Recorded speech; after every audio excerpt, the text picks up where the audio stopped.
The Elusive Pimpernel by Baroness Orczy. I Paris, 1793. There was not even a reaction. On, ever on, in that wild, surging torrent, sowing the wind of anarchy, of terrorism, of lust of blood and hate, and reaping a hurricane of destruction and of horror.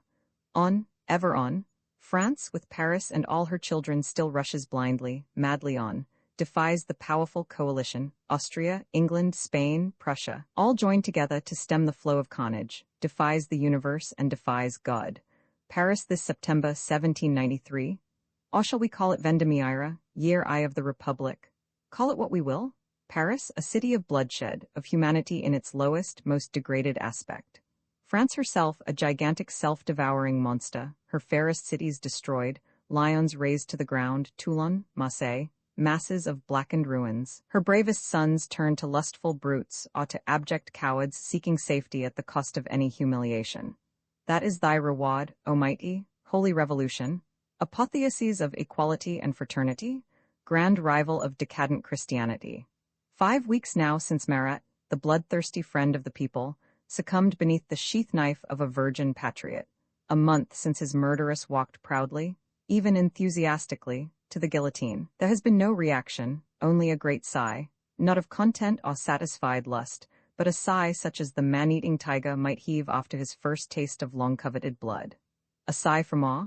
A king on the scaffold, a queen degraded and abased, awaiting death, which lingers on the threshold of her infamous prison. 800 scions of ancient houses that have made the history of France.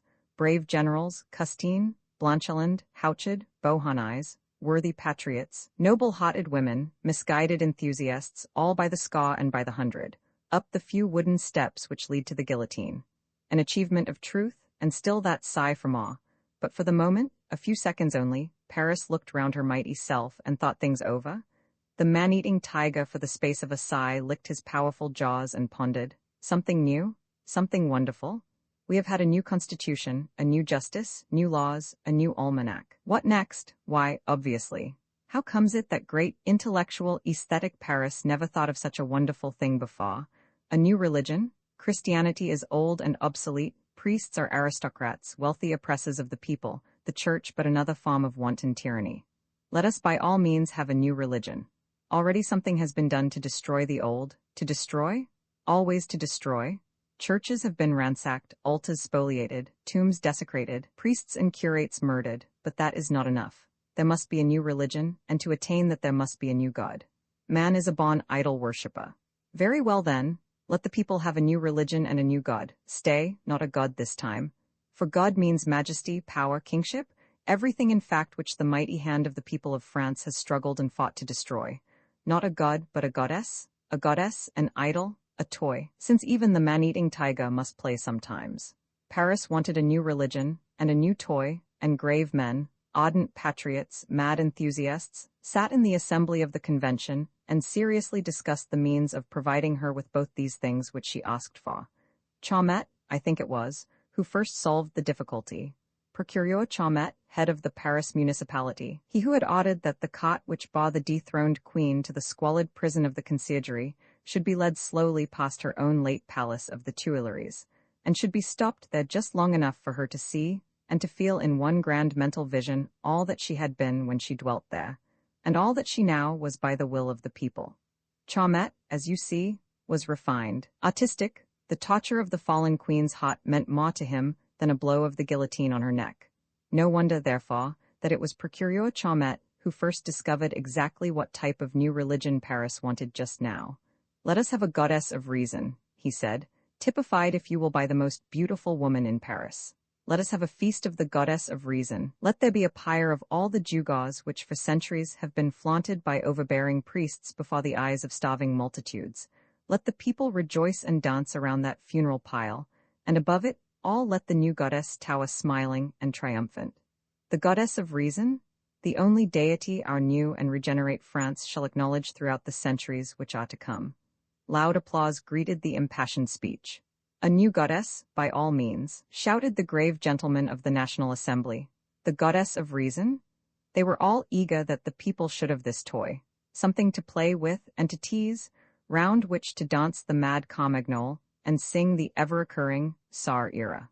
something to distract the minds of the populace from the consequences of its own deeds and the helplessness of its legislators. Procureur Chaumet enlarged upon his original idea. Like a true artist who sees the broad effect of a picture at a glance and then fills in the minute details, he was already busy elaborating his scheme. The goddess must be beautiful, not too young. Reason can only go hand in hand with the riper age of second youth. She must be decked out in classical draperies, severe yet suggestive. She must be rouged and painted, for she is a mere idol, easily to be appeased with incense, music, and laughter. He was getting deeply interested in his subject, seeking minutiae of detail, with which to render his theme more and more attractive. But patience was never the characteristic of the revolutionary government of France. The National Assembly soon tired of Chaumet's dithyrambic utterances. Up aloft on the mountain, Danton was yawning like a gigantic leopard. Soon Henriette was on his feet. He had a far finer scheme than that of the procureur to place before his colleagues. A grand national fête, semi-religious in character, but of the new religion which destroyed and desecrated and never knelt in worship. Citizen Chaumet's goddess of reason by all means, Henriette conceded that the idea was a good one, but the goddess merely as a figurehead. Around her a procession of unfrocked and apostate priests, typifying the destruction of ancient hierarchy, mules carrying loads of sacred vessels, the spoils of 10,000 churches of France, and ballet girls in bacchanalian robes, dancing the carmagnole around the new deity. Public prosecutor Fauquier Tinville thought all these schemes very tame. Why should the people of France be led to think that the era of a new religion would mean an era of milk and water, of pageants and of fireworks? Let every man, woman, and child know that this was an era of blood and again of blood. Oh, he exclaimed in passionate accents, would that all the traitors in France had but one head, that it might be cut off with one blow of the guillotine. He approved of the national fête, but he desired an apotheosis of the guillotine. He undertook to find 10,000 traitors to be beheaded on one grand and glorious day, 10,000 heads to adorn the Place de la Révolution on a great, never-to-be-forgotten evening, after the guillotine had accomplished this record work. But Collot de Herbois would also have his say. Collot lately hailed from the south, with a reputation for ferocity unparalleled throughout the whole of this horrible decade. He would not be outdone by Tinville's bloodthirsty schemes. He was the inventor of the noyades, which had been so successful at Lyons and Marseille. Why not give the inhabitants of Paris one of these exhilarating spectacles? He asked with a coarse, brutal laugh. Then he explained his invention, of which he was inordinately proud. Some 200 or 300 traitors, men, women, and children, tied securely together with ropes in great, human bundles and thrown upon a barge in the middle of the river. The barge with a hole in her bottom? Not too large, only sufficient to cause her to sink slowly, very slowly, in sight of the crowd of delighted spectators. The cries of the women and children, and even of the men, as they felt the waters rising and gradually enveloping them, as they felt themselves powerless even for a fruitless struggle, had proved most exhilarating, so Citizen Collot declared, to the hearts of the true patriots of Lyons. Thus the discussion continued. This was the era when every man had but one desire, that of outdoing others in ferocity and brutality, and but one care, that of saving his own head by threatening that of his neighbor. The great duel between the titanic leaders of these turbulent parties, the conflict between hot-headed Danton on the one side and cold-blooded Robespierre on the other, had only just begun. The great, all-devouring monsters had dug their claws into one another, but the issue of the combat was still at stake. Neither of these two giants had taken part in these deliberations anent the new religion and the new goddess. Danton gave signs now and then of the greatest impatience, and muttered something about a new form of tyranny, a new kind of oppression. On the left, Robespierre, in immaculate sea-green coat and carefully gauffed linen, was quietly polishing the nails of his right hand against the palm of his left, but nothing escaped him of what was going on. His ferocious egoism, his unbounded ambition, was even now calculating what advantages to himself might accrue from this idea of the new religion and of the national fête, what personal aggrandizement he could derive therefrom. The matter outwardly seemed trivial enough, but already his keen and calculating mind had seen various side issues which might tend to place him, Robespierre, on a yet higher and more unassailable pinnacle. Surrounded by those who hated him, those who envied and those who feared him, he ruled over them all by the strength of his own cold-blooded savagery, by the resistless power of his merciless cruelty. He cared about nobody but himself, about nothing but his own exaltation. Every action of his career, since he gave up his small practice in a quiet provincial town, in order to throw himself into the wild vortex of revolutionary politics, every word he ever uttered had but one aim: himself. He saw his colleagues and comrades of the old Jacobin clubs ruthlessly destroyed around him. Friends he had none, and all left him indifferent. And now he had hundreds of enemies in every assembly and club in Paris, and these too one by one were being swept up in that wild whirlpool which they themselves had created. Impassive, serene, always ready with a calm answer, when passion raged most hotly around him, Robespierre, the most ambitious, most self-seeking demagogue of his time, had acquired the reputation of being incorruptible and selfless, an enthusiastic servant of the Republic. The sea-green incorruptible. And thus, whilst others talked and argued, waxed hot over schemes for processions and pageantry, all loudly denounced the whole matter as the work of a traitor, he, of the sea-green coat, sat quietly polishing his nails. But he had already weighed all these discussions in the balance of his mind, placed them in the crucible of his ambition, and turned them into something that would benefit him and strengthen his position. The feast should be brilliant enough, gay or horrible, mad or fearful, but through it all the people of France must be made to feel that there was a guiding hand which ruled the destinies of all, a head which framed the new laws, which consolidated the new religion and established its new goddess, the goddess of reason. Robespierre, her prophet, ex-Lady Blakeney's rout, there are several accounts extant, in the fashionable chronicles of the time, of the gorgeous reception given that autumn by Lady Blakeney in her magnificent riverside home. Never had the spacious apartments of Blakeney Manor looked more resplendent than on this memorable occasion, memorable because of the events which brought the brilliant evening to a close. The Prince of Wales had come over by water from Carlton House. The royal princesses came early, and all fashionable London was there, chattering and laughing, displaying elaborate gowns and priceless jewels, dancing, flirting, listening to the strains of the string band, or strolling listlessly in the gardens, where the late roses and clumps of heliotrope threw soft fragrance on the balmy air. But Marguerite was nervous and agitated. Strive how she might, she could not throw off that foreboding of something evil to come, which had assailed her from the first moment when she met Chauvelin face to face. That unaccountable feeling of unreality was still upon her, that sense that she, and the woman Candace, Percy and even His Royal Highness were, for the time being, the actors in a play written and stage-managed by Chauvelin. The ex-ambassador's humility, his offers of friendship, his quietude under Sir Percy's good-humored banter, everything was a sham. Marguerite knew it, her womanly instinct, her passionate love, all cried out to her in warning, but there was that in her husband's nature which rendered her powerless in the face of such dangers, as she felt sure, were now threatening him. Just before her guests had begun to assemble, she had been alone with him for a few minutes. She had entered the room in which he sat, looking radiantly beautiful in a shimmering gown of white and silver, with diamonds in her golden hair and round her exquisite neck. Moments like this, when she was alone with him, were the joy of her life. Then and then only did she see him as he really was, with that wistful tenderness in his deep-set eyes, that occasional flash of passion from beneath the lazily drooping lids. For a few minutes, seconds, mayhap, the spirit of the reckless adventurer was laid to rest, relegated into the furthermost background of his senses by the powerful emotions of the lover. Then he would seize her in his arms and hold her to him, with a strange longing to tear from out his heart all other thoughts, feelings and passions save those which made him a slave to her beauty and her smiles. "Percy," she whispered to him tonight when freeing herself from his embrace. She looked up at him, and for this one heavenly second felt him all her own. "Percy, you will do nothing rash, nothing foolhardy tonight. That man had planned all that took place yesterday. He hates you, and, in a moment his face and attitude had changed. The heavy lids drooped over the eyes, the rigidity of the mouth relaxed, and that quaint, half-shy, half-inane smile played around the firm lips.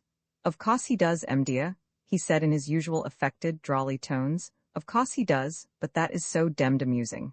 He does not really know what or how much he knows or what I know. In fact, we none of us know anything, just at present." He laughed lightly and carelessly, then deliberately readjusted the set of his lace tie. "Percy?" she said reproachfully. "Yes, dear. Lately, when you brought Déroulède and Juliette Mauny to England, I endured agonies of anxiety and," he sighed, a quick, short, wistful sigh, and said very gently, I know you did, dear, and that is where the trouble lies. I know that you are fretting, so I have to be so demmed quick about the business, so as not to keep you in suspense too long. And now I can't take F. Fawkes away from his young wife, and Tony and the others are so mighty slow. Percy? She said once more with tender earnestness. I know, he said with a slight frown of self-reproach. But I don't deserve your solicitude. Heavens know what a brute I was for years, whilst I neglected you, and ignored the noble devotion which I, alas, do even now so little to deserve. She would have said something more, but was interrupted by the entrance of Juliet Marny into the room. Some of your guests have arrived, Lady Blakeney, said the young girl, apologizing for her seeming intrusion.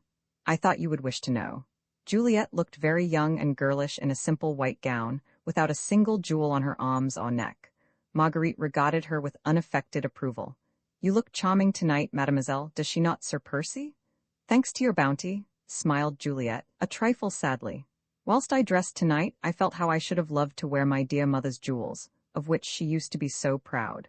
We must hope that you will recover them, dear, some day, said Marguerite vaguely, as she led the young girl out of the small study towards the larger reception rooms. Indeed, I hope so, sighed Juliet. When times became so troublous in France after my dear father's death, his confessor and friend, the Abbé Fawkes, took charge of all my mother's jewels for me. He said they would be safe with the ornaments of his own little church at Boulogne. He feared no sacrilege, and thought they would be most effectually hidden there, for no one would dream of looking for the Marny diamonds in the crypt of a country church. Marguerite said nothing in reply. Whatever her own doubts might be upon such a subject, it could serve no purpose to disturb the young girl's serenity. Dear Abbé Fawkes, said Juliet after a while, his is the kind of devotion which I feel sure will never be found under the new regimes of anarchy and of so-called equality. He would have laid down his life for my father, or for me, and I know that he would never part with the jewels which I entrusted to his care, whilst he had breath and strength to defend them. Marguerite would have wished to pursue the subject a little further. It was very pathetic to witness poor Juliet's hopes and confidences, which she felt sure would never be realized. Lady Blakeney knew so much of what was going on in France just now. Spoliations, confiscations, official thefts, open robberies, all in the name of equality, of fraternity, and of patriotism. She knew nothing, of course, of the Abbé Fawkes, but the tender little picture of the devoted old man, painted by Juliet's words, had appealed strongly to her sympathetic heart. Instinct and knowledge of the political aspect of France told her that by entrusting valuable family jewels to the old abbé, Juliet had most unwittingly placed the man she so much trusted in danger of persecution at the hands of a government which did not even admit the legality of family possessions.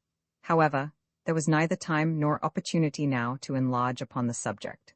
Marguerite resolved to recur to it a little later, when she would be alone with Emile de Marny, and above all when she could take counsel with her husband as to the best means of recovering the young girl's property for her, whilst relieving a devoted old man from the dangerous responsibility which he had so selflessly undertaken. In the meanwhile, the two women had reached the first of the long line of state apartments wherein the brilliant fête was to take place. The staircase and the hall below were already filled with the early arrivals. Bidding Juliet to remain in the ballroom, Lady Blakeney now took up her stand on the exquisitely decorated landing, ready to greet her guests. She had a smile and a pleasant word for all, as in a constant stream, the elite of London fashionable society began to file past her, exchanging the elaborate greetings which the stilted mode of the day prescribed to this butterfly world. The lackeys in the hall shouted the names of the guests as they passed up the stairs, names celebrated in politics, in worlds of sport, of science, or of art, great historic names, humble, newly made ones, noble illustrious titles. The spacious rooms were filling fast. His Royal Highness, so 'twas said, had just stepped out of his barge. The noise of laughter and chatter was incessant, like unto a crowd of gaily plumaged birds. Huge bunches of apricot-colored roses in silver vases made the air heavy with their subtle perfume. Fans began to flutter. The string band struck the preliminary chords of the gavotte. At that moment, the lackeys at the foot of the stairs called out in stentorian tones, Mademoiselle Desirée Candet and Monsieur Chauvelin? Marguerite's heart gave a slight flutter. She felt a sudden tightening of the throat.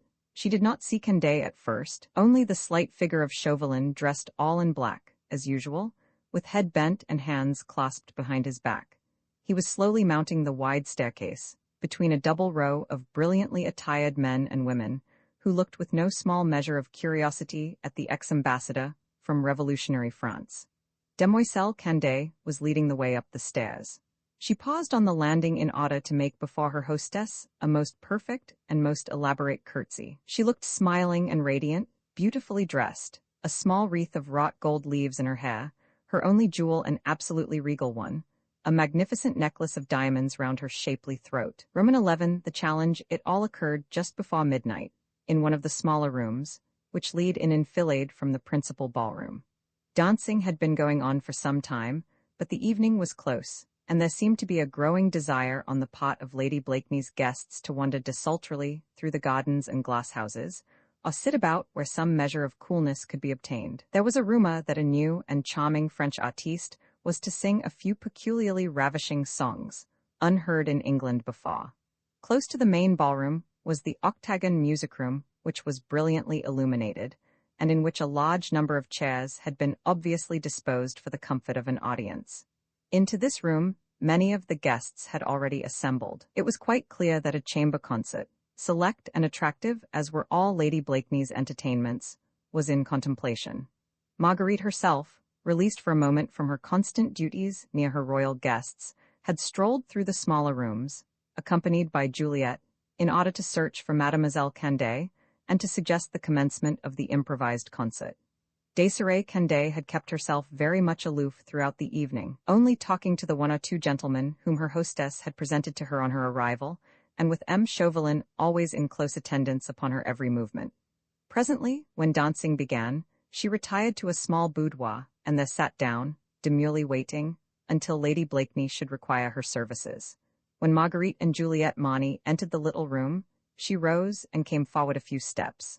"I am ready, madam," she said pleasantly. "Whenever you wish me to begin, I have thought out a short program. Shall I start with the gay or the sentimental songs?" But before Marguerite had time to utter a reply, she felt her arm nervously clutched by a hot and trembling hand. Who is this woman?" murmured Juliet Mani close to her ear. The young girl looked pale and very agitated, and her large eyes were fixed in unmistakable wrath upon the French actress before her. A little startled, not understanding Juliet's attitude, Marguerite tried to reply lightly. "This is Mademoiselle Candet, Juliet dear," she said, affecting the usual formal introduction, "of the Variétés Theatre of Paris. Mademoiselle Desirée Candet, who will sing some charming French ditties for us tonight." While she spoke, she kept a restraining hand on Juliet's quivering arm. Already, with the keen intuition which had been on the qui-vive the whole evening, she scented some mystery in this sudden outburst on the part of her young protégée. But Juliet did not heed her. She felt surging up in her young, overburdened heart all the wrath and the contempt of the persecuted, fugitive aristocrat against the triumphant usurper. She had suffered so much from that particular class of the risen kitchen wench of which the woman before her was so typical an example. Years of sorrow, of poverty were behind her. Loss of fortune, of kindred, of friends, she, even now a pauper, living on the bounty of strangers. And all this through no fault of her own. The fault of her class mayhap, but not hers? She had suffered much and was still overwrought and nerve-strung. For some reason she could not afterwards have explained, she felt spiteful and uncontrolled, goaded into stupid fury by the look of insolence and of triumph with which Candet calmly regarded her. Afterwards she would willingly have bitten out her tongue for her vehemence, but for the moment she was absolutely incapable of checking the torrent of her own emotions. "Mademoiselle Candet, indeed?" she said in wrathful scorn. "Desirée Candet, you mean Lady Blakeney? My mother's kitchen maid, flaunting shamelessly my dear mother's jewels which she has stolen mayhap." The young girl was trembling from head to foot. Tears of anger obscured her eyes. Her voice, which fortunately remained low, not much above a whisper, was thick and husky. "Juliet, Juliet, I entreat you," admonished Marguerite. "You must control yourself, you must, indeed you must. Mademoiselle Candet, I beg of you to retire." But Candet, well schooled in the part she had to play, had no intention of quitting the field of battle. The more wrathful and excited Mademoiselle de Mani became, the more insolent and triumphant waxed the young actress' whole attitude. An ironical smile played round the corners of her mouth. Her almond-shaped eyes were half-closed, regarding through dropping lashes the trembling figure of the young, impoverished aristocrat. Her head was thrown well back, in obvious defiance of the social conventions which should have forbidden a fracas in Lady Blakeney's hospitable house, and her fingers provocatively toyed with the diamond necklace which glittered and sparkled round her throat. She had no need to repeat the words of a well-learnt pot. Her own wit, her own emotions and feelings helped her to act just as her employer would have wished her to do. Her native vulgarity helped her to assume the very bearing which he would have desired. In fact, at this moment, Desiree Candet had forgotten everything save the immediate present, a more than contemptuous snub from one of those penniless aristocrats who had rendered her own sojourn in London so unpleasant and unsuccessful.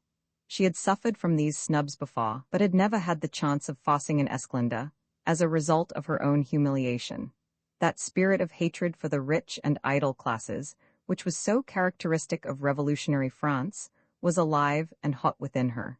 She had never had an opportunity, she, the humble fugitive actress from a minor Paris theatre, to retort with forcible taunts to the ironical remarks made at and before her by the various poverty-stricken but haughty émigrés who swarmed in those very same circles of London society into which she herself had vainly striven to penetrate.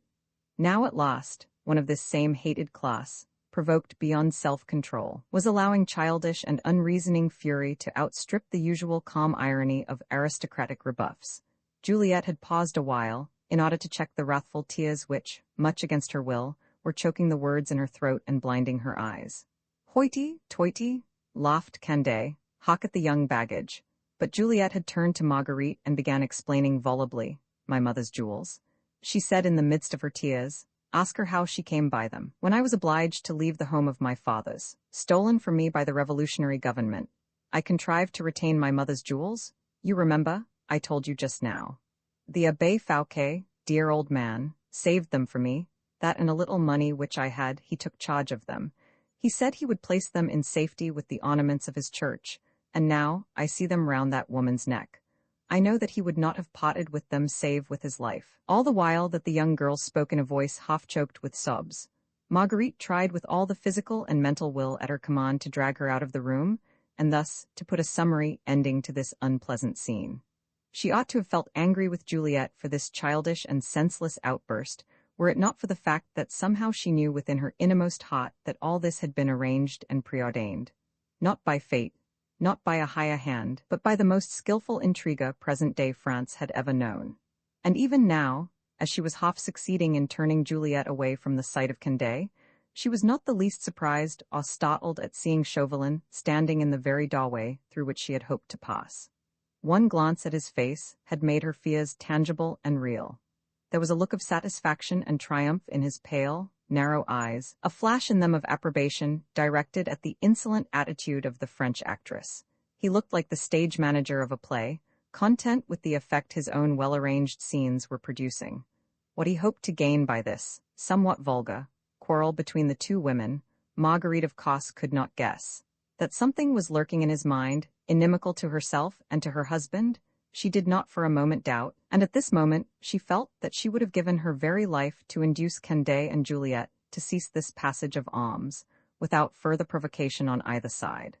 But though Juliet might have been ready to yield to Lady Blakeney's persuasion, Desiree Candet, under Chauvelin's eye, and fired by her own desire to further humiliate this overbearing aristocrat, did not wish the little scene to end so tamely, just yet. "Your old Calatin was made to part with his booty, m'dear," she said, with a contemptuous shrug of her bare shoulders. "Paris and France have been starving these many years past. A paternal government seized all it could with which to reward those that served it well, whilst all that would have been brought, bread and meat for the poor, was being greedily stowed away by shameless traitors." Juliet winced at the insult. "Oh," she moaned, as she buried her flaming face in her hands. Too late now did she realize that she had deliberately stirred up a mud heap and sent noisome insects buzzing about her ears. "Mademoiselle," said Marguerite authoritatively, "I must ask you to remember that Emile de Monny is my friend and that you are a guest in my house." I try not to forget it," rejoined Candet lightly, "but of a truth you must admit, citizeness, that it would require the patience of a saint to put up with the insolence of a penniless baggage, who but lately has had to stand her trial in her own country for impurity of conduct." There was a moment's silence, whilst Marguerite distinctly heard a short sigh of satisfaction escaping from the lips of Chauvelin. Then a pleasant laugh broke upon the ears of the four actors who were enacting the dramatic little scene, and Sir Percy Blakeney, immaculate in his rich white satin coat and filmy lace ruffles, exquisite in manners and courtesy, entered the little boudoir, and with his long back slightly bent, his arm outstretched in a graceful and well-studied curve, he approached Mademoiselle Desirée Candet. "May I have the honor," he said with his most elaborate air of courtly deference, "of conducting Mademoiselle to her chaise." In the doorway just behind him stood His Royal Highness the Prince of Wales, chatting with apparent carelessness to Sir Andrew F. Ffoulkes and Lord Antony Dewhurst. A curtain beyond the open door was partially drawn aside, disclosing one or two brilliantly dressed groups, strolling desultorily through the further rooms. The four persons assembled in the little boudoir had been so absorbed by their own passionate emotions and the violence of their quarrel that they had not noticed the approach of Sir Percy Blakeney and of his friends. Juliet and Marguerite certainly were startled, and Candet was evidently taken unawares. Chauvelin alone seemed quite indifferent and stood back a little when Sir Percy advanced, in order to allow him to pass. But Candet recovered quickly enough from her surprise. Without heeding Blakeney's proffered arm, she turned with all the airs of an insulted tragedy queen towards Marguerite. "So 'tis I," she said with affected calm, "who am to bear every insult in a house in which I was bidden as a guest. I am turned out like some intrusive and importunate beggar, and I, the stranger in this land, am destined to find that amidst all these brilliant English gentlemen there is not one man of honor. M. Chauvelin," she added loudly, "our beautiful country has, meseems, deputed you to guard the honor as well as the worldly goods of your unprotected compatriots. I call upon you, in the name of France, to avenge the insults offered to me tonight."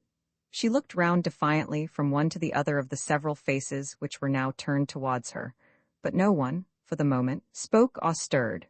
Juliet, silent and ashamed, had taken Marguerite's hand in hers, and was clinging to it as if wishing to draw strength of character and firmness of purpose through the pause of the other woman's delicate skin. Sir Percy, with backbone still bent in a sweeping curve, had not relaxed his attitude of utmost deference. The Prince of Wales and his friends were viewing the scene with slightly amused aloofness. For a moment, seconds at most, there was dead silence in the room, during which time it almost seemed as if the beating of several hearts could be distinctly heard. Then Chauvelin, courtly and urbane, stepped calmly forward. "Believe me, Citizeness," he said, addressing Candet directly and with mocked emphasis, "I am entirely at your command, but am I not helpless, seeing that those who have so grossly insulted you are of your own irresponsible, if charming, sex?"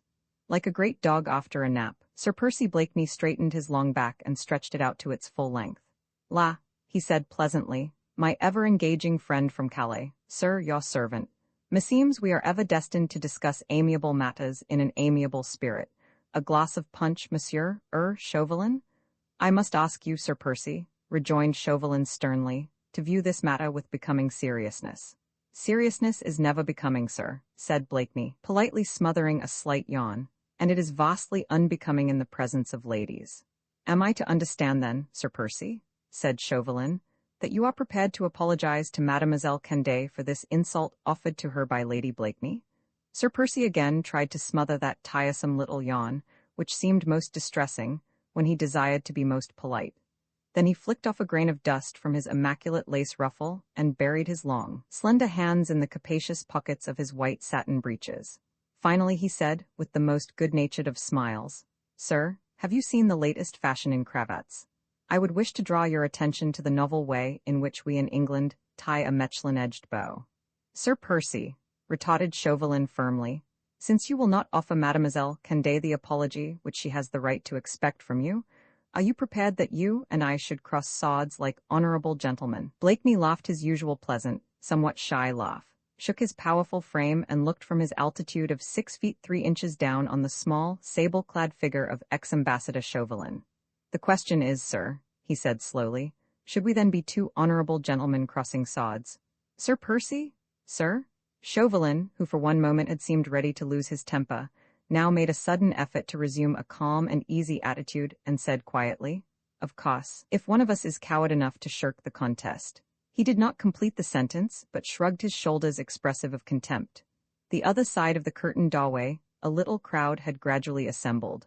attracted hither by the loud and angry voices which came from that small boudoir. Host and hostess had been missed from the reception rooms for some time. His Royal Highness, too, had not been seen for the quarter of an hour. Like flies attracted by the light, one by one, or in small, isolated groups, some of Lady Blakeney's guests had found their way to the room adjoining the royal presence. As His Highness was standing in the doorway itself, no one could have crossed the threshold, but everyone could see into the room and could take stock of the various actors in the little comedy. They were witnessing a quarrel between the French envoy and Sir Percy Blakeney wherein the former was evidently in deadly earnest, and the latter merely politely bawed. Amused comments flew to and fro. Laughter and a babel of irresponsible chatter made an incessant chirruping accompaniment to the duologue between the two men. But at this stage, the Prince of Wales, who hitherto had seemingly kept aloof from the quarrel, suddenly stepped forward and abruptly interposed the weight of his authority and of his social position between the bickering adversaries.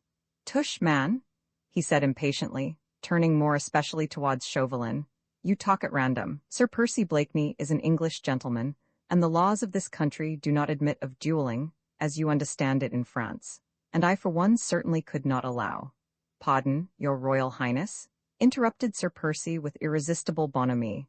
"Your Highness does not understand the situation. My engaging friend here does not propose that I should transgress the laws of this country, but that I should go over to France with him and fight him there, where dueling and other little matters of that sort are allowed." "Yes, quite so," rejoined the prince. "I understand Chauvelin's desire. But what about you, Blakeney?"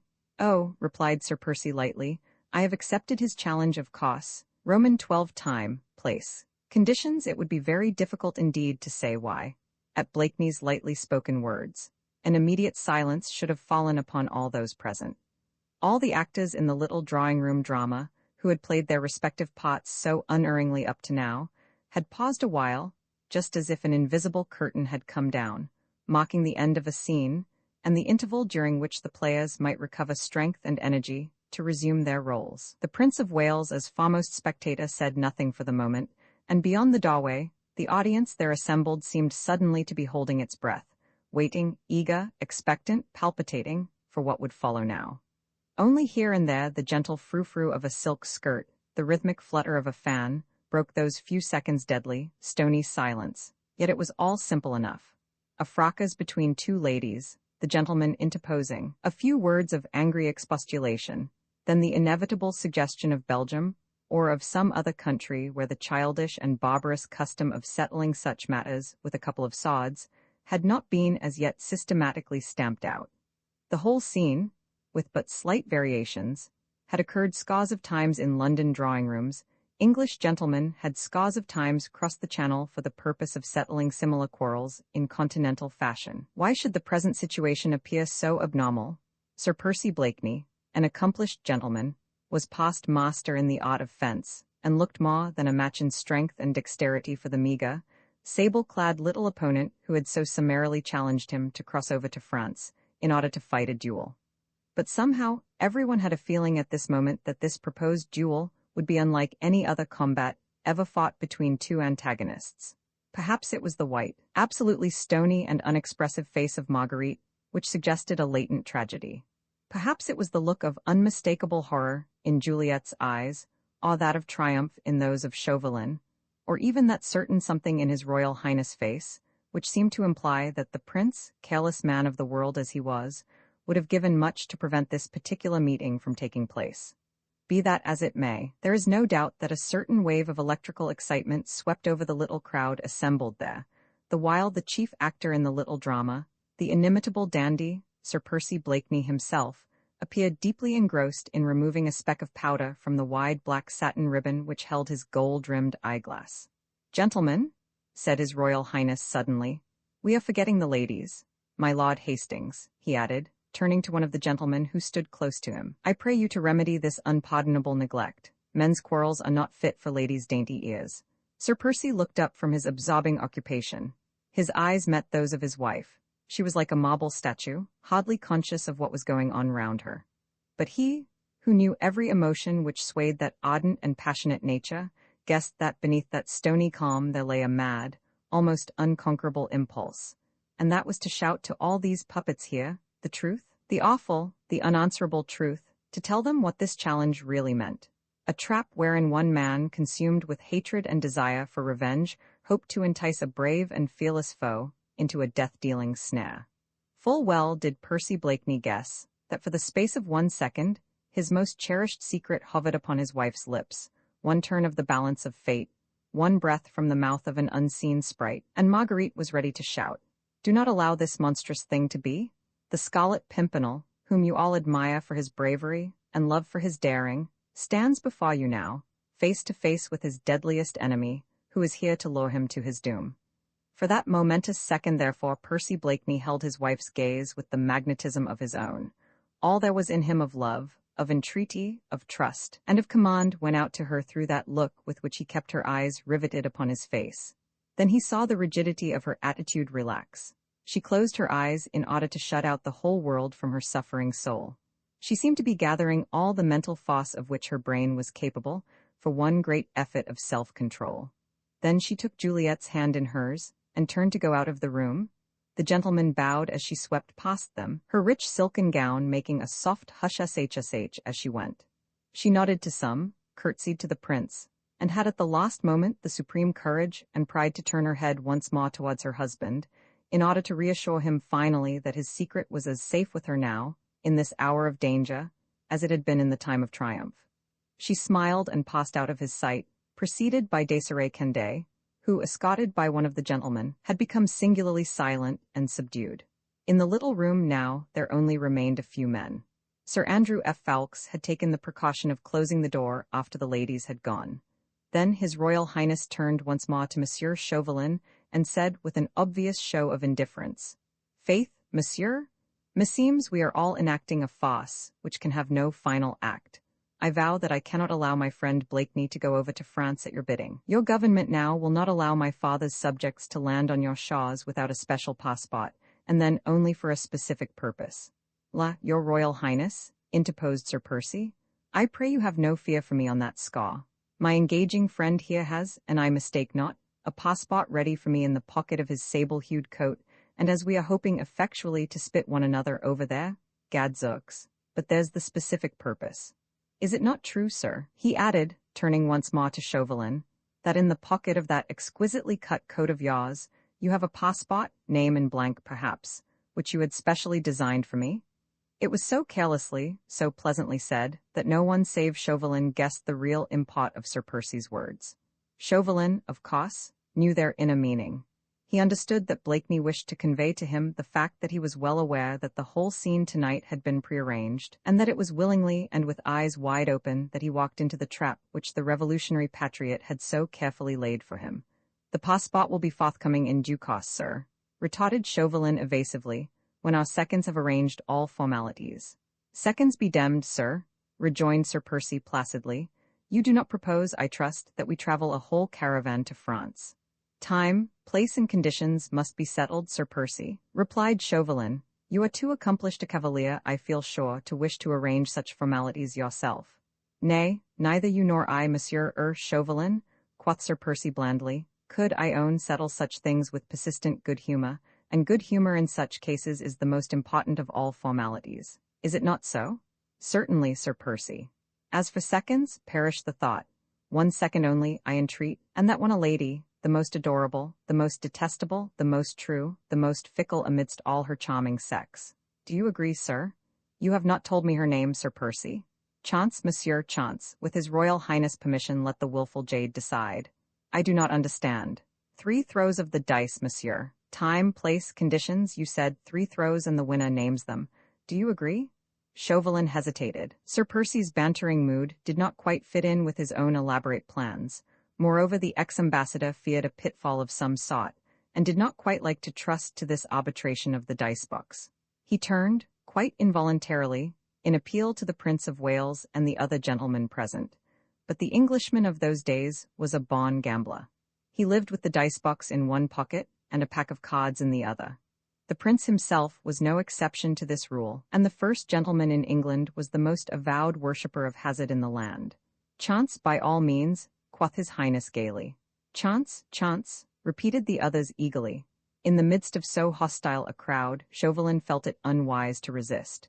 Moreover, 1 second's reflection had already assured him that this throwing of the dice could not seriously interfere with the success of his plans, if the meeting took place at all, and Sir Percy now had gone too far to draw back. Then of necessity it would have to take place in France. The question of time and conditions of the fight, which at best would be only a farce, only a means to an end, could not be of paramount importance. Therefore he shrugged his shoulders with well-marked indifference and said lightly, "As you please."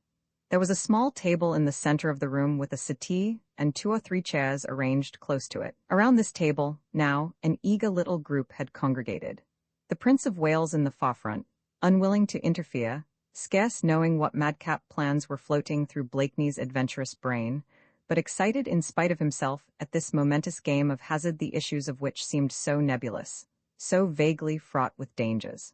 Close to him were Sir Andrew F. Ffoulkes, Lord Antony Dewhurst, Lord Grenville, and perhaps a half-score gentlemen, young men about town mostly, gay and giddy butterflies of fashion, who did not even attempt to seek in this strange game of chance any hidden meaning save that it was one of Blakeney's irresponsible pranks. And in the center of the compact group, Sir Percy Blakeney in his gorgeous suit of shimmering white satin, one knee bent upon a chair, and leaning with easy grace, dice-box in hand, across the small gilt-legged table. Beside him ex-ambassador Chauvelin, standing with arms folded behind his back, watching every movement of his brilliant adversary like some dark-plumaged hawk hovering near a bird of paradise. "Place first, monsieur?" suggested Sir Percy. "As you will, sir," assented Chauvelin. He took up a dice-box which one of the gentlemen handed to him, and the 2 men threw. "'Tis mine, monsieur," said Blakeney carelessly. "Mine to name the place where shall occur this historic encounter, twixt the busiest man in France and the most idle fop that e'er disgraced these 3 kingdoms. Just for the sake of argument, sir, what place would you suggest?" "Oh, the exact spot is immaterial, Sir Percy," replied Chauvelin coldly. "The whole of France stands at your disposal." I thought as much, but could not be quite sure of such boundless hospitality," retorted Blakeney imperturbably. "Do you care for the woods around Paris, sir?" "Too far from the coast, sir. I might be seasick crossing over the Channel, and glad to get the business over as soon as possible." "No, not Paris, sir. Rather let us say Boulogne. A pretty little place, Boulogne, do you not think so?" "Undoubtedly, Sir Percy." "Then Boulogne it is, the ramparts, and you will, on the south side of the town." "As you please," rejoined Chauvelin dryly. "Shall we throw again?" A murmur of merriment had accompanied this brief colloquy between the adversaries, and Blakeney's bland sallies were received with shouts of laughter. Now the dice rattled again, and once more the 2 men threw. "'Tis yours this time, Monsieur Chauvelin," said Blakeney, after a rapid glance at the dice. "See how evenly chance favors us both. Mine, the choice of place, admirably done, you'll confess. Now yours the choice of time. I wait upon your pleasure, sir. The southern ramparts at Boulogne, when?" "The 4th day from this, sir, at the hour when the cathedral bell chimes the evening Angelus," came Chauvelin's ready reply. "Nay, but methought that your demmed government had abolished cathedrals and bells and chimes. The people of France have now to go to hell their own way, for the way to heaven has been barred by the National Convention. Is that not so? Methought the Angelus was forbidden to be rung." "Not at Boulogne, I think, Sir Percy," retorted Chauvelin dryly, "and I'll pledge you my word that the evening Angelus shall be rung that night." "At what hour is that, sir?" "1 hour after sundown." "But why 4 days after this? Why not 2 or 3? I might have asked, why the southern ramparts, Sir Percy? Why not the western? I chose the 4th day. Does it not suit you?" asked Chauvelin ironically. "Suit me? Why, sir, nothing could suit me better," rejoined Blakeney with his pleasant laugh. "Zounds, but I call it marvelous, demmed marvelous, I wonder now," he added blandly. "What made you think of the Angelus?" Everyone laughed at this, a little irrelevantly perhaps. "Ah," continued Blakeney gaily, "I remember now. Faith, to think that I was nigh forgetting that when last you and I met, sir, you had just taken or were about to take holy orders. Ah, how well the thought of the Angelus fits in with your clerical garb. I recollect that the latter was mightily becoming to you. Sir, shall we proceed to settle the conditions of the fight, Sir Percy?" said Chauvelin, interrupting the flow of his antagonist's jibes and trying to disguise his irritation beneath a mask of impassive reserve. "The choice of weapons, you mean," here interposed His Royal Highness, "but I thought that swords had already been decided on." "Quite so, Your Highness," assented Blakeney, "but there are various little matters in connection with this momentous encounter which are of vast importance." Am I not right, monsieur? Gentlemen, I appeal to you. Faith, one never knows. My engaging opponent here might desire that I should fight him in green socks, and I that he should wear a scarlet flower in his coat. The scarlet Pimpernel, Sir Percy? Why not, monsieur? It would look so well in your buttonhole, against the black of the clerical coat, which I understand you sometime affect in France, and when it is withered and quite dead, you would find that it would leave an overpowering odor in your nostrils, far stronger than that of incense. There was general laughter after this. The hatred which every member of the French revolutionary government, including, of course, ex-ambassador Chauvelin, bore to the national hero, was well known. The conditions, then, Sir Percy, said Chauvelin, without seeming to notice the taunt conveyed in Blakeney's last words. Shall we throw again? After you, sir, acquiesced Sir Percy. For the third and last time the two opponents rattled the dice box and threw. Chauvelin was now absolutely unmoved. These minor details quite failed to interest him. What mattered the conditions of the fight, which was only intended as a bait with which to lure his enemy in the open?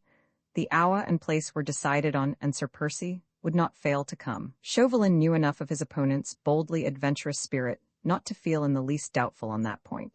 Even now, as he gazed with grudging admiration at the massive, well-knit figure of his archenemy, noted the thin, nervy hands and square jaw, the low, broad forehead and deep-set, half-veiled eyes, he knew that in this matter, wherein Percy Blakeney was obviously playing with his very life, the only emotion that really swayed him at this moment was his passionate love of adventure.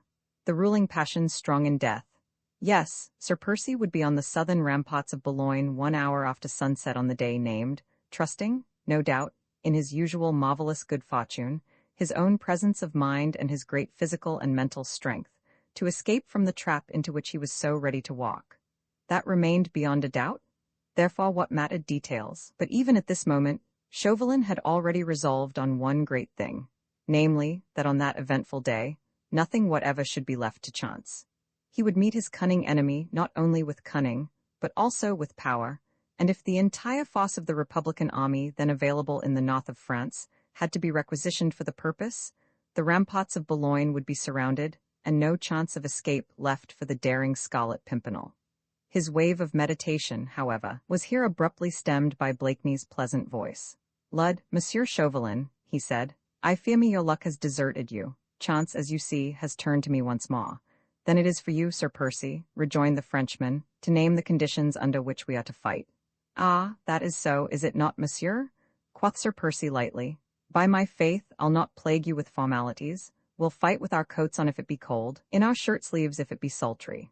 I'll not demand either green socks or scarlet ornaments. I'll even try and be serious for the space of 2 minutes, sir, and confine my whole attention, the product of my infinitesimal brain, to thinking out some pleasant detail for this duel, which might be acceptable to you. Thus, sir, the thought of weapons springs to my mind. Swords, you said, I think, sir? I will restrict my choice of conditions to that of the actual weapons with which we are to fight. F. Fawkes, I pray you," he added, turning to his friend, "the pair of swords which lie across the top of my desk at this moment. Will not ask a menial to fetch them, monsieur?" he continued gaily, as Sir Andrew F. Fawkes at a sign from him had quickly left the room. "What need to brood our pleasant quarrel abroad? You will like the weapons, sir, and you shall have your own choice from the pair. You are a fine fencer, I feel sure, and you shall decide if a scratch or two, or a more serious wound, shall be sufficient to avenge Mademoiselle Condé's wounded vanity." Whilst he prattled so gaily on, there was dead silence among all those present. The prince had his shrewd eyes steadily fixed upon him, obviously wondering what this seemingly irresponsible adventurer held at the back of his mind. There is no doubt that everyone felt oppressed, and that a strange murmur of anticipatory excitement went round the little room, when, a few seconds later, Sir Andrew F. Fawkes returned, with 2 sheathed swords in his hand. Blakeney took them from his friend and placed them on the little table in front of ex-ambassador Chauvelin. The spectators strained their necks to look at the 2 weapons. They were exactly similar one to the other, both encased in plain black leather sheaths, with steel ferrules polished to shine like silver. The handles too were of plain steel, with just the grip fashioned in a twisted basket pattern of the same highly tempered metal. "What think you of these weapons, monsieur?" asked Blakeney, who was carelessly leaning against the back of a chair. Chauvelin took up one of the 2 swords and slowly drew it from out its scabbard, carefully examining the brilliant, narrow steel blade as he did so. A little old-fashioned in style and make, Sir Percy, he said, closely imitating his opponent's easy demeanor. A trifle heavier, perhaps, than we in France have been accustomed to lately, but nevertheless a beautifully tempered piece of steel. Of a truth there's not much the matter with the tempering, monsieur, quoth Blakeney. The blades were fashioned at Toledo just 200 years ago. Ah, here I see an inscription, said Chauvelin, holding the sword close to his eyes, the better to see the minute letters engraved in the steel. The name of the original owner. I myself bought them, when I traveled in Italy from one of his descendants. Lorenzo Giovanni Sensei, said Chauvelin, spelling the Italian names quite slowly. The greatest blackguard that ever trod this earth. You, no doubt, monsieur, know his history better than we do. Rapine, theft, murder, nothing came amiss to Signor Lorenzo, neither the deadly drug in the cup nor the poisoned dagger. He had spoken lightly, carelessly, with that same tone of easy banter which he had not forsaken throughout the evening, and the same drawly manner which was habitual to him. But at these last words of his, Chauvelin gave a visible start, and then abruptly replaced the sword, which he had been examining, upon the table. He threw a quick, suspicious glance at Blakeney, who, leaning back against the chair and one knee resting on the cushioned seat, was idly toying with the other blade, the exact pair to the one which the ex-ambassador had so suddenly put down. Well, monsieur, quoth Sir Percy after a slight pause, and meeting with a swift glance of lazy irony his opponent's fixed gaze, are you satisfied with the weapons? Which of the two shall be yours and which mine? Of a truth, Sir Percy, murmured Chauvelin, still hesitating. Nay, monsieur, interrupted Blakeney with pleasant bonhomie, I know what you would say of a truth. There is no choice between this pair of perfect twins. One is as exquisite as the other. And yet you must take one and I the other, this or that, whichever you prefer. You shall take it home with you tonight and practice thrusting at a haystack or at a bobbin, as you please. The sword is yours to command until you have used it against my unworthy person. Yours, until you bring it out 4 days hence, on the southern ramparts of Boulogne, when the cathedral bells chime the evening Angelus. Then you shall cross it against its faithless twin. There, monsieur, they are of equal length, of equal strength and temper, a perfect pair, yet I pray you choose. He took up both the swords in his hands and carefully balancing them by the extreme tip of their steel-bound scabbards, he held them out towards the Frenchman. Chauvelin's eyes were fixed upon him, and he from his towering height was looking down at the little sable-clad figure before him. The terrorist seemed uncertain what to do.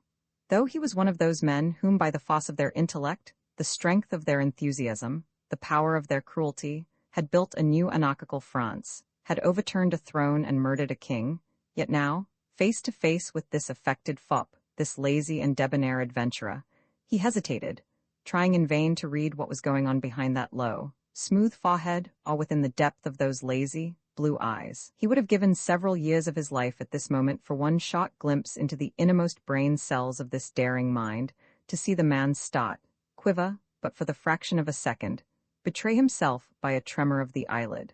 What counterplan was lurking in Percy Blakeney's head, as he offered to his opponent the 2 swords which had once belonged to Lorenzo Sensei? Did any thought of foul play, of dark and deadly poisonings linger in the fastidious mind of this accomplished gentleman? Surely not. Chauvelin tried to chide himself for such fears.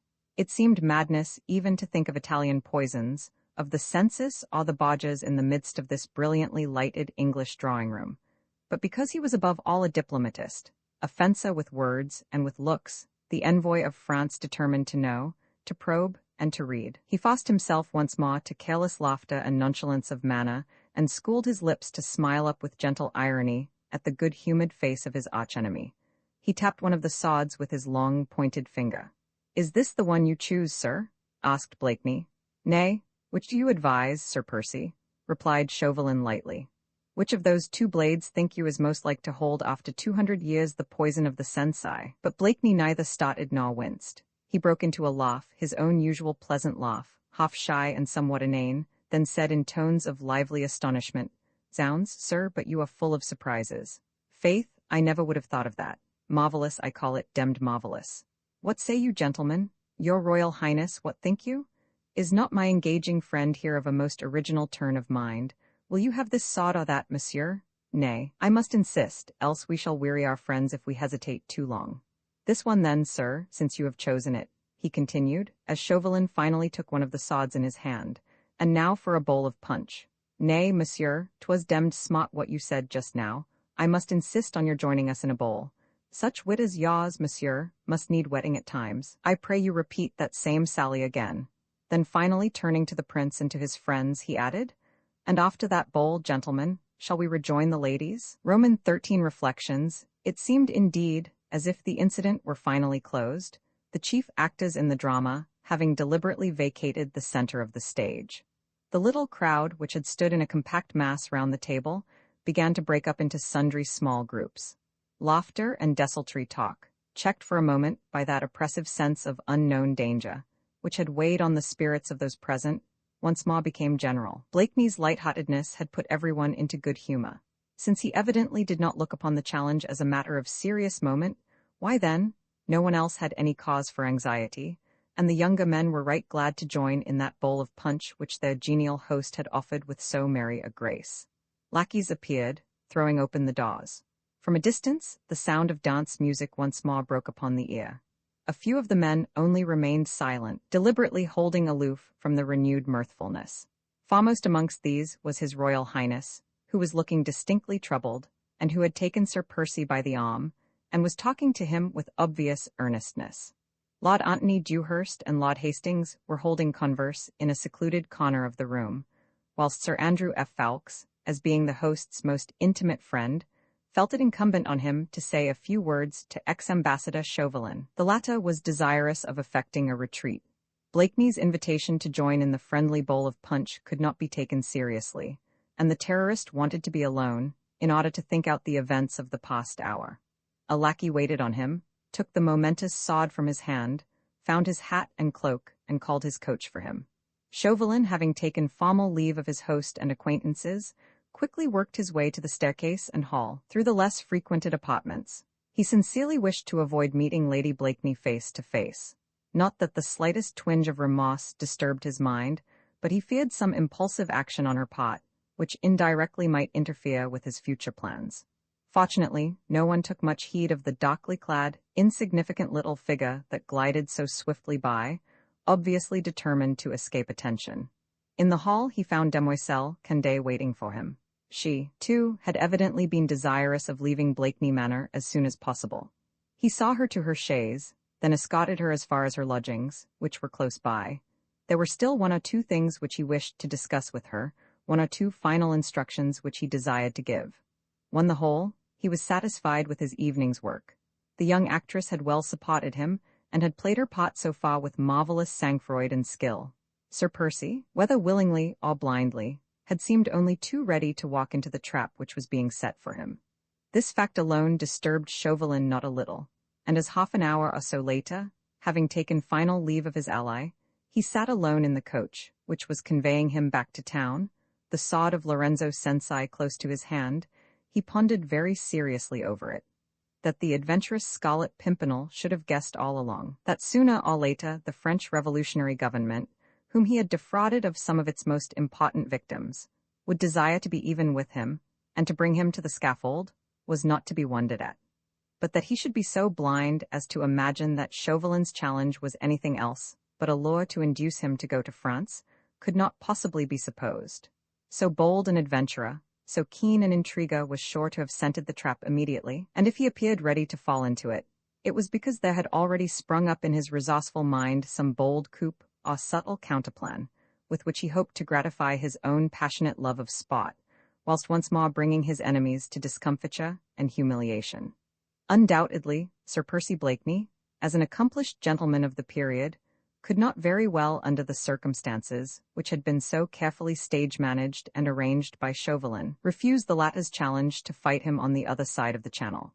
Any hesitation on the part of the leader of that daring Scarlet Pimpernel League would have covered him with a faint suspicion of pusillanimity and a subtle breath of ridicule, and in a moment the prestige of the unknown and elusive hero would have vanished forever. But apart from the necessity of the fight, Blakeney seemed to enter into the spirit of the plot directed against his own life, with such light-hearted merriment, such zest and joy, that Chauvelin could not help but be convinced that the capture of the Scarlet Pimpernel at Boulogne or elsewhere would not prove quite so easy a matter as he had at first anticipated. That same night, he wrote a long and circumstantial letter to his colleague, Citizen Robespierre, shifting thereby, as it were, some of the responsibility of coming events from his own shoulders onto the executive of the Committee of Public Safety.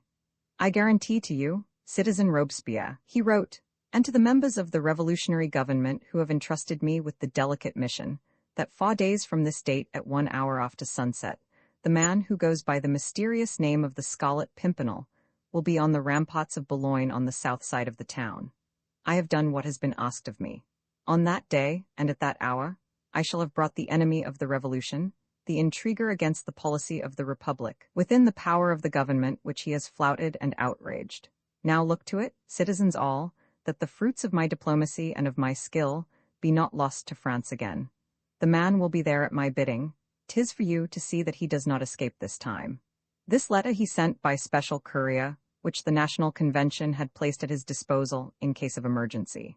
Having sealed it and entrusted it to the man, Chauvelin felt at peace with the world and with himself. Although he was not so sure of success as he would have wished, he yet could not see how failure could possibly come about.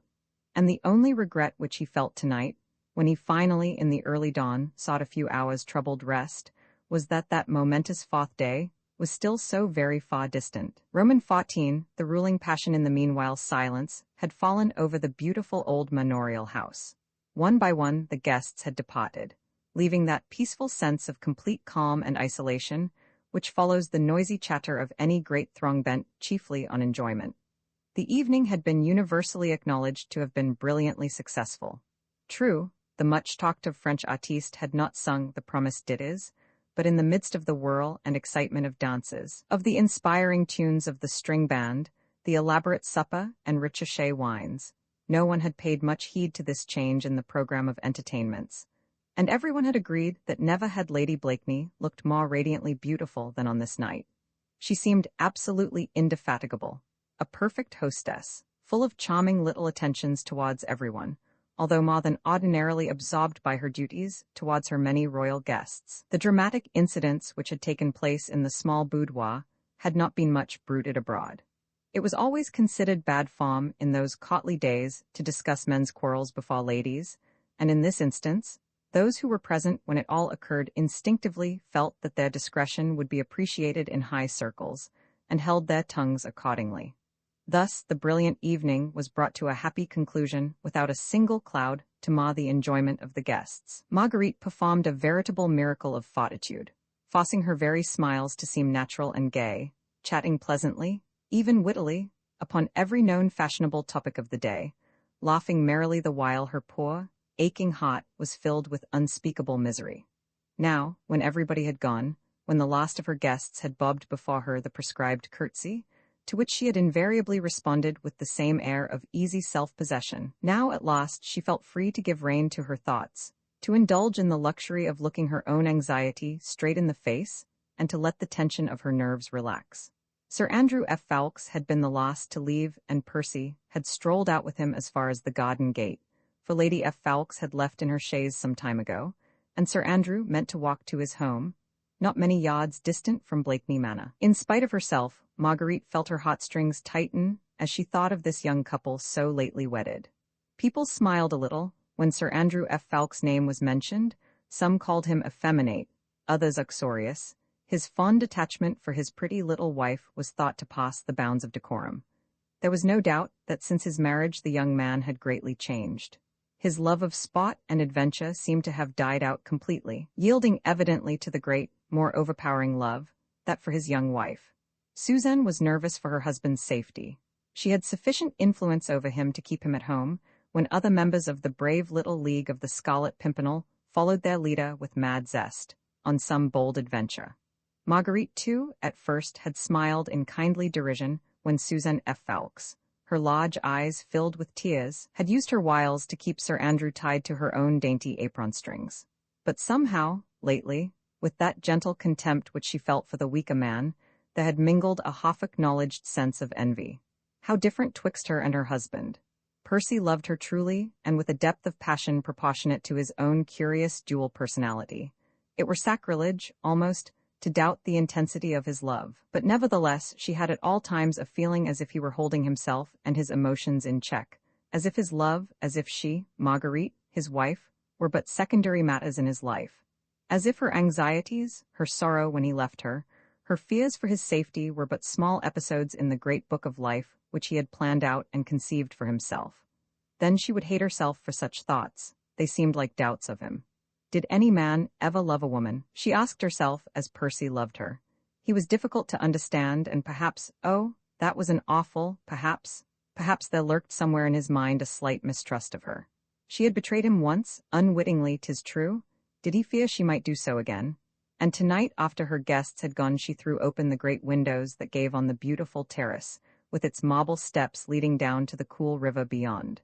Everything now seemed so peaceful and still. The scent of the heliotrope made the midnight air swoon with its intoxicating fragrance. The rhythmic murmur of the waters came gently echoing from below, and from far away there came the melancholy cry of a night bird on the prowl. That cry made Marguerite shudder. Her thoughts flew back to the episodes of this night, and to Chauvelin, the dark bird of prey, with his mysterious death-dealing plans, his subtle intrigues which all tended towards the destruction of one man. His enemy, the husband whom Marguerite loved. Oh, how she hated these wild adventures which took Percy away from her side. Is not a woman who loves, be it husband or child, the most truly selfish, the most cruelly callous creature in the world there, where the safety and the well-being of the loved one is in direct conflict with the safety and well-being of others? She would right gladly have closed her eyes to every horror perpetrated in France. She would not have known what went on in Paris. She wanted her husband, and yet month after month, with but short intervals, she saw him risk that precious life of his, which was the very essence of her own soul, for others. For others, always for others, and she, Marguerite, his wife, was powerless to hold him back, powerless to keep him beside her when that mad fit of passion seized him to go on one of those wild quests wherefrom she always feared he could not return alive.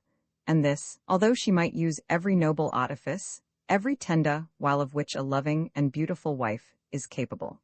At times like those her own proud heart was filled with hatred and with envy towards everything that took him away from her.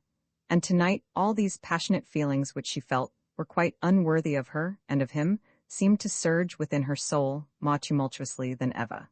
She was longing to throw herself in his arms, to pour out into his loving ear all that she suffered, in fear and anxiety, and to make one more appeal to his tenderness, and to that passion which had so often made him forget the world at her feet. And so instinctively, she walked along the terrace towards that moss-secluded part of the garden just above the river bank, where she had so oft wandered hand in hand with him, in the honeymoon of their love. The great clumps of old-fashioned cabbage roses grew in untidy splendor, and belated lilies sent intoxicating odors into the air, whilst the heavy masses of Egyptian and Michaelmas daisies looked like ghostly constellations in the gloom. She thought Percy must soon be coming this way. Though it was so late, she knew that he would not go to bed. After the events of the night, his ruling passion, strong in death, would be holding him in its thrall. She too felt wide awake and unconscious of fatigue. When she reached the secluded path beside the river, she peered eagerly up and down and listened for a sound.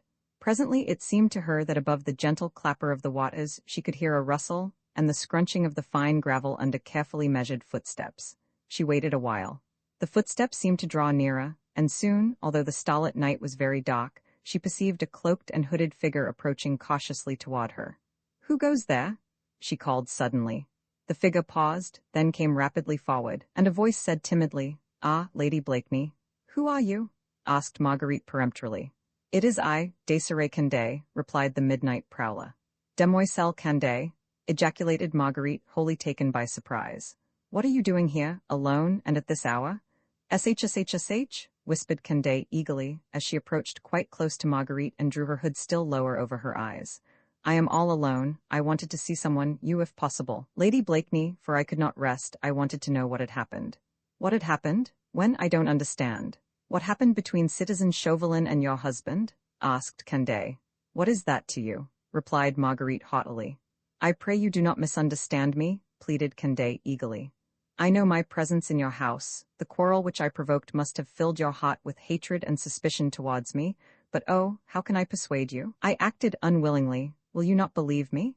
I was that man's tool, and oh God," she added with sudden, wild vehemence, If only you could know what tyranny that accursed government of France exercises over poor helpless women or men who happen to have fallen within reach of its relentless clutches. Her voice broke down in a sob. Marguerite hardly knew what to say or think.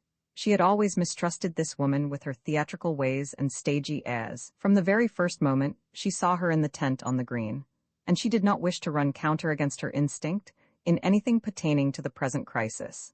And yet, in spite of her mistrust, the actress' vehement words found an echo in the depths of her own heart. How well she knew that tyranny of which Condé spoke with such bitterness. Had she not suffered from it, endured terrible sorrow and humiliation, when under the ban of that same appalling tyranny she had betrayed the identity, then unknown to her, of the Scarlet Pimpernel? Therefore, when Condé paused after those last excited words, she said with more gentleness than she had shown hitherto, though still quite coldly, "But you have not yet told me why you came back here tonight. If Citizen Chauvelin was your taskmaster, then you must know all that has occurred. I had a vague hope that I might see you. For what purpose? To warn you if I could. I need no warning, or are too proud to take one. Do you know, Lady Blakeney, that Citizen Chauvelin has a personal hatred against your husband? How do you know that?" asked Marguerite, with her suspicions once more on the qui-vive. She could not understand Condé's attitude. This midnight visit, the vehemence of her language, the strange mixture of knowledge and ignorance which she displayed. What did this woman know of Chauvelin's secret plans? Was she his open ally, or his helpless tool? And was she even now playing a part taught her or commanded her by that prince of intriguers? Condé, however, seemed quite unaware of the spirit of antagonism and mistrust, which Marguerite took but little pains now to disguise. She clasped her hands together, and her voice shook with the earnestness of her entreaty. "Oh," she said eagerly, "have I not seen that look of hatred in Chauvelin's cruel eyes? He hates your husband, I tell you. Why I know not, but he hates him, and means that great harm shall come to Sir Percy through this absurd duel. Oh, Lady Blakeney, do not let him go. I entreat you, do not let him go." But Marguerite proudly drew back a step or two, away from the reach of those hands stretched out towards her in such vehement appeal. "You are overwrought, mademoiselle," she said coldly. "Believe me, I have no need either of your entreaties or of your warning. I should like you to think that I have no wish to be ungrateful, that I appreciate any kind thought you may have harbored for me in your mind. But beyond that, please forgive me if I say it somewhat crudely, I do not feel that the matter concerns you in the least. The hour is late," she added more gently, as if desiring to attenuate the harshness of her last words. "Shall I send my maid to escort you home? She is devoted and discreet?" "Nay," retorted the other in tones of quiet sadness. "There is no need of discretion. I am not ashamed of my visit to you tonight. You are very proud, and for your sake I will pray to God that sorrow and humiliation may not come to you, as I feared. We are never likely to meet again, Lady Blakeney. You will not wish it, and I shall have passed out of your life as swiftly as I had entered into it. But there was another thought lurking in my mind when I came tonight. In case Sir Percy goes to France, the duel is to take place in or near Boulogne. This much I do know. Would you not wish to go with him?"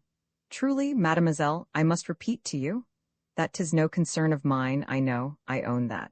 But you see, when I came back here tonight in the silence and the darkness, I had not guessed that you would be so proud. I thought that I, a woman, would know how to touch your womanly heart. I was clumsy, I suppose. I made so sure that you would wish to go with your husband, in case he insisted on running his head into the noose, which I feel sure Chauvelin has prepared for him. I myself start for France shortly. Citizen Chauvelin has provided me with the necessary passport for myself and my maid, who was to have accompanied me. Then, just now, when I was all alone, and thought over all the mischief which that fiend had forced me to do for him, it seemed to me that perhaps—" She broke off abruptly, and tried to read the other woman's face in the gloom. But Marguerite, who was taller than the Frenchwoman, was standing, very stiff and erect, giving the young actress neither discouragement nor confidence. She did not interrupt Condé's long and voluble explanation. Vaguely she wondered what it was all about, and even now when the Frenchwoman paused, Marguerite said nothing, but watched her quietly as she took a folded paper from the capacious pocket of her cloak, and then held it out with a look of timidity towards Lady Blakeney. "My maid need not come with me," said Desirée Condé humbly. "I would far rather travel alone. This is her passport, and oh, you need not take it out of my hand," she added in tones of bitter self-deprecation, as Marguerite made no sign of taking the paper from her. "See, I will leave it here among the roses. You mistrust me now. It is only natural. Presently, perhaps, calmer reflection will come. You will see that my purpose now is selfless, that I only wish to serve you and him." She stooped and placed the folded paper in the midst of a great clump of centifolium roses, and then without another word she turned and went her way. For a few moments, whilst Marguerite still stood there, puzzled and vaguely moved, she could hear the gentle frou-frou of the other woman's skirts against the soft sand of the path, and then a long-drawn sigh that sounded like a sob. Then all was still again. The gentle midnight breeze caressed the tops of the ancient oaks and elms behind her, drawing murmurs from their dying leaves like unto the whisperings of ghosts. Marguerite shuddered with a slight sense of cold.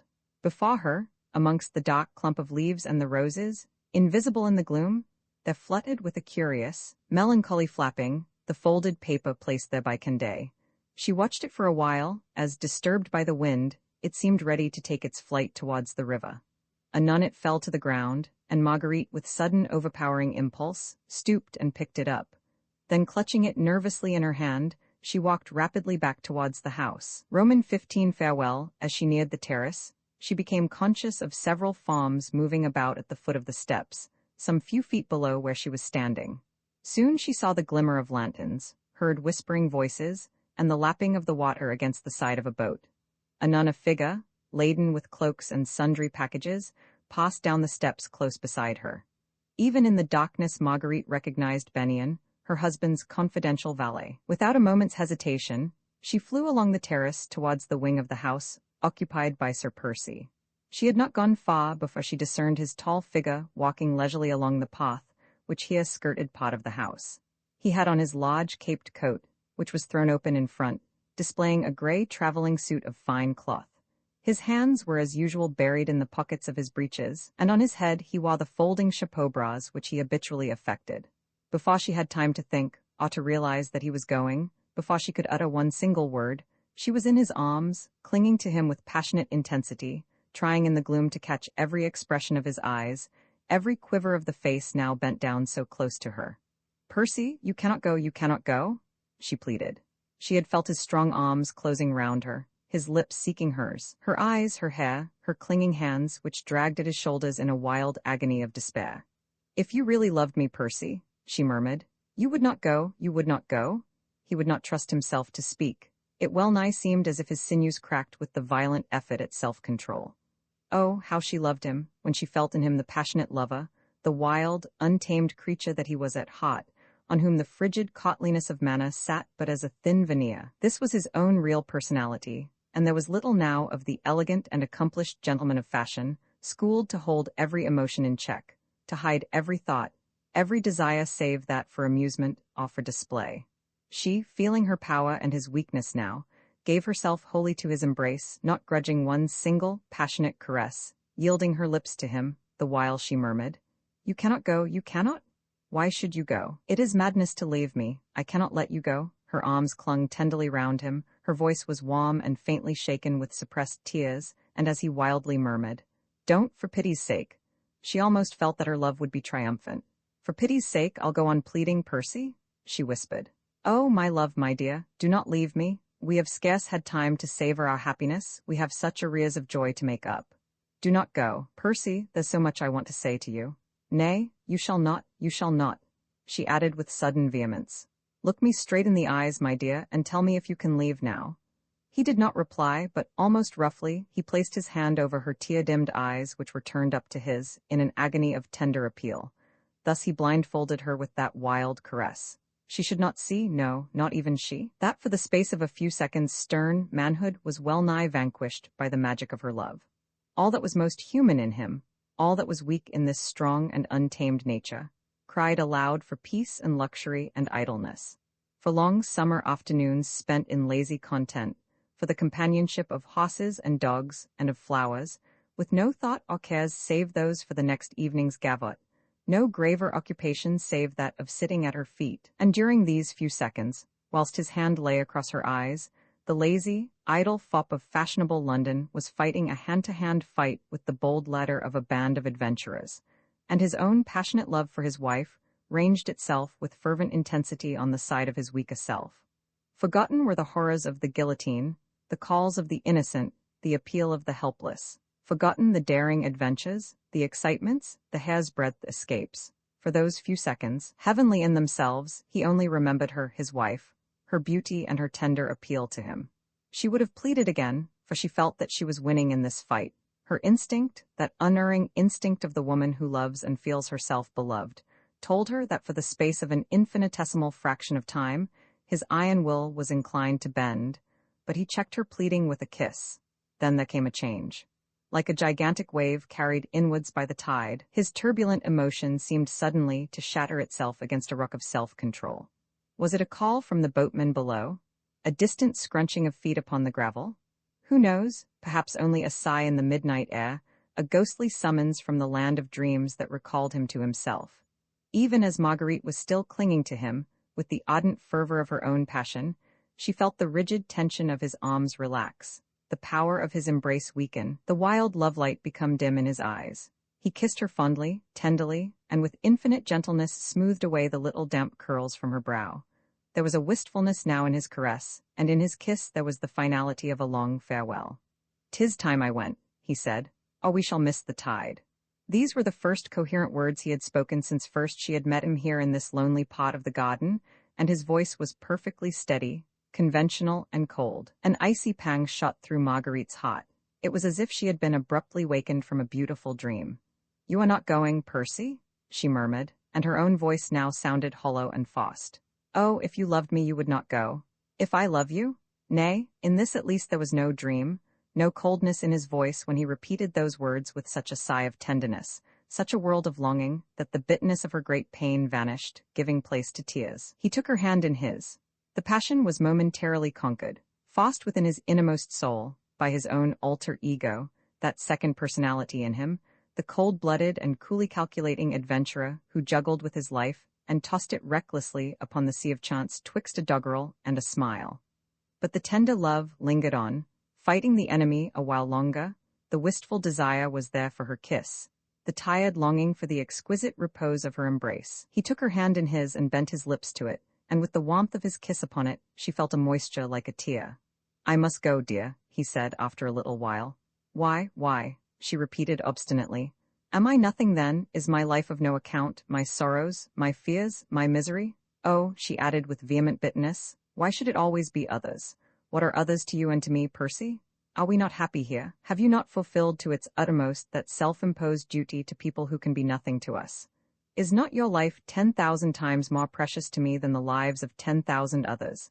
Even through the darkness, and because his face was so close to hers, she could see a quaint little smile playing round the corners of his mouth. "Nay, dear," he said gently, "'tis not 10,000 lives that call to me today, only one at best. Don't you hate to think of that poor little old cure sitting in the midst of his ruined pride and hopes, the jewels so confidently entrusted to his care, stolen from him, he waiting, perhaps, in his little presbytery for the day when those brutes will march him to prison and to death? Nay, I think a little sea voyage and English country air would suit the Abbé Fouquet, dear, and I only mean to ask him to cross the Channel with me." "Percy?" she pleaded. "Oh, I know, he rejoined with that short deprecatory sigh of his, which seemed always to close any discussion between them on that point. "You are thinking of that absurd duel." He laughed lightly, good-humoredly, and his eyes gleamed with merriment. "La dear," he said gaily, "will you not reflect a moment? Could I refuse the challenge before His Royal Highness and the ladies? I couldn't. Faith, that was it, just a case of couldn't. Fate did it all, the quarrel, my interference, the challenge. He had planned it all of course. Let us own that he is a brave man, seeing that he and I are not even yet for that beating he gave me on the Calais cliffs." "Yes, he has planned it all," she retorted vehemently. "The quarrel tonight, your journey to France, your meeting with him face to face at a given hour and place where he can most readily, most easily close the death trap upon you." This time he broke into a laugh, a good, hearty laugh, full of the joy of living, of the madness and intoxication of a bold adventure, a laugh that had not one particle of anxiety or of tremor in it. "Nay, dear," he said, "but your ladyship is astonishing. Close a death trap upon your humble servant? Nay, the governing citizens of France will have to be very active and mighty wide awake ere they succeed in stealing a march on me. Zounds, but we'll give them an exciting chase this time. Nay, little woman, do not fear," he said with sudden infinite gentleness, "those demmed murderers have not got me yet."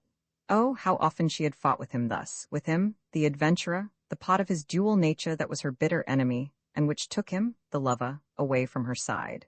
She knew so well the finality of it all, the amazing hold which that unconquerable desire for these mad adventures had upon him.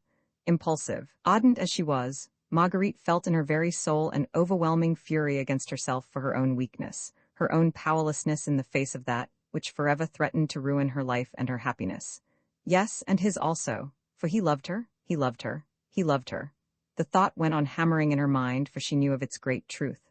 He loved her and went away, and she, poor, puny weakling, was unable to hold him back. The tendrils which fastened his soul to hers were not so tenacious as those which made him cling to suffering humanity, over there in France, where men and women were in fear of death and torture, and looked upon the elusive and mysterious Scarlet Pimpernel as a heaven-born hero sent to save them from their doom. To them at these times, his very heartstrings seemed to turn with unconquerable force, and when, with all the ardor of her own passion, she tried to play upon the chords of his love for her, he could not respond, for they, the strangers, had the stronger claim. And yet through it all she knew that this love of humanity, this mad desire to serve and to help, in no way detracted from his love for her. Nay, it intensified it, made it purer and better, adding to the joy of perfect intercourse the poetic and subtle fragrance of ever-occurring pain. But now, at last, she felt weary of the fight. Her heart was aching, bruised and sore. An infinite fatigue seemed to weigh like lead upon her very soul. This seemed so different to any other parting that had perforce been during the past year. The presence of Chauvelin in her house, the obvious planning of this departure for France, had filled her with a foreboding, nay, almost a certitude of a gigantic and deadly cataclysm. Her senses began to reel. She seemed not to see anything very distinctly. Even the loved form took on a strange and ghost-like shape. He now looked preternaturally tall, and there was a mist between her and him. She thought that he spoke to her again, but she was not quite sure, for his voice sounded like some weird and mysterious echo. A bosquet of climbing heliotrope close by threw a fragrance into the evening air, which turned her giddy with its overpowering sweetness. She closed her eyes, for she felt as if she must die, if she held them open any longer. And as she closed them, it seemed to her as if he folded her in one last, long, heavenly embrace. He felt her graceful figure swaying in his arms like a tall and slender lily bending to the wind. He saw that she was but half-conscious, and thanked heaven for this kindly solace to his heart-breaking farewell. There was a sloping, mossy bank close by, there where the marble terrace yielded to the encroaching shrubbery. A tangle of pale pink monthly roses made a bower overhead. She was just sufficiently conscious to enable him to lead her to this soft green couch. There he laid her amongst the roses, kissed the dear, tired eyes, her hands, her lips, her tiny feet, and went. Romans 16, the passport, the rhythmic clapper of oars roused Marguerite from this trance-like swoon. In a moment she was on her feet, all her fatigue gone, her numbness of soul and body vanished as in a flash. She was fully conscious now, conscious that he had gone, that according to every probability under heaven and every machination concocted in hell, he would never return from France alive, and that she had failed to hear the last words which he spoke to her, had failed to glean his last look or to savor his final kiss. Though the night was starlit and balmy, it was singularly dark, and vainly did Marguerite strain her eyes to catch sight of that boat which was bearing him away so swiftly now. She strained her ears, vaguely hoping to catch one last, lingering echo of his voice. But all was silence, save that monotonous clapper, which seemed to beat against her heart like a rhythmic knell of death. She could hear the oars distinctly. There were 6 or 8, she thought, certainly no fewer.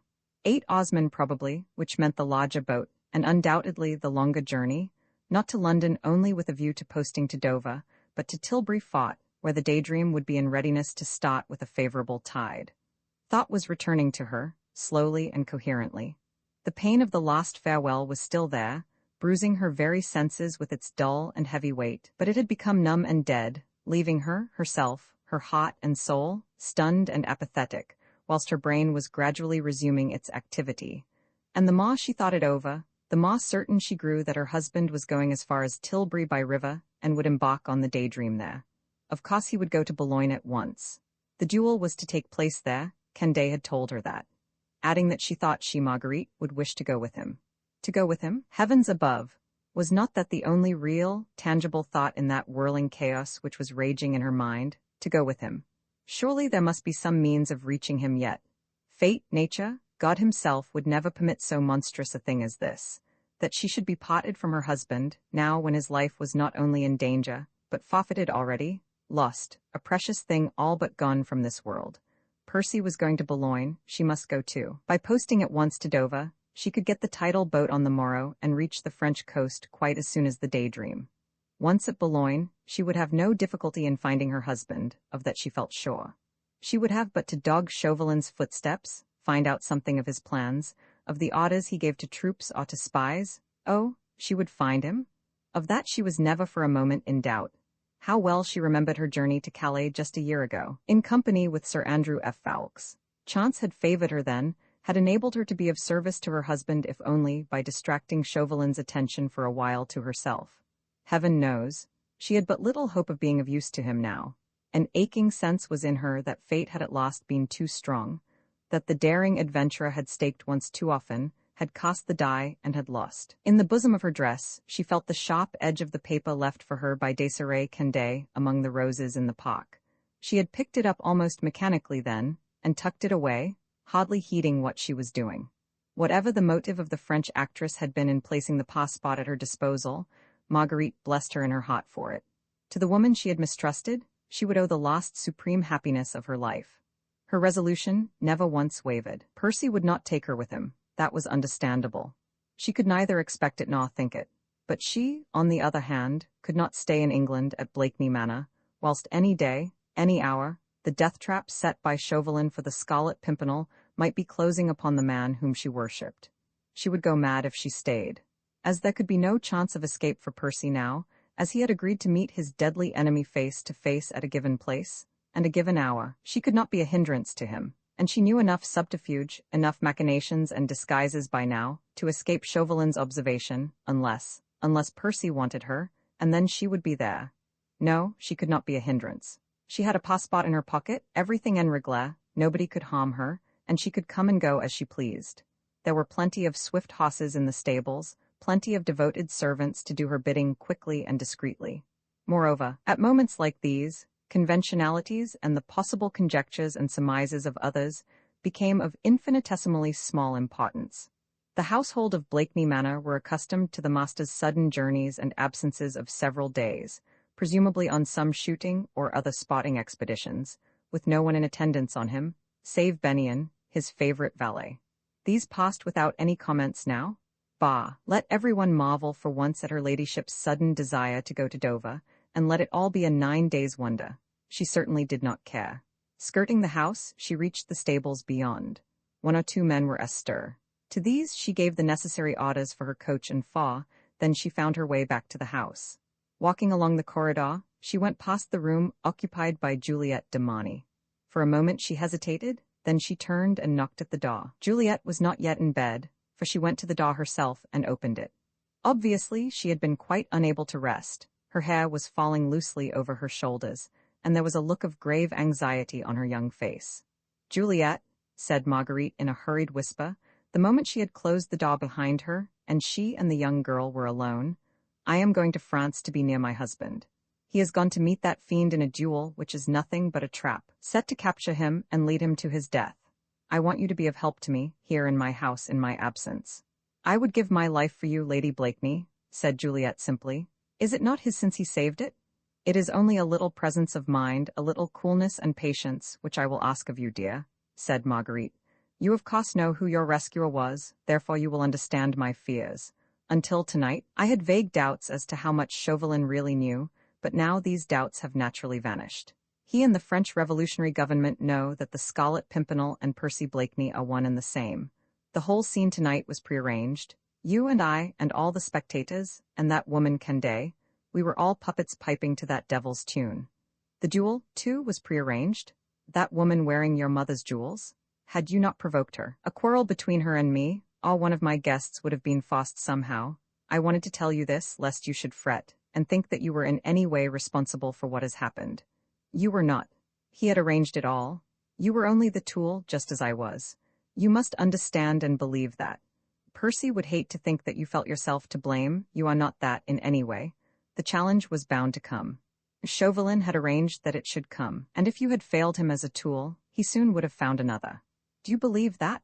"I believe that you are an angel of goodness, Lady Blakeney," replied Juliet, struggling with her tears, "and that you are the only woman in the world worthy to be his wife." "But," insisted Marguerite firmly, as the young girl took her cold hand in her own, and gently fondling it, covered it with grateful kisses. "But if anything happens, anon, you will believe firmly that you were in no way responsible, that you were innocent and merely a blind tool? God bless you for that. You will believe it? I will." "And now for my request," rejoined Lady Blakeney in a more quiet, more matter-of-fact tone of voice. "You must represent me here when I am gone. Explain as casually and as naturally as you can that I have gone to join my husband on his yacht for a few days. Lucy, my maid, is devoted and a tower of secrecy. She will stand between you and the rest of the household in concocting some plausible story. To every friend who calls, to anyone of our world whom you may meet, you must tell the same tale, and if you note an air of incredulity in anyone, if you hear whispers of there being some mystery, well, let the world wag its busy tongue. I care less than not. It will soon tire of me and my doings, and having torn my reputation to shreds will quickly leave me in peace. But to Sir Andrew F. Ffoulkes," she added earnestly, "tell the whole truth for me. He will understand and do as he thinks right." "I will do all you ask, Lady Blakeney, and am proud to think that I shall be serving you, even in so humble and easy a capacity. When do you start?" "At once. Goodbye, Juliet." She bent down to the young girl and kissed her tenderly on the forehead, then she glided out of the room as rapidly as she had come. Juliet, of course, did not try to detain her, or to force her help of companionship on her, when obviously she would wish to be alone. Marguerite quickly reached her room. Her maid Lucy was already waiting for her. Devoted and silent as she was, one glance at her mistress' face told her that trouble, grave and imminent, had reached Blakeney Manor. Marguerite, whilst Lucy undressed her, took up the passport and carefully perused the personal description of one Céline Dumont, maid to Citizeness Desirée Condé, which was given therein. Tall, blue eyes, light hair, age about 25. It all might have been vaguely meant for her. She had a dark cloth gown and long black cloak with hood to come well over the head. These she now donned, with some thick shoes, and a dark-colored handkerchief tied over her head under the hood, so as to hide the golden glory of her hair. She was quite calm and in no haste. She made Lucy pack a small hand valise with some necessaries for the journey, and provided herself plentifully with money, French and English notes, which she tucked well away inside her dress. Then she bade her maid, who was struggling with her tears, a kindly farewell, and quickly went down to her coach. Roman 17 Boulogne. During the journey, Marguerite had not much leisure to think. The discomforts and petty miseries incidental on cheap traveling had the very welcome effect of making her forget, for the time being, the soul-rendering crisis through which she was now passing.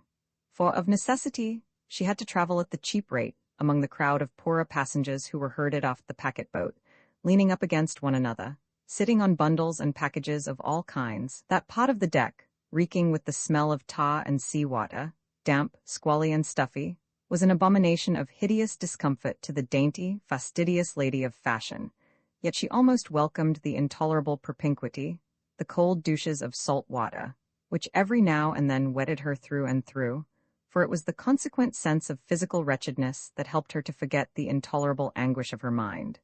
And among these poorer travelers, she felt secure from observation. No one took much notice of her. She looked just like one of the herd, and in the huddled-up little figure, in the dark, bedraggled clothes, no one would for a moment have recognized the dazzling personality of Lady Blakeney. Drawing her hood well over her head, she sat in a secluded corner of the deck, upon the little black valise which contained the few belongings she had brought with her.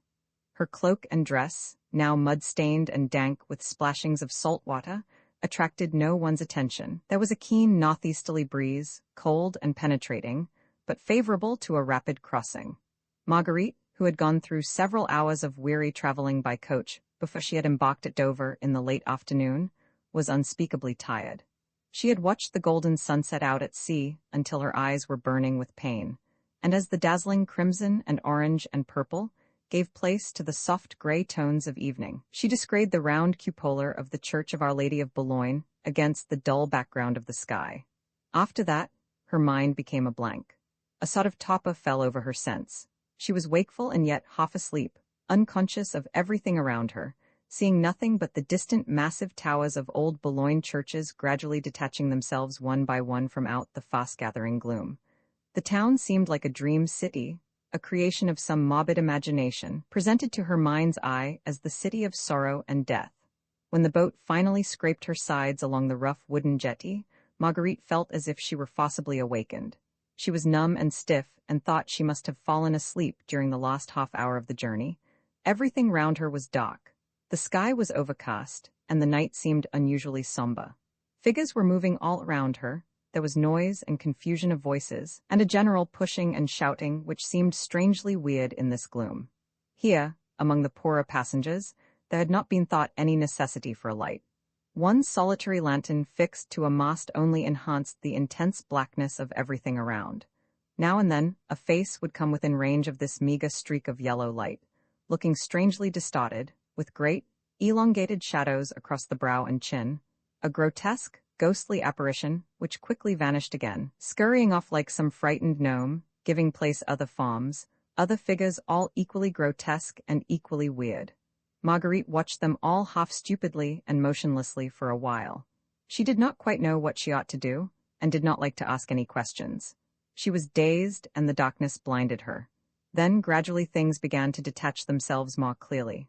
On looking straight before her, she began to discern the landing place, the little wooden bridge across which the passengers walked one by one from the boat onto the jetty. The first-class passengers were evidently all alighting now. The crowd of which Marguerite formed a unit had been pushed back in a more compact herd, out of the way for the moment, so that their betters might get along more comfortably. Beyond the landing stage a little booth had been erected, a kind of tent, open in front and lighted up within by a couple of lanterns. Under this tent there was a table, behind which sat a man dressed in some sort of official-looking clothes, and wearing the tricolour scarf across his chest. All the passengers from the boat had apparently to file past this tent. Marguerite could see them now quite distinctly, the profiles of the various faces, as they paused for a moment in front of the table, being brilliantly illuminated by one of the lanterns. 2 sentinels wearing the uniform of the National Guard stood each side of the table. The passengers one by one took out their passport as they went by, handed it to the man in the official dress, who examined it carefully, very lengthily, then signed it and returned the paper to its owner. But at times he appeared doubtful, folded the passport and put it down in front of him. The passenger would protest. Marguerite could not hear what was said, but she could see that some argument was attempted, quickly dismissed by a peremptory order from the official. The doubtful passport was obviously put on one side for further examination, and the unfortunate owner thereof detained, until he or she had been able to give more satisfactory references to the representatives of the Committee of Public Safety, stationed at Boulogne. This process of examination necessarily took a long time. Marguerite was getting horribly tired. Her feet ached, and she scarcely could hold herself upright. Yet she watched all these people mechanically, making absurd little guesses in her weary mind as to whose passport would find favor in the eyes of the official, and whose would be found suspect and inadequate. Suspect? A terrible word these times, since Merlin's terrible law decreed now that every man, woman or child, who was suspected by the Republic of being a traitor, was a traitor in fact. How sorry she felt for those whose passports were detained, who tried to argue so needlessly, and who were finally led off by a soldier, who had stepped out from somewhere in the dock, and had to await further examination, probably imprisonment and often death. As to herself, she felt quite safe. The passport given to her by Chauvelin's own accomplice was sure to be quite en règle. Then suddenly her heart seemed to give a sudden leap, and then to stop in its beating for a second or two. In one of the passengers, a man who was just passing in front of the tent, she had recognized the form and profile of Chauvelin. He had no passport to show, but evidently the official knew who he was, for he stood up and saluted, and listened deferentially, whilst the ex-ambassador apparently gave him a few instructions. It seemed to Marguerite that these instructions related to 2 women who were close behind Chauvelin at the time, and who presently seemed to file past without going through the usual formalities of showing their passports. But of this she could not be quite sure. The women were closely hooded and veiled, and her own attention had been completely absorbed by this sudden appearance of her deadly enemy. Yet what more natural than that Chauvelin should be here now? His object accomplished, he had no doubt posted to Dover, just as she had done. There was no difficulty in that, and a man of his type and importance would always have unlimited means and money at his command to accomplish any journey he might desire to undertake. There was nothing strange or even unexpected in the man's presence here, and yet somehow it had made the whole, awful reality more tangible, more wholly unforgettable. Marguerite remembered his abject words to her when first she had seen him at the Richmond fete. He said that he had fallen into disgrace, that, having failed in his service to the Republic, he had been relegated to a subordinate position, pushed aside with contumely to make room for better, abler men. Well, all that was a lie, of course, a cunning method of gaining access into her house. Of that she had already been convinced when Condé provoked the esclandre which led to the challenge. That on French soil he seemed in anything but a subsidiary position, that he appeared to rule rather than to obey, could in no way appear to Marguerite in the nature of surprise. As the actress had been a willing tool in the cunning hands of Chauvelin, so were probably all these people around her. Where others cringed in the face of officialism, the ex-ambassador had stepped forth as a master. He had shown a badge, spoken a word mayhap, and the man in the tent who had made other people tremble stood up deferentially and obeyed all commands. It was all very simple and very obvious, but Marguerite's mind had been asleep, and it was the sight of the sable-clad little figure which had roused it from its happy torpor. In a moment now her brain was active and alert, and presently it seemed to her as if another figure, taller than those around, had crossed the barrier immediately in the wake of Chauvelin. Then she chided herself for her fancies. It could not be her husband. Not yet. He had gone by water, and would scarce be in Boulogne before the morning. Ah, now at last came the turn of the second-class passengers. There was a general bousculade, and the human bundle began to move. Marguerite lost sight of the tent and its awe-inspiring appurtenances. She was a mere unit again in this herd on the move. She too progressed along slowly, one step at a time. It was wearisome, and she was deadly tired. She was beginning to form plans now that she had arrived in France. All along she had made up her mind that she would begin by seeking out the Abbé Fouquet, for he would prove a link twixt her husband and herself. She knew that Percy would communicate with the Abbé. Had he not told her that the rescue of the devoted old man from the clutches of the terrorists would be one of the chief objects of his journey? It had never occurred to her what she would do if she found the Abbé Fouquet gone from Boulogne. "Hey, Lamia, your passport?" The rough words roused her from her meditations. She had moved forward, quite mechanically, her mind elsewhere, her thoughts not following the aim of her feet. Thus she must have crossed the bridge along with some of the crowd, must have landed on the jetty, and reached the front of the tent, without really knowing what she was doing. Ah yes, her passport? She had quite forgotten that. But she had it by her, quite in order, given to her in a fit of tardy remorse by Demoiselle Condé, the intimate friend of one of the most influential members of the revolutionary government of France. She took the passport from the bosom of her dress and handed it to the man in the official dress. "Your name?" he asked peremptorily. "Céline Dumont," she replied unhesitatingly, for had she not rehearsed all this in her mind dozens of times, until her tongue could rattle off the borrowed name as easily as it could her own. Serviteur to Citizeness Desirée Condé. The man, who had very carefully been examining the paper the while, placed it down on the table deliberately in front of him and said, "Céline Dumont? Eh, Lamia, what tricks are you up to now?" "Tricks? I don't understand," she said quietly, for she was not afraid. The passport was en règle. She knew she had nothing to fear. "Oh, but I think you do," retorted the official with a sneer, "and 'tis a mighty clever one, I'll allow. Céline Dumont, ma foi. Not badly imagined, ma petite mia," and all would have passed off splendidly. Unfortunately, Céline Dumont, servitor to Citizeness Desirée Condé, passed through these barriers along with her mistress not half an hour ago. And with long, grimy finger, he pointed to an entry in the large book which lay open before him, and wherein he had apparently been busy making notes of the various passengers who had filed past him. Then he looked up with a triumphant leer at the calm face of Marguerite. She still did not feel really frightened, only puzzled and perturbed, but all the blood had rushed away from her face, leaving her cheeks ashen white and pressing against her heart until it almost choked her. "You are making a mistake, citizen," she said very quietly. "I am Citizeness Condé's maid. She gave me the passport herself just before I left for England. If you will ask her the question, she will confirm what I say, and she assured me that it was quite en règle." But the man only shrugged his shoulders and laughed derisively. The incident evidently amused him, yet he must have seen many of the same sort. In the far corner of the tent, Marguerite seemed to discern a few moving forms. Soldiers, she thought, for she caught sight of a glint like that of steel. One or two men stood close behind the official at the desk, and the sentinels were to the right and left of the tent. With an instinctive sense of appeal, Marguerite looked round from one face to the other. But each looked absolutely impassive and stolid, quite uninterested in this little scene, the exact counterpart of a dozen others, enacted on this very spot within the last hour. "Hey, la, petite mère," said the official in the same tone of easy persiflage which he had adopted all along. "But we do know how to concoct a pretty lie, aye? And so circumstantially too. Unfortunately, it was Citizeness Desirée Candet herself who happened to be standing just where you are at the present moment, along with her maid, Céline Dumont, both of whom were specially signed for and recommended as perfectly trustworthy by no less a person than Citoyen Chauvelin of the Committee of Public Safety. But I assure you that there is a mistake," pleaded Marguerite earnestly. "'Tis the other woman who lied. I have my passport, and a truce on this," retorted the man peremptorily.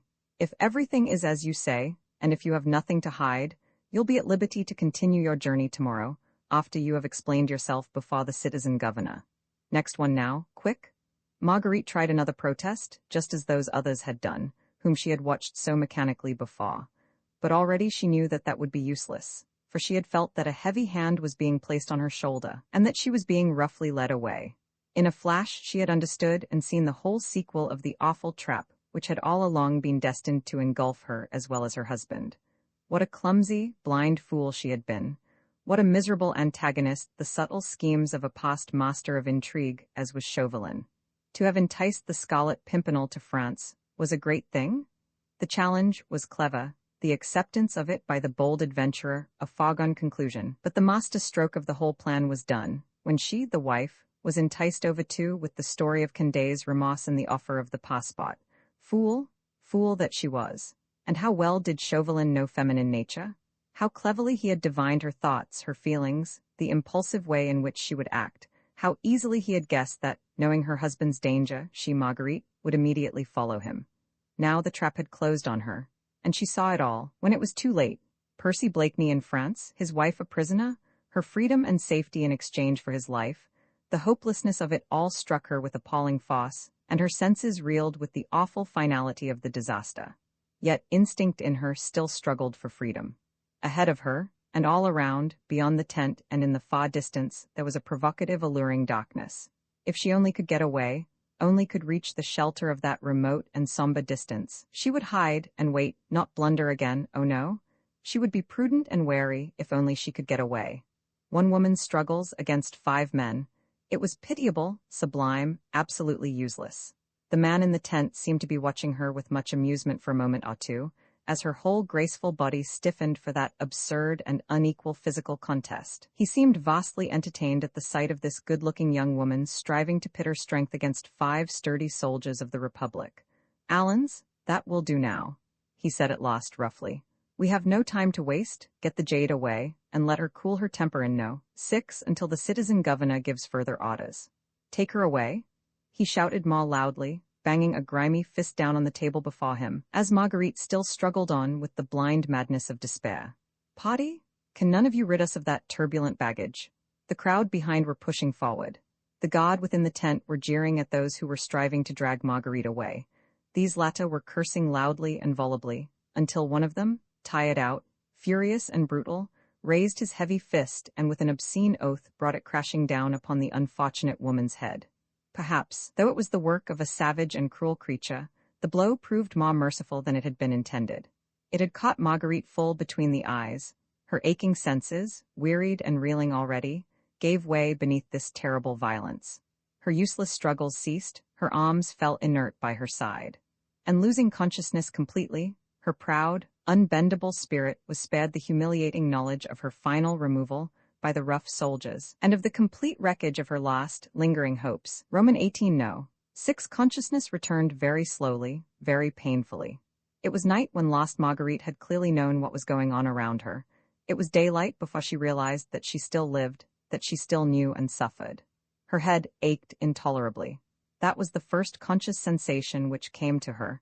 Then she vaguely perceived a pale ray of sunshine, very hazy and narrow, which came from somewhere in front of her and struck her in the face. She kept her eyes tightly shut, for that filmy light caused her an increase of pain. She seemed to be lying on her back, and her fingers wandering restlessly around felt a hard payless beneath their touch, then a rough pillow, and her own cloak laid over her. Thought had not yet returned, only the sensation of great suffering and of infinite fatigue. Anon she ventured to open her eyes, and gradually one or two objects detached themselves from out the haze, which still obscured her vision. Firstly, the narrow aperture, scarcely a window, filled in with tiny squares of coarse, unwashed glass, through which the rays of the morning sun were making kindly efforts to penetrate, then the cloud of dust illumined by those same rays, and made up, so it seemed to the poor tired brain that strove to perceive, of myriads of abnormally large molecules, overabundant and overactive, for they appeared to be dancing a kind of wild saraband before Marguerite's aching eyes, advancing and retreating, forming themselves into groups, and taking on funny shapes of weird masks and grotesque faces, which grinned at the unconscious figure lying helpless on the rough paillasse. Through and beyond them, Marguerite gradually became aware of 3 walls of a narrow room, dank and grey, half covered with whitewash and half with greenish mildew. Yes, and there, opposite to her and immediately beneath that semblance of a window, was another paillasse, and on it something dark that moved. The words, Liberté, Égalité, Fraternité ou la mort, stared out at her from somewhere beyond those active molecules of dust, but she also saw just above the other paillasse the vague outline of a dark crucifix. It seemed a terrible effort to coordinate all these things, and to try and realize what the room was, and what was the meaning of the paillasse, the narrow window and the stained walls. Too much altogether for the aching head to take and save very slowly, very gradually. Marguerite was content to wait and to let memory creep back as reluctantly as it would. "Do you think, my child, you could drink a little of this now?" It was a gentle, rather tremulous voice which struck upon her ear. She opened her eyes, and noticed that the dark something which had previously been on the opposite paillasse was no longer there, and that there appeared to be a presence close to her only vaguely defined, someone kindly and tender who had spoken to her in French, with that soft sing-song accent peculiar to the Normandy peasants, and who now seemed to be pressing something cool and soothing to her lips. "They gave me this for you?" continued the tremulous voice close to her ear. "I think it would do you good, if you tried to take it." A hand and arm was thrust underneath the rough pillow, causing her to raise her head a little. A glass was held to her lips, and she drank. The hand that held the glass was all wrinkled, brown and dry, and trembled slightly, but the arm which supported her head was firm and very kind. "There, I am sure you feel better now. Close your eyes and try to go to sleep." She did as she was bid and was ready enough to close her eyes. It seemed to her presently as if something had been interposed between her aching head and that trying ray of white September sun. Perhaps she slept peacefully for a little while after that, for though her head was still very painful, her mouth and throat felt less parched and dry. Through this sleep or semblance of sleep, she was conscious of the same pleasant voice softly droning patas and aves close to her ear. Thus she lay, during the greater part of the day. Not quite fully conscious, not quite awake to the awful memories which anon would crowd upon her thick and fast. From time to time, the same kind and trembling hands would with gentle pressure force a little liquid food through her unwilling lips, some warm soup or a glass of milk. Beyond the pain in her head, she was conscious of no physical ill. She felt at perfect peace, and an extraordinary sense of quiet and repose seemed to pervade this small room, with its narrow window through which the rays of the sun came gradually in more golden splendor as the day drew towards noon, and then they vanished altogether. The drony voice close beside her acted as a soporific upon her nerves. In the afternoon she fell into a real and beneficent sleep. But after that, she woke to full consciousness. Oh, the horror, the folly of it all! It came back to her with all the inexorable force of an appalling certainty. She was a prisoner in the hands of those who long ago had sworn to bring the Scarlet Pimpernel to death. She, his wife, a hostage in their hands, her freedom and safety offered to him as the price of his own. Here there was no question of dreams or of nightmares, no illusions as to the ultimate intentions of her husband's enemies. It was all a reality, and even now, before she had the strength fully to grasp the whole nature of this horrible situation, she knew that by her own act of mad and passionate impulse, she had hopelessly jeopardized the life of the man she loved. For with that sublime confidence in him begotten of her love, she never for a moment doubted which of the two alternatives he would choose, when once they were placed before him. He would sacrifice himself for her.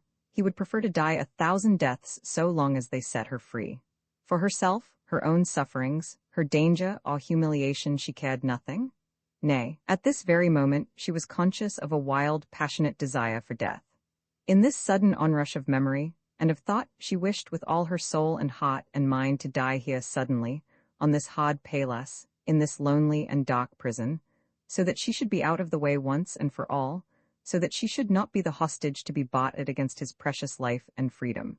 He would suffer acutely, terribly at her loss, because he loved her above everything else on earth. He would suffer in every fiber of his passionate and ardent nature, but he would not then have to endure the humiliations, the awful alternatives, the galling impotence and miserable death, the relentless either, or, which his enemies were even now preparing for him. And then came a revulsion of feeling.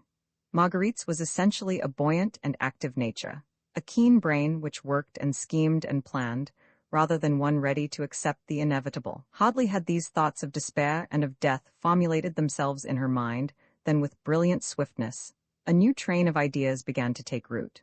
What if matters were not so hopeless after all? Already her mind had flown instinctively to thoughts of escape. Had she the right to despair? She, the wife and intimate companion of the man who had astonished the world with his daring, his prowess, his amazing good luck. She to imagine for a moment that in this all-supreme moment of adventurous life, the Scarlet Pimpernel would fail. Was not English society peopled with men, women and children, whom his ingenuity had rescued from plights quite as seemingly hopeless as her own? And would not all the resources of that inventive brain be brought to bear upon this rescue, which touched him nearer and more deeply than any which he had attempted hitherto? Now Marguerite was chiding herself for her doubts and for her fears. Already she remembered that amongst the crowd on the landing stage she had perceived a figure, unusually tall, following in the wake of Chauvelin and his companions. Awakened hope had already assured her that she had not been mistaken, that Percy, contrary to her own surmises, had reached Boulogne last night.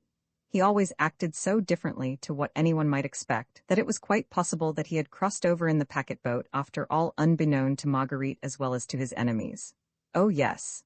The more she thought about it all, the more sure was she that Percy was already in Boulogne, and that he knew of her capture and her danger. What right had she to doubt even for a moment that he would know how to reach her, how, when the time came, to save himself and her? A warm glow began to fill her veins. She felt excited and alert, absolutely unconscious now of pain or fatigue, in this radiant joy of reawakened hope. She raised herself slightly, leaning on her elbow. She was still very weak and the slight movement had made her giddy, but soon she would be strong and well. She must be strong and well and ready to do his bidding when the time for escape would have come. "Ah, you are better, my child, I see," said that quaint, tremulous voice again, with its soft sing-song accent, "but you must not be so venturesome, you know. The physician said that you had received a cruel blow. The brain has been rudely shaken, and you must lie quite still all today, or your poor little head will begin to ache again." Marguerite turned to look at the speaker, and in spite of her excitement, of her sorrow and of her anxieties, she could not help smiling at the whimsical little figure which sat opposite to her, on a very rickety chair, solemnly striving with slow and measured movement of hand and arm, and a large supply of breath, to get up a polish on the worn-out surface of an ancient pair of buckled shoes. The figure was slender and almost wizened, the thin shoulders round with an habitual stoop, the lean shanks were encased in a pair of much-darned, cost-black stockings. It was the figure of an old man, with a gentle, clear-cut face furrowed by a forest of wrinkles, and surmounted by scanty white locks above a smooth forehead which looked yellow and polished like an ancient piece of ivory. He had looked across at Marguerite as he spoke, and a pair of innately kind and mild blue eyes were fixed with tender reproach upon her. Marguerite thought that she had never seen quite so much goodness and simple-heartedness portrayed on any face before. It literally beamed out of those pale blue eyes, which seemed quite full of unshed tears. The old man wore a tattered garment, a miracle of shining cleanliness, which had once been a soutane of smooth black cloth, but was now a mass of patches and threadbare at shoulders and knees. He seemed deeply intent in the task of polishing his shoes, and having delivered himself of his little admonition, he very solemnly and earnestly resumed his work. Marguerite's first and most natural instinct had, of course, been one of dislike and mistrust of anyone who appeared to be in some way on guard over her.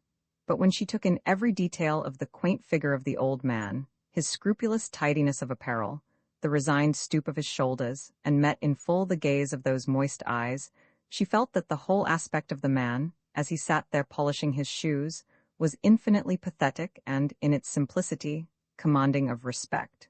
"Who are you?" asked Lady Blakeney at last, for the old man, after looking at her with a kind of appealing wonder, seemed to be waiting for her to speak. "A priest of the good God, my dear child," replied the old man with a deep sigh and a shake of his scanty locks, "who is not allowed to serve his divine master any longer. A poor old fellow, very harmless and very helpless, who has been set here to watch over you. You must not look upon me as a jailer, because of what I say, my child," he added with a quaint air of deference and apology. "I am very old and very small, and only take up a very little room. I can make myself very scarce. You shall hardly know that I am here. They forced me to it much against my will. But they are strong and I am weak. How could I deny them since they put me here? After all," he concluded naively, "perhaps it is the will of le bon Dieu, and he knows best, my child, he knows best." The shoes evidently refused to respond any further to the old man's efforts at polishing them. He contemplated them now, with a whimsical look of regret on his furrowed face, then set them down on the floor and slipped his stockinged feet into them. Marguerite was silently watching him, still leaning on her elbow. Evidently her brain was still numb and fatigued, for she did not seem able to grasp all that the old man said. She smiled to herself, too, as she watched him. How could she look upon him as a jailer? He did not seem at all like a Jacobin or a terrorist. There was nothing of the dissatisfied democrat, of the snarling anarchist ready to lend his hand to any act of ferocity directed against a so-called aristocrat, about this pathetic little figure in the ragged soutane and worn shoes. He seemed singularly bashful, too, and ill at ease, and loath to meet Marguerite's great, ardent eyes, which were fixed questioningly upon him. "You must forgive me, my daughter," he said shyly, "for concluding my toilet before you. I had hoped to be quite ready before you woke, but I had some trouble with my shoes. Except for a little water and soap, the prison authorities will not provide us poor captives with any means of cleanliness and tidiness, and le bon Dieu does love a tidy body as well as a clean soul. But there, he added fussily, I must not continue to gossip like this. You would like to get up, I know, and refresh your face and hands with a little water. Oh, you will see how well I have thought it out.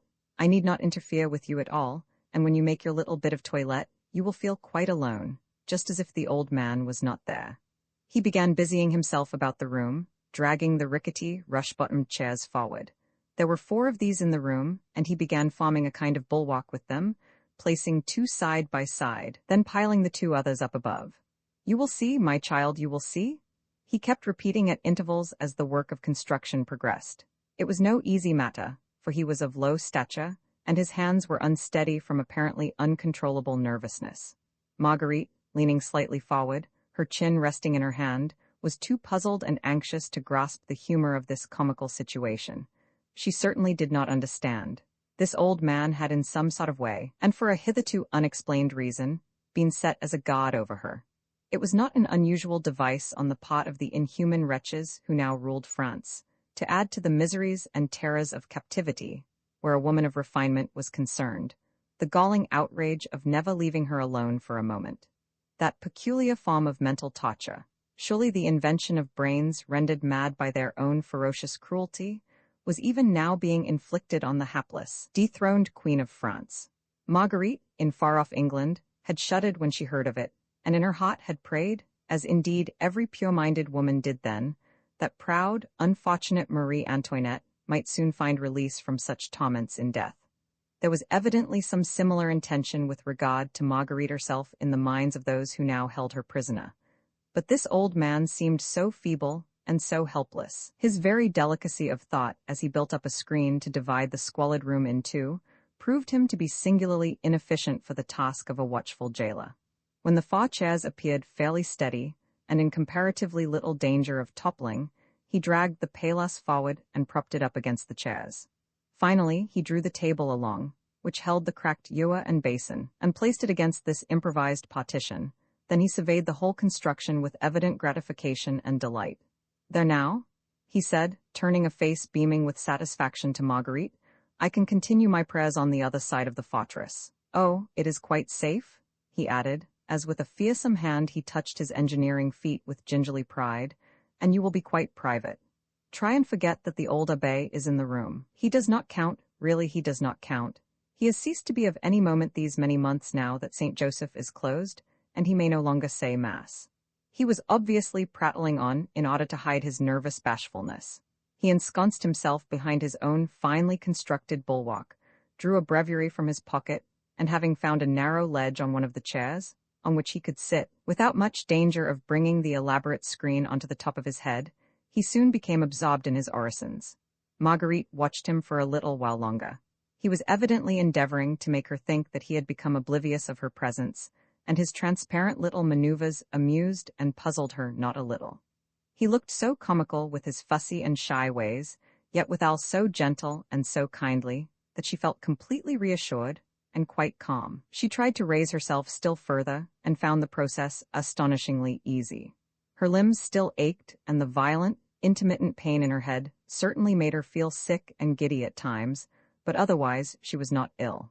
She sat up on the paillasse, then put her feet to the ground and presently walked up to the improvised dressing room and bathed her face and hands. The rest had done her good, and she felt quite capable of coordinating her thoughts, of moving about without too much pain, and of preparing herself both mentally and physically for the grave events which she knew must be imminent. While she busied herself with her toilet, her thoughts dwelt on the one all-absorbing theme. Percy was in Boulogne. He knew that she was here, in prison. He would reach her without fail. In fact, he might communicate with her at any moment now, and had without a doubt already evolved a plan of escape for her, more daring and ingenious than any which he had conceived hitherto. Therefore, she must be ready and prepared for any eventuality. She must be strong and eager, in no way despondent, for if he were here, would he not chide her for her want of faith? By the time she had smoothed her hair and tidied her dress, Marguerite caught herself singing quite cheerfully to herself. So full of buoyant hope was she. Roman 19 The strength of the weak M. L'Abbé? Said Marguerite gravely. Yes, mon enfant. The old man looked up from his breviary and saw Marguerite's great earnest eyes fixed with obvious calm and trust upon him. She had finished her toilet as well as she could, had shaken up and tidied the paillasse, and was now sitting on the edge of it, her hands clasped between her knees. There was something which still puzzled her, and impatient and impulsive as she was, she had watched the abbé as he calmly went on reading the Latin prayers for the last 5 minutes, and now she could contain her questionings no longer. You said just now that they set you to watch over me. So they did, my child, so they did? He replied with a sigh, as he quietly closed his book and slipped it back into his pocket. Ah, they are very cunning, and we must remember that they have the power.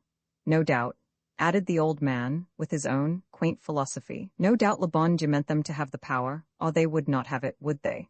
By they you mean the terrorists and anarchists of France, L'Abbé, the Committee of Public Safety who pillage and murder, outrage women, and desecrate religion. Is that not so? Alas, my child, he sighed, and it is they who have set you to watch over me? I confess I don't understand, she laughed, quite involuntarily indeed, for in spite of the reassurance in her heart her brain was still in a whirl of passionate anxiety. You don't look at all like one of them, L'Abbé, she said. The good God forbid? Ejaculated the old man, raising protesting hands up toward the very distant, quite invisible sky. How could I, a humble priest of the Lord, range myself with those who would flout and defy him? Yet I am a prisoner of the Republic and you are my jailer, L'Abbé. Ah, yes. He sighed, but I am very helpless. This was my cell. I had been here with Francois and Félicité, my sister's children, you know, innocent lambs whom those fiends would lead to slaughter. Last night, he continued, speaking volubly, the soldiers came in and dragged Francois and Félicité out of this room, where, in spite of the danger before us, in spite of what we suffered, we had contrived to be quite happy together. I could read the Mass, and the dear children would say their prayers night and morning at my knee. He paused a while. The unshed tears in his mild blue eyes struggled for freedom now, and one or two flowed slowly down his wrinkled cheek. Marguerite, though hot-saw and full of agonizing sorrow herself, felt her whole noble soul go out to this kind old man, so pathetic, so high and simple-minded in his grief. She said nothing, however, and the abbé continued after a few seconds' silence. When the children had gone, they brought you in here, mon enfant, and laid you on the paillasse where Félicité used to sleep. You looked very white and stricken down, like one of God's lambs attacked by the ravening wolf. Your eyes were closed and you were blissfully unconscious. I was taken before the governor of the prison, and he told me that you would share the cell with me for a time, and that I was to watch you night and day, because? The old man paused again. Evidently what he had to say was very difficult to put into words.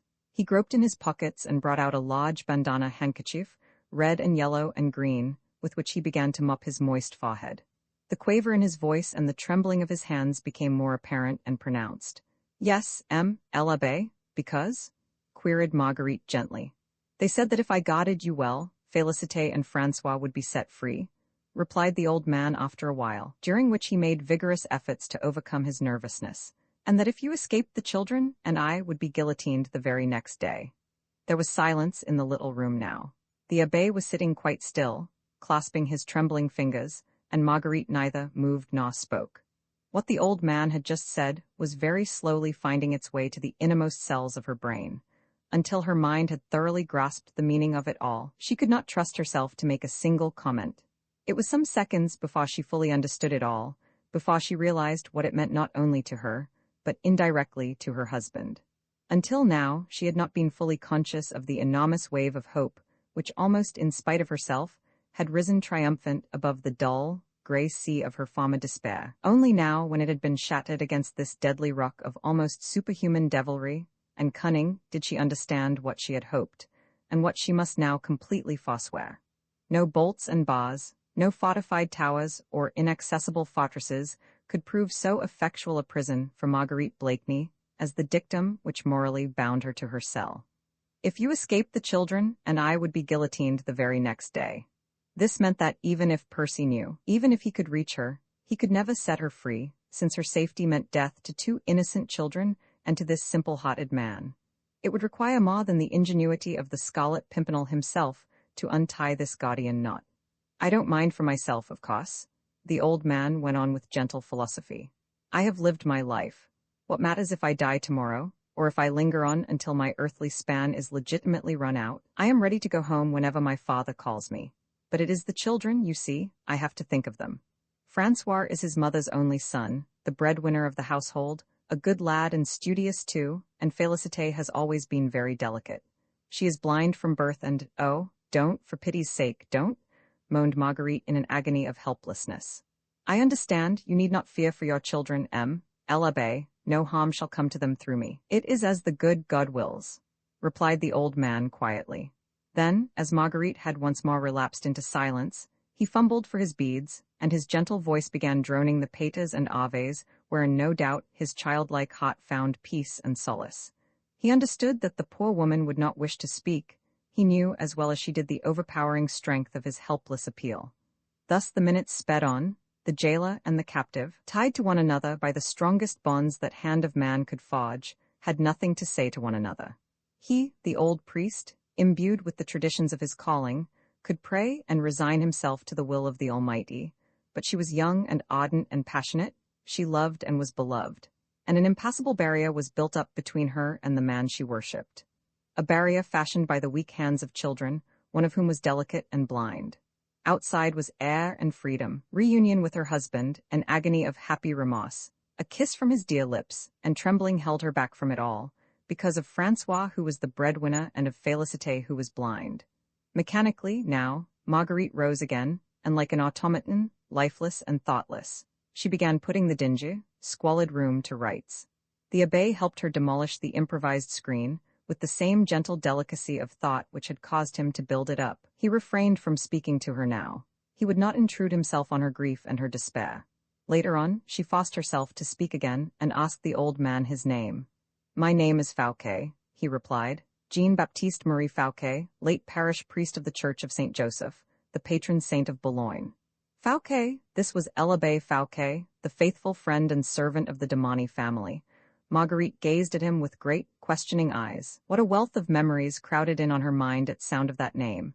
Her beautiful home at Richmond, her brilliant array of servants and guests, His Royal Highness at her side. Life in free, joyous, happy England, how infinitely remote it now seemed.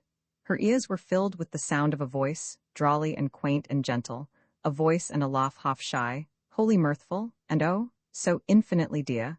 "I think a little sea voyage and English country air would suit the Abbé Fouquet, dear, and I only mean to ask him to cross the channel with me." Oh, the joy and confidence expressed in those words, the daring, the ambition, the pride, and the soft, languorous air of the old-world garden round her then, the passion of his embrace. the heavy scent of late roses and of heliotrope, which caused her to swoon in his arms, and now a narrow prison cell, and that pathetic, tender little creature there, with trembling hands and tear-dimmed eyes, the most powerful and most relentless jailer, which the ferocious cunning of her deadly enemies could possibly have devised. Then she talked to him of Juliette Marny. The abbé did not know that Emile de Marny had succeeded in reaching England safely, and was overjoyed to hear it. He recounted to Marguerite the story of the Marny jewels, how he had put them safely away in the crypt of his little church, until the Assembly of the Convention had ordered the closing of the churches, and placed before every minister of Le Bon Dieu the alternative of apostasy or death. With me, it has only been prison so far, continued the old man simply, but prison has rendered me just as helpless as the guillotine would have done, for the enemies of Le Bon Dieu have ransacked the church of Saint Joseph, and stolen the jewels which I should have guarded with my life. But it was obvious joy for the abbé to talk of Juliette Marny's happiness. Vaguely, in his remote little provincial cure, he had heard of the prowess and daring of the Scarlet Pimpernel, and liked to think that Juliette owed her safety to him. The good God will reward him and those whom he cares for, added Abbé Fouquet with that earnest belief in divine interference, which seemed so strangely pathetic under these present circumstances. Marguerite sighed, and for the first time in this terrible soul-stirring crisis through which she was passing so bravely, she felt a beneficent moisture in her eyes. The awful tension of her nerves relaxed.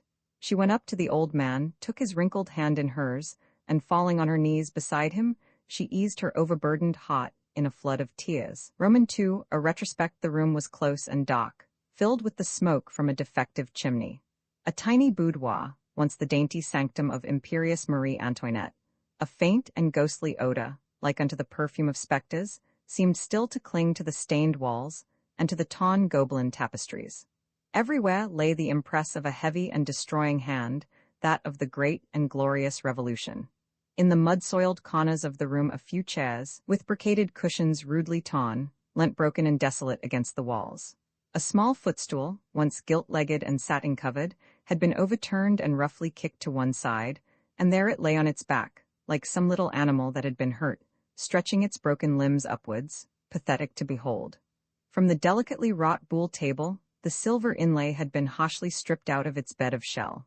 Across the lunette, painted by Boucher and representing a chaste Diana surrounded by a bevy of nymphs, an uncouth hand had scribbled in charcoal the device of the Revolution: Liberté, Égalité, Fraternité ou la mort, whilst, as if to give a crowning point to the work of destruction, and to emphasize its motto, someone had decorated the portrait of Marie Antoinette with a scarlet cap, and drawn a red and ominous line across her neck, and at the table 2 men were sitting in close and eager conclave. Between them, a solitary tallow candle, unsnuffed and weirdly flickering, threw fantastic shadows upon the walls, and illumined with fitful and uncertain light the faces of the 2 men. How different were these in character! One, high cheekboned, with coarse, sensuous lips and hair elaborately and carefully powdered; the other pale and thin-lipped, with the keen eyes of a ferret and a high intellectual forehead, from which the sleek brown hair was smoothly brushed away. The first of these men was Robespierre, the ruthless and incorruptible demagogue. The other was Citizen Chauvelin, ex-ambassador of the revolutionary government at the English court. The hour was late, and the noises from the great, seething city preparing for sleep came to this remote little apartment in the now deserted palace of the Tuileries, merely as a faint and distant echo. It was 2 days after the Fructidor riots. Paul Déroulède and the woman Juliette Marny, both condemned to death, had been literally spirited away out of the cot which was conveying them from the Hall of Justice to the Luxembourg prison, and news had just been received by the Committee of Public Safety that at Lyons, the Abbé du Mesnil, with the ci-devant Chevalier d'Egremont and the latter's wife and family, had effected a miraculous and wholly incomprehensible escape from the northern prison. But this was not all. When Arras fell into the hands of the revolutionary army, and a regular cordon was formed round the town, so that not a single royalist traitor might escape, some 80 women and children, 12 priests, the old aristocrats Chermuil, Delville and Galopox and many others, managed to pass the barriers and were never recaptured. Raids were made on the suspected houses, in Paris chiefly where the escaped prisoners might have found refuge, or better still where their helpers and rescuers might still be lurking. Fouquier Tinville, public prosecutor, led and conducted these raids, assisted by that bloodthirsty vampire, Merlin. They heard of a house in the Rue der Elanchen Comedie where an Englishman was said to have lodged for 2 days. They demanded admittance and were taken to the rooms where the Englishman had stayed. These were bare and squalid, like hundreds of other rooms in the poorer quarters of Paris. The landlady, toothless and grimy, had not yet tidied up the one where the Englishman had slept. In fact, she did not know he had left for good. He had paid for his room a week in advance and came and went as he liked, she explained to Citizen Tinville.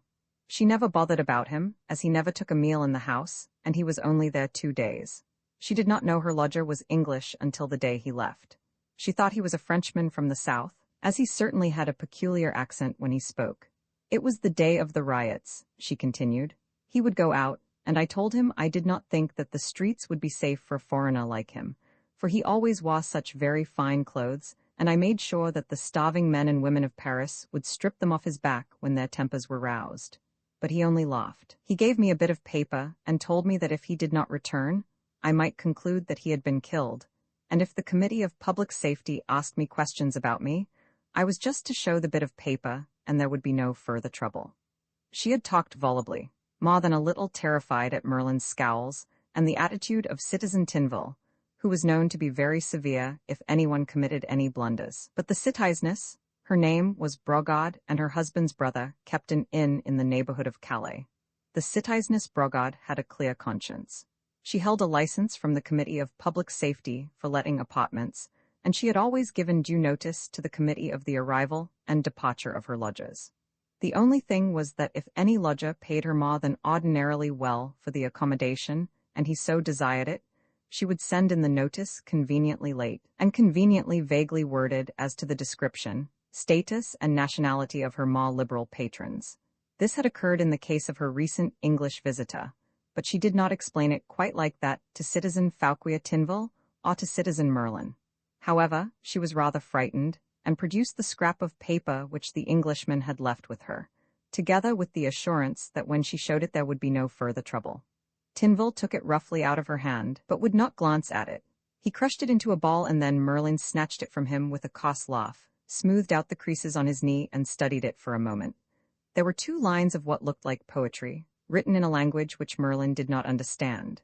English, no doubt, but what was perfectly clear, and easily comprehended by anyone, was the little drawing in the corner, done in red ink and representing a small star-shaped flower. Then Tinville and Merlin both cursed loudly and volubly, and bidding their men follow them, turned away from the house in the Rue der Elanchen Comedie, and left its toothless landlady on her own doorstep, still volubly protesting her patriotism and her desire to serve the government of the Republic. Tinville and Merlin, however, took the scrap of paper to Citizen Robespierre, who smiled grimly as he in his turn crushed the offensive little document in the palm of his well-washed hands. Robespierre did not swear. He never wasted either words or oaths, but he slipped the bit of paper inside the double lid of his silver snuff box, and then he sent a special messenger to Citizen Chauvelin in the Rue Cornet, bidding him come that same evening after 10 o'clock to room No. 16 in the ci-devant palace of the Tuileries. It was now 10:30, and Chauvelin and Robespierre sat opposite one another in the ex-boudoir of Queen Marie Antoinette, and between them on the table, just below the tallow candle, was a much creased, exceedingly grimy bit of paper. It had passed through several unclean hands before Citizen Robespierre's immaculately white fingers had smoothed it out and placed it before the eyes of ex-ambassador Chauvelin. The latter, however, was not looking at the paper. He was not even looking at the pale, cruel face before him.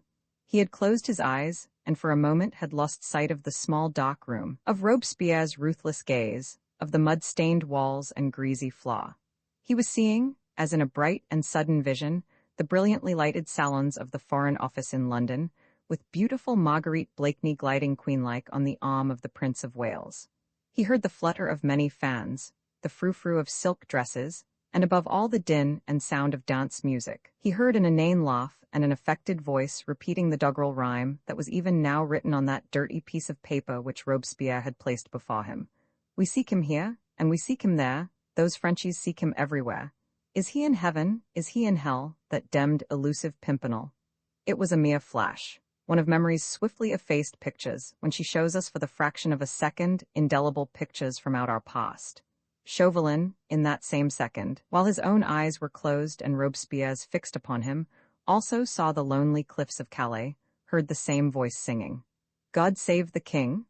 The volley of musketry, the despairing cries of Marguerite Blakeney, and once again he felt the keen and bitter pang of complete humiliation and defeat. Roman 20 triumph, the day that Citizen Chauvelin's letter was received by the members of the Committee of Public Safety, was indeed one of great rejoicing. The Moniteur tells us that in the séance of September 22nd, 1793, au Vendémiaire 1st of the year, it was decreed that 60 prisoners, not absolutely proved guilty of treason against the Republic, only suspected, were to be set free. 60. At the mere news of the possible capture of the Scarlet Pimpernel, the committee was inclined to be magnanimous. Ferocity yielded for the moment to the elusive joy of anticipatory triumph. A glorious prize was about to fall into the hands of those who had the welfare of the people at heart. Robespierre and his decemvirs rejoiced, and 60 persons had cause to rejoice with them. So be it. There were plans evolved already as to national fêtes and wholesale pardons when that impudent and meddlesome Englishman at last got his deserts. Wholesale pardons which could easily be rescinded afterwards. Even with those 60, it was a mere respite. Those of La Salette public only loosened their hold for a while, were nobly magnanimous for a day, quite prepared to be doubly ferocious the next. In the meanwhile, let us heartily rejoice. The Scarlet Pimpernel is in France, or will be very soon, and on an appointed day he will present himself conveniently to the soldiers of the Republic for capture and for subsequent guillotine. England is at war with us, there is nothing therefore further to fear from her. We might hang every Englishman we can lay hands on, and England could do no more than she is doing at the present moment. Bombard our pots, bluster and threaten, join hands with Flanders, and Austria and Sardinia, and the devil if she choose. Allens, vogue la gala. The Scarlet Pimpernel is perhaps on our shawls at this very moment. Our most stinging, most irritating foe is about to be delivered into our hands. Citizen Chauvelin's letter is very categorical. I guarantee to you, Citizen Robespierre, and to the members of the revolutionary government who have entrusted me with the delicate mission. Robespierre's sensuous lips curl into a sarcastic smile. Citizen Chauvelin's pen was ever florid in its style. Entrusted me with the delicate mission is hardly the way to describe an order given under penalty of death. But let it pass. That 4 days from this date, at 1 hour after sunset, the man who goes by the mysterious name of the Scarlet Pimpernel will be on the southern ramparts of Boulogne, at the extreme southern corner of the town. 4 days from this date, and Citizen Chauvelin's letter is dated the 19th of September, 1793. Too much of an aristocrat. Monsieur le Marquis Chauvelin, sneers Merlin, the Jacobin. He does not know that all good citizens had called that date the 28th Fructidor, year I of the Republic. No matter, retorts Robespierre with impatient frigidity. Whatever we may call the day, it was 48 hours ago, and in 48 hours more that damned Englishman will have run his head into a noose, from which, and I mistake not, he'll not find it easy to extricate himself. And you believe in Citizen Chauvelin's assertion, commented Danton with a lazy shrug of the shoulders. Only because he asks for help from us? Quoth Robespierre dryly. He is sure that the man will be there, but not sure if he can tackle him. But many were inclined to think that Chauvelin's letter was an idle boast. They knew nothing of the circumstances which had caused that letter to be written. They could not conjecture how it was that the ex-ambassador could be so precise in naming the day and hour when the enemy of France would be at the mercy of those whom he had outraged and flouted. Nevertheless, Citizen Chauvelin asks for help, and help must not be denied him. There must be no shadow of blame upon the actions of the Committee of Public Safety. Chauvelin had been weak once, had allowed the prize to slip through his fingers. It must not occur again. He has a wonderful head for devising plans, but he needs a powerful hand to aid him, so that he may not fail again. Collot de Herbois, just home from Lyons and Tours, is the right man in an emergency like this. Citizen Collot is full of ideas. The inventor of the noyades is sure to find a means of converting Boulogne into one gigantic prison, out of which the mysterious English adventurer will find it impossible to escape. And whilst the deliberations go on, whilst this committee of butchers are busy slaughtering in imagination the game they have not yet succeeded in bringing down, there comes another messenger from Citizen Chauvelin. He must have ridden hard on the other one's heels, and something very unexpected and very sudden must have occurred to cause the citizen to send this second note. This time it is curt and to the point. Robespierre unfolds it and reads it to his colleagues. "We have caught the woman, his wife. There may be murder attempted against my person. Send me someone at once who will carry out my instructions in case of my sudden death." Robespierre's lips curl in satisfaction, showing a row of yellowish teeth, long and sharp like the fangs of a wolf. A murmur like unto the snarl of a pack of hyenas rises round the table, as Chauvelin's letter is handed round. Everyone has guessed the importance of this preliminary capture. The woman, his wife. Chauvelin evidently thinks much of it, for he anticipates an attempt against his life, nay, he is quite prepared for it, ready to sacrifice it for the sake of his revenge. Who had accused him of weakness? He only thinks of his duty, not of his life. He does not fear for himself, only that the fruits of his skill might be jeopardized through assassination. Well, this English adventurer is capable of any act of desperation to save his wife and himself, and Citizen Chauvelin must not be left in the lurch. Thus, Citizen Collot de Herbois is dispatched forthwith to Boulogne to be a helpmeet and counselor to Citizen Chauvelin. Everything that can humanly be devised must be done to keep the woman secure, and to set the trap for that elusive Pimpernel. Once he is caught, the whole of France shall rejoice, and Boulogne, who had been instrumental in running the quarry to earth, must be specially privileged on that day. A general amnesty for all prisoners the day the Scarlet Pimpernel is captured. A public holiday, and a pardon for all natives of Boulogne who are under sentence of death. They shall be allowed to find their way to the various English boats, trading and smuggling craft, that always lie at anchor in the roads there. The Committee of Public Safety feel amazingly magnanimous towards Boulogne. A proclamation embodying the amnesty and the pardon is at once drawn up and signed by Robespierre and his bloodthirsty Council of 10. It is entrusted to Citizen Collot de Herbois to be read out at every corner of the ramparts as an inducement to the little town to do its level best. The Englishman and his wife, captured in Boulogne, will both be subsequently brought to Paris, formally tried on a charge of conspiring against the Republic and guillotined as English spies, but Boulogne shall have the greater glory, and shall reap the first and richest reward.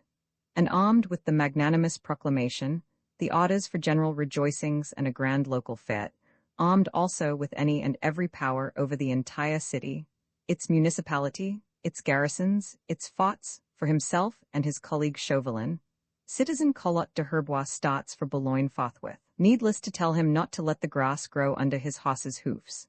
The capture of the Scarlet Pimpernel, though not absolutely an accomplished fact, is nevertheless a practical certainty, and no one rejoices over this great event more than the man who is to be present and see all the fun. Riding and driving, getting what relays of horses or wagons from roadside farms that he can, Collot is not likely to waste much time on the way. It is 157 miles to Boulogne by road, and Collot, burning with ambition to be in at the death, rides or drives as no messenger of good tidings has ever ridden or driven before. He does not stop to eat, but munches chunks of bread and cheese in the recess of the lumbering chaise or wagon that bears him along whenever his limbs refuse him service and he cannot mount a horse.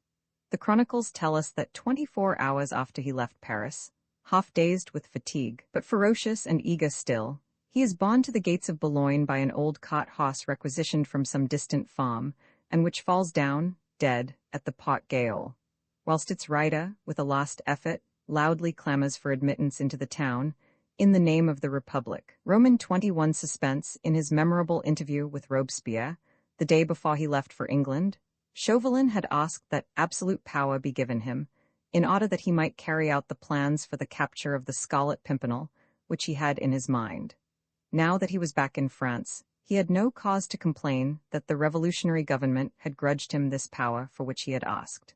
Implicit obedience had followed whenever he had commanded. As soon as he heard that a woman had been arrested in the act of uttering a passport in the name of Céline Dumont, he guessed at once that Marguerite Blakeney had, with characteristic impulse, fallen into the trap which, with the aid of the woman Condé, he had succeeded in laying for her. He was not the least surprised at that.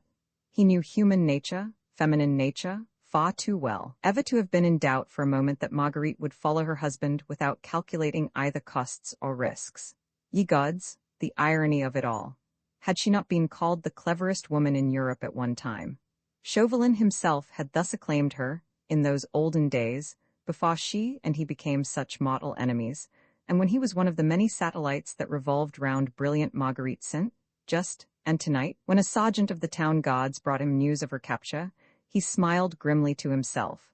The cleverest woman in Europe had failed to perceive the trap laid temptingly open for her. Once more she had betrayed her husband into the hands of those who would not let him escape a second time. And now she had done it with her eyes open, with loving, passionate heart which ached for self-sacrifice, and only succeeded in imperiling the loved one more hopelessly than before. The sergeant was waiting for orders. Citizen Chauvelin had come to Boulogne, armed with more full and more autocratic powers than any servant of the new republic had ever been endowed with before. The governor of the town, the captain of the guard, the fort and municipality were all as abject slaves before him. As soon as he had taken possession of the quarters organized for him in the town hall, he had asked for a list of prisoners who for one cause or another were being detained pending further investigations. The list was long and contained many names which were of not the slightest interest to Chauvelin. He passed them over impatiently. To be released at once, he said curtly. He did not want the guard to be burdened with unnecessary duties, nor the prisons of the little seaport town to be inconveniently encumbered. He wanted room, space, air, the force and intelligence of the entire town at his command for the one capture which meant life and revenge to him. A woman, name unknown, found in possession of a forged passport in the name of Céline Dumont, made to the Citizeness Desirée Candet, attempted to land, was interrogated, and failed to give satisfactory explanation of herself, detained in room No. 6 of the Gaol prison.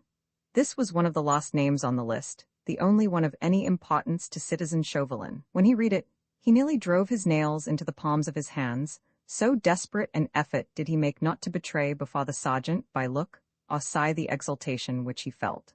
For a moment, he shaded his eyes against the glare of the lamp, but it was not long before he had formulated a plan and was ready to give his orders. He asked for a list of prisoners already detained in the various forts. The name of l'Abbé Fouquet with those of his niece and nephew attracted his immediate attention. He asked for further information respecting these people, heard that the boy was a widow's only son, the sole supporter of his mother's declining years. The girl was ailing, suffering from incipient phthisis, and was blind. Potty? The very thing? l'Abbé himself, the friend of Juliette Mani, the pathetic personality around which this final adventure of the Scarlet Pimpernel was intended to revolve. And these two young people, his sister's children, one of them blind and ill, the other full of vigor and manhood. Citizen Chauvelin had soon made up his mind. A few quick orders to the sergeant of the guard, and l'Abbé Fouquet, weak, helpless, and gentle, became the relentless jailer who would guard Marguerite more securely than a whole regiment of loyal soldiers could have done. Then, having dispatched a messenger to the Committee of Public Safety, Chauvelin laid himself down to rest. Fate had not deceived him. He had thought and schemed and planned, and events had shaped themselves exactly as foreseen, and the fact that Marguerite Blakeney was at the present moment a prisoner in his hands was merely the result of his own calculations. As for the Scarlet Pimpernel, Chauvelin could not very well conceive what he would do under these present circumstances. The duel on the southern ramparts had of course become a farce, not likely to be enacted now that Marguerite's life was at stake. The daring adventurer was caught in a network at last, from which all his ingenuity, all his wit, his impudence and his amazing luck could never extricate him. And in Chauvelin's mind, there was still something more. Revenge was the sweetest emotion his bruised and humbled pride could know. He had not yet tasted its complete, intoxicating joy. But every hour now, his cup of delight became more and more full. In a few days it would overflow. In the meanwhile, he was content to wait. The hours sped by, and there was no news yet of that elusive Pimpernel. Of Marguerite, he knew nothing save that she was well guarded.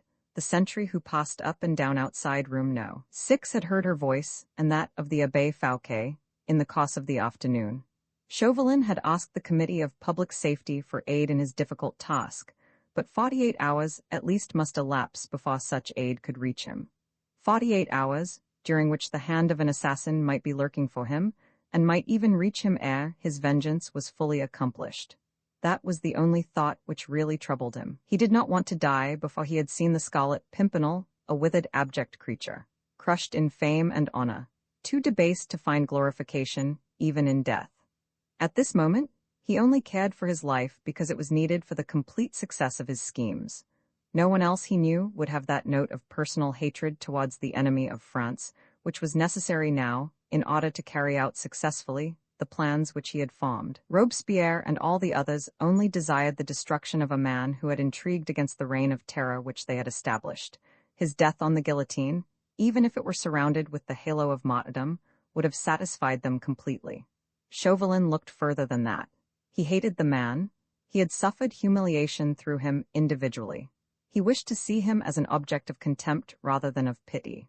And because of the anticipation of this joy, he was careful of his life, and throughout those 2 days which elapsed between the capture of Marguerite and the arrival of Collot de Herbois at Boulogne, Chauvelin never left his quarters at the Hôtel de Ville, and requisitioned a special escort consisting of proved soldiers of the town guard to attend his every footstep. On the evening of the 22nd, after the arrival of Citizen Collot in Boulogne, he gave orders that the woman from No. 6 cell be brought before him in the ground floor room of the Fort Gayole. Roman 22 not death, 2 days of agonizing suspense, of alternate hope and despair, had told heavily on Marguerite Blakeney. Her courage was still indomitable, her purpose firm and her faith secure, but she was without the slightest vestige of news, entirely shut off from the outside world, left to conjecture, to scheme, to expect, and to despond alone. The Abbé Fouquet had tried in his gentle way to be of comfort to her, and she in her turn did her very best not to render his position more cruel than it already was. A message came to him twice during those 48 hours from François and Félicité, a little note scribbled by the boy, or a token sent by the blind girl, to tell the Abbé that the children were safe and well, that they would be safe and well so long as the citizenness with the name unknown remained closely guarded by him in room No. 6. When these messages came, the old man would sigh and murmur something about the good God, and hope, which perhaps had faintly risen in Marguerite's heart within the last hour or so, would once more sink back into the abyss of utmost despair. Outside, the monotonous walk of the sentry sounded like the perpetual thud of a hammer beating upon her bruised temples. What's to be done? My God, what's to be done? Where was Percy now? How to reach him? Oh, God, grant me light. The one real terror which she felt was that she would go mad. Nay, that she was in a measure mad already. For hours now, or was it days? All years? She had heard nothing save that rhythmic walk of the sentinel, and the kindly, tremulous voice of the Abbé whispering consolations or murmuring prayers in her ears.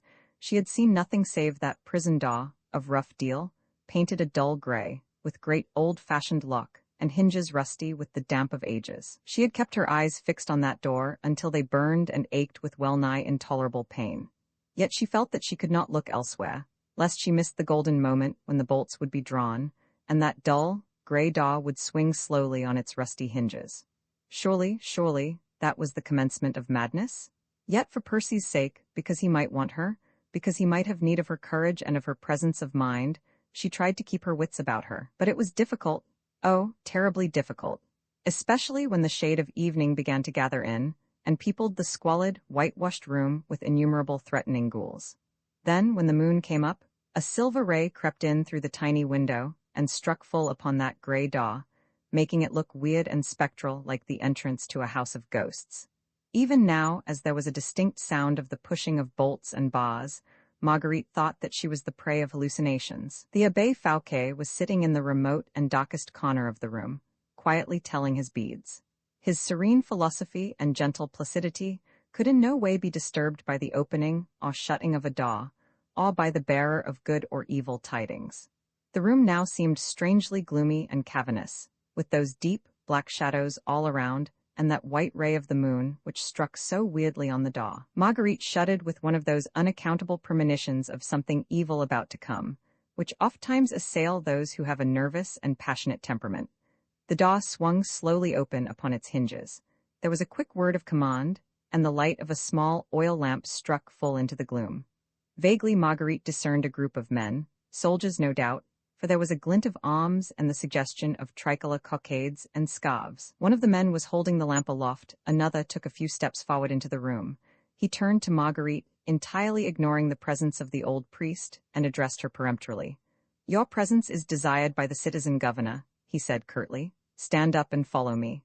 "Whither am I to go?" she asked. "To where my men will take you. Now then, quick's the word. The citizen governor does not like to wait."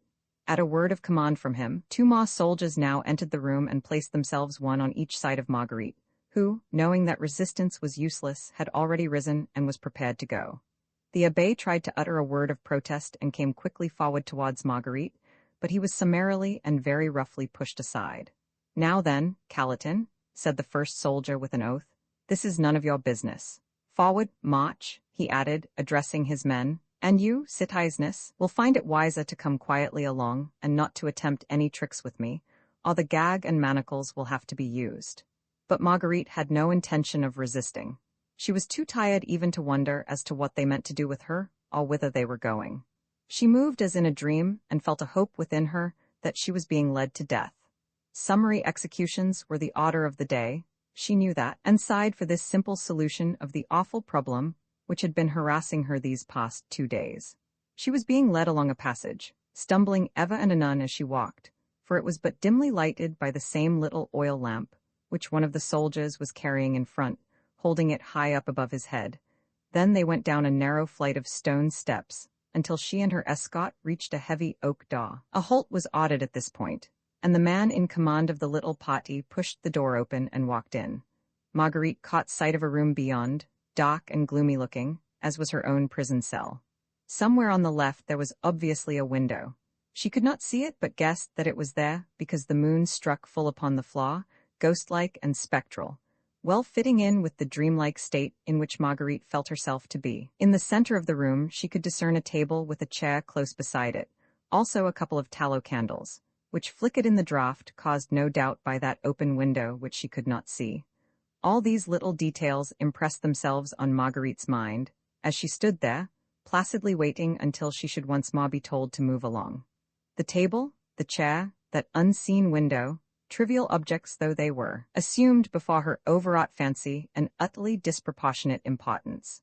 She caught herself presently counting up the number of boards visible on the floor, and watching the smoke of the tallow candles rising up towards the grimy ceiling.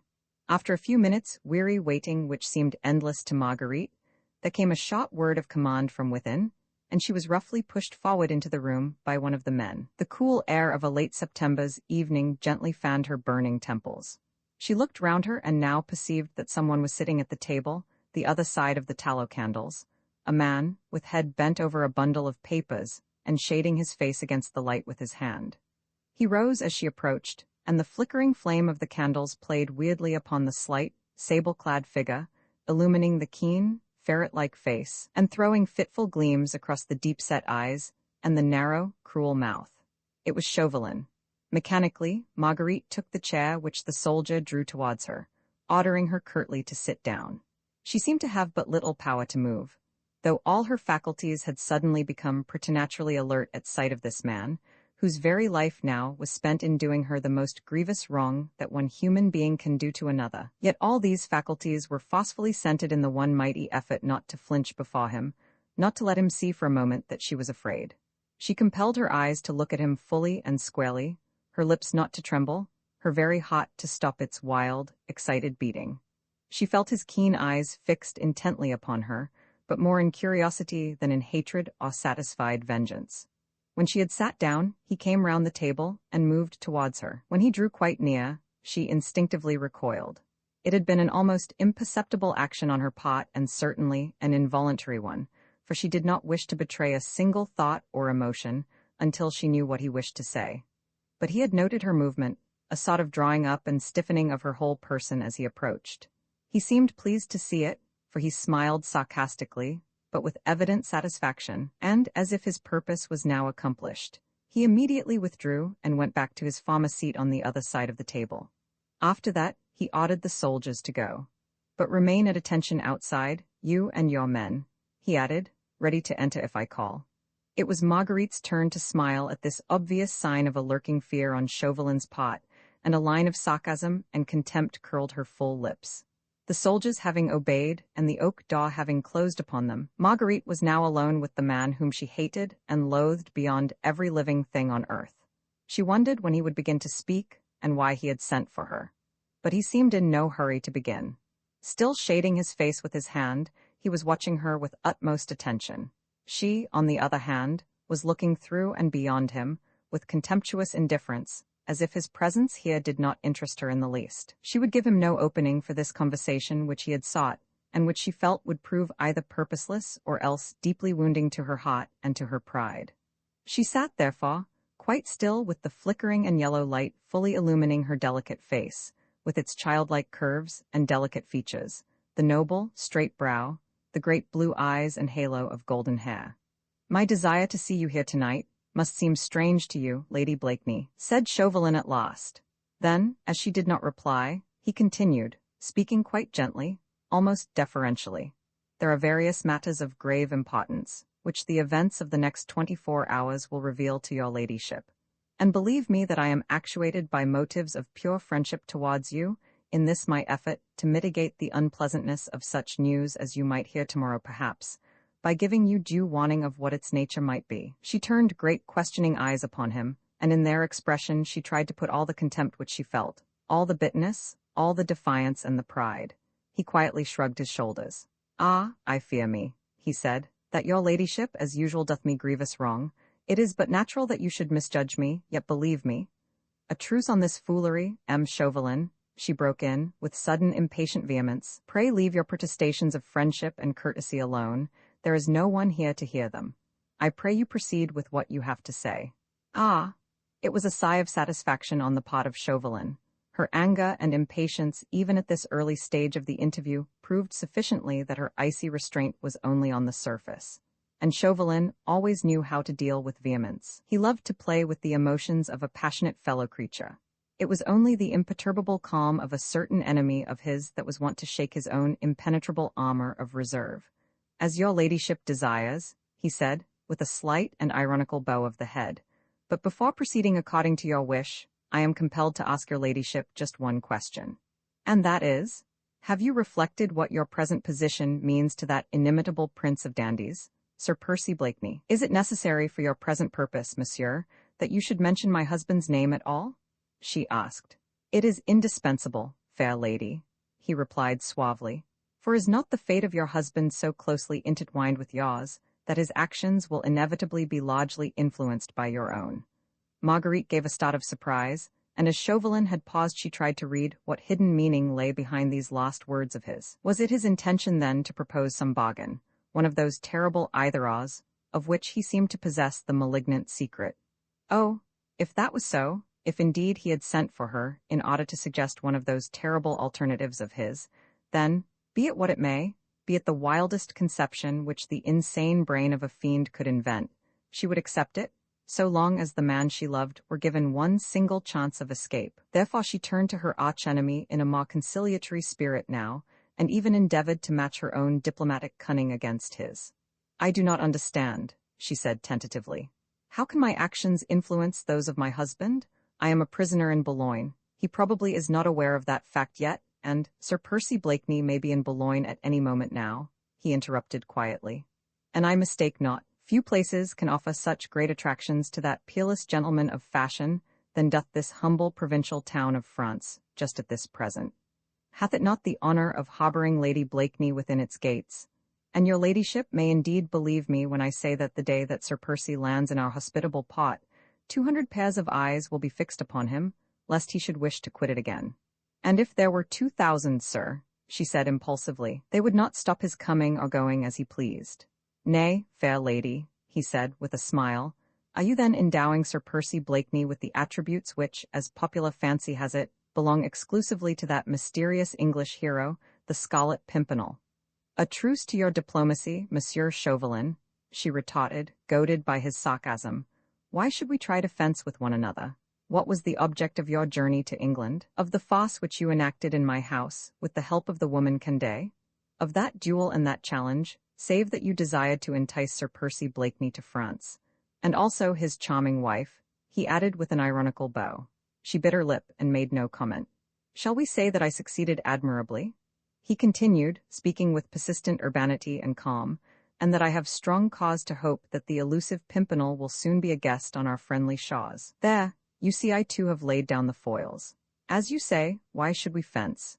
Your ladyship is now in Boulogne. Soon Sir Percy will come to try and take you away from us, but believe me, fair lady, that it would take more than the ingenuity and the daring of the Scarlet Pimpernel magnified 1,000-fold to get him back to England again, unless, Marguerite held her breath. She felt now as if the whole universe must stand still during the next supreme moment, until she had heard what Chauvelin's next words would be.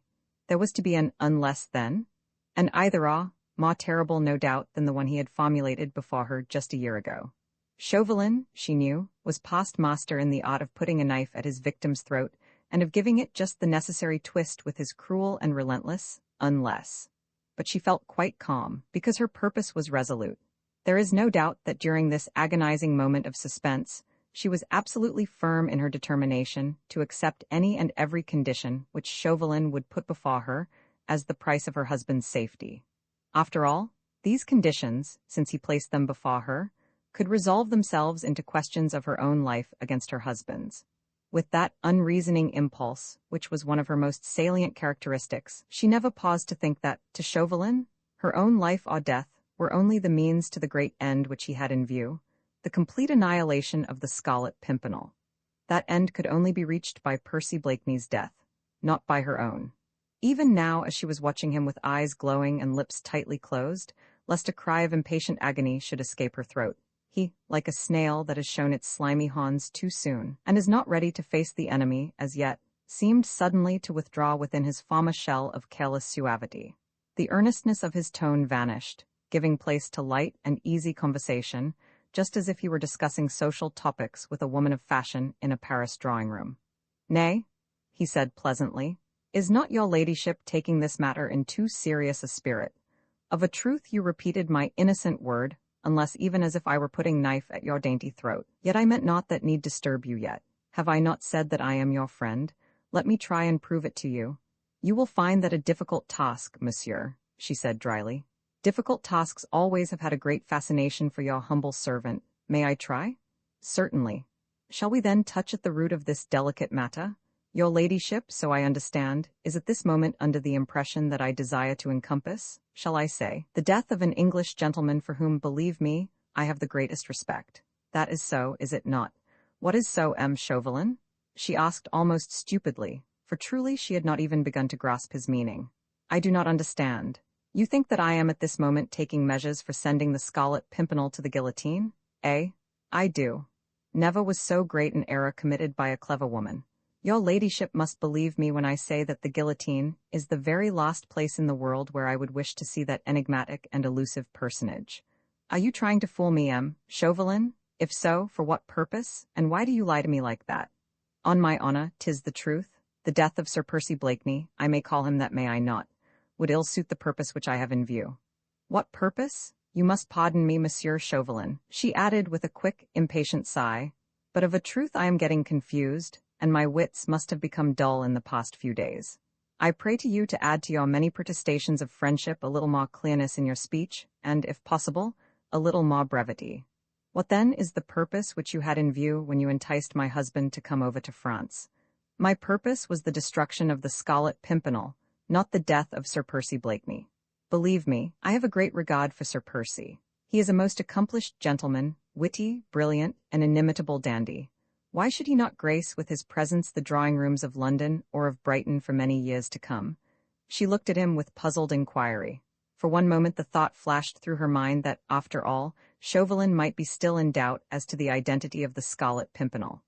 But no, that hope was madness. It was preposterous and impossible. But then, why, oh God, for a little more patience.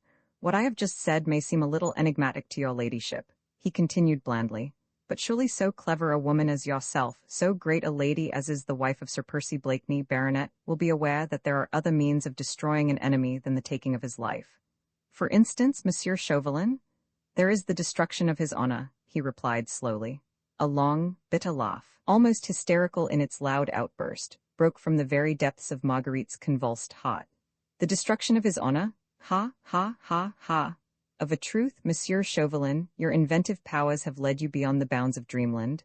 Ha, ha, ha, ha. It is in the land of madness that you are wandering, sir, when you talk in one breath of Sir Percy Blakeney and the possible destruction of his honor. But he remained apparently quite unruffled, and when her laughter had somewhat subsided, he said placidly, "Perhaps Then he rose from his chair and once more approached her. This time she did not shrink from him. The suggestion which he had made just now, this talk of attacking her husband's honor rather than his life, seemed so wild and preposterous, the conception truly of a mind unhinged, that she looked upon it as a sign of extreme weakness on his part, almost as an acknowledgment of impotence. But she watched him as he moved round the table more in curiosity now than in fright. He puzzled her, and she still had a feeling at the back of her mind that there must be something more definite and more evil lurking at the back of that tortuous brain. "Will your ladyship allow me to conduct you to yonder window?" he said. "The air is cool, and what I have to say can best be done in sight of yonder sleeping city." His tone was one of perfect courtesy, even of respectful deference through which not the slightest trace of sarcasm could be discerned. And she, still actuated by curiosity and interest, not in any way by fear, quietly rose to obey him. Though she ignored the hand which he was holding out towards her, she followed him readily enough as he walked up to the window. All through this agonizing and soul-stirring interview, she had felt heavily oppressed by the close atmosphere of the room, rendered nauseous by the evil smell of the smoky tallow candles, which were left to spread their grease and smoke abroad unchecked. Once or twice she had gazed longingly towards the suggestion of pure air outside. Chauvelin evidently had still much to say to her. The torturing, mental rack to which she was being subjected had not yet fully done its work. It still was capable of one or two turns, a twist or so which might succeed in crushing her pride and her defiance. Well, so be it, she was in the man's power, had placed herself therein through her own unreasoning impulse. This interview was but one of the many soul agonies which she had been called upon to endure, and if by submitting to it all she could in a measure mitigate her own faults and be of help to the man she loved, she would find the sacrifice small and the mental torture easy to bear. Therefore, when Chauvelin beckoned to her to draw near, she went up to the window, and leaning her head against the deep stone embrasure, she looked out into the night. Roman 23, the hostage Chauvelin, without speaking, extended his hand out towards the city, as if to invite Marguerite to gaze upon it. She was quite unconscious what hour of the night it might be, but it must have been late, for the little town, encircled by the stony arms of its forts, seemed asleep. The moon, now slowly sinking in the west, edged the towers and spires with filmy lines of silver. To the right Marguerite caught sight of the frowning Beffroy, which even as she gazed out began tolling its heavy bell. It sounded like the tocsin, dull and muffled. After 10 strokes it was still. 10 o'clock?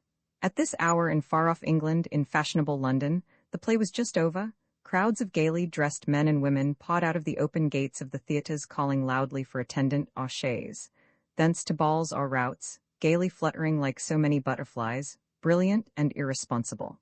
And in England also, in the beautiful gardens of her Richmond home, ofttimes at 10 o'clock, she had wandered alone with Percy, when he was at home, and the spirit of adventure in him momentarily laid to rest. Then, when the night was very dark and the air heavy with the scent of roses and lilies, she lay quiescent in his arms in that little arbor beside the river. The rhythmic lapping of the waves was the only sound that stirred the balmy air. He seldom spoke then, for his voice would shake whenever he uttered a word. But his impenetrable armor of flippancy was pierced through, and he did not speak because his lips were pressed to hers, and his love had soared beyond the domain of speech. A shudder of intense mental pain went through her now, as she gazed on the sleeping city, and sweet memories of the past turned to bitterness in this agonizing present. One by one as the moon gradually disappeared behind a bank of clouds, the towers of Boulogne were merged in the gloom. In front of her far, far away, beyond the flat sand dunes, the sea seemed to be calling to her with a ghostly and melancholy moan. The window was on the ground floor of the fort, and gave direct onto the wide and shady walk which runs along the crest of the city walls. From where she stood, Marguerite was looking straight along the ramparts, some 30 meters wide at this point, flanked on either side by the granite balustrade, and adorned with a double row of ancient elms stunted and twisted into grotesque shapes by the persistent action of the wind. "These wide ramparts are a peculiarity of this city," said a voice close to her ear. "At times of peace, they form an agreeable promenade under the shade of the trees, and a delightful meeting place for lovers or enemies." The sound brought her back to the ugly realities of the present. The rose-scented garden at Richmond, the lazily flowing river, the tender memories which for that brief moment had confronted her from out a happy past, suddenly vanished from her ken. Instead of these, the brine-laden sea air struck her quivering nostrils. The echo of the old Beffroy died away in her ear, and now from out one of the streets or open places of the sleeping city, there came the sound of a raucous voice, shooting in monotonous tones a string of words, the meaning of which failed to reach her brain. Not many feet below the window, the southern ramparts of the town stretched away into the darkness. She felt unaccountably cold suddenly as she looked down upon them, and with aching eyes tried to pierce the gloom. She was shivering in spite of the mildness of this early autumnal night. Her overwrought fancy was peopling the lonely walls with unearthly shapes strolling along, discussing in spectral language a strange duel which was to take place here between a noted butcher of men and a mad Englishman overfond of adventure.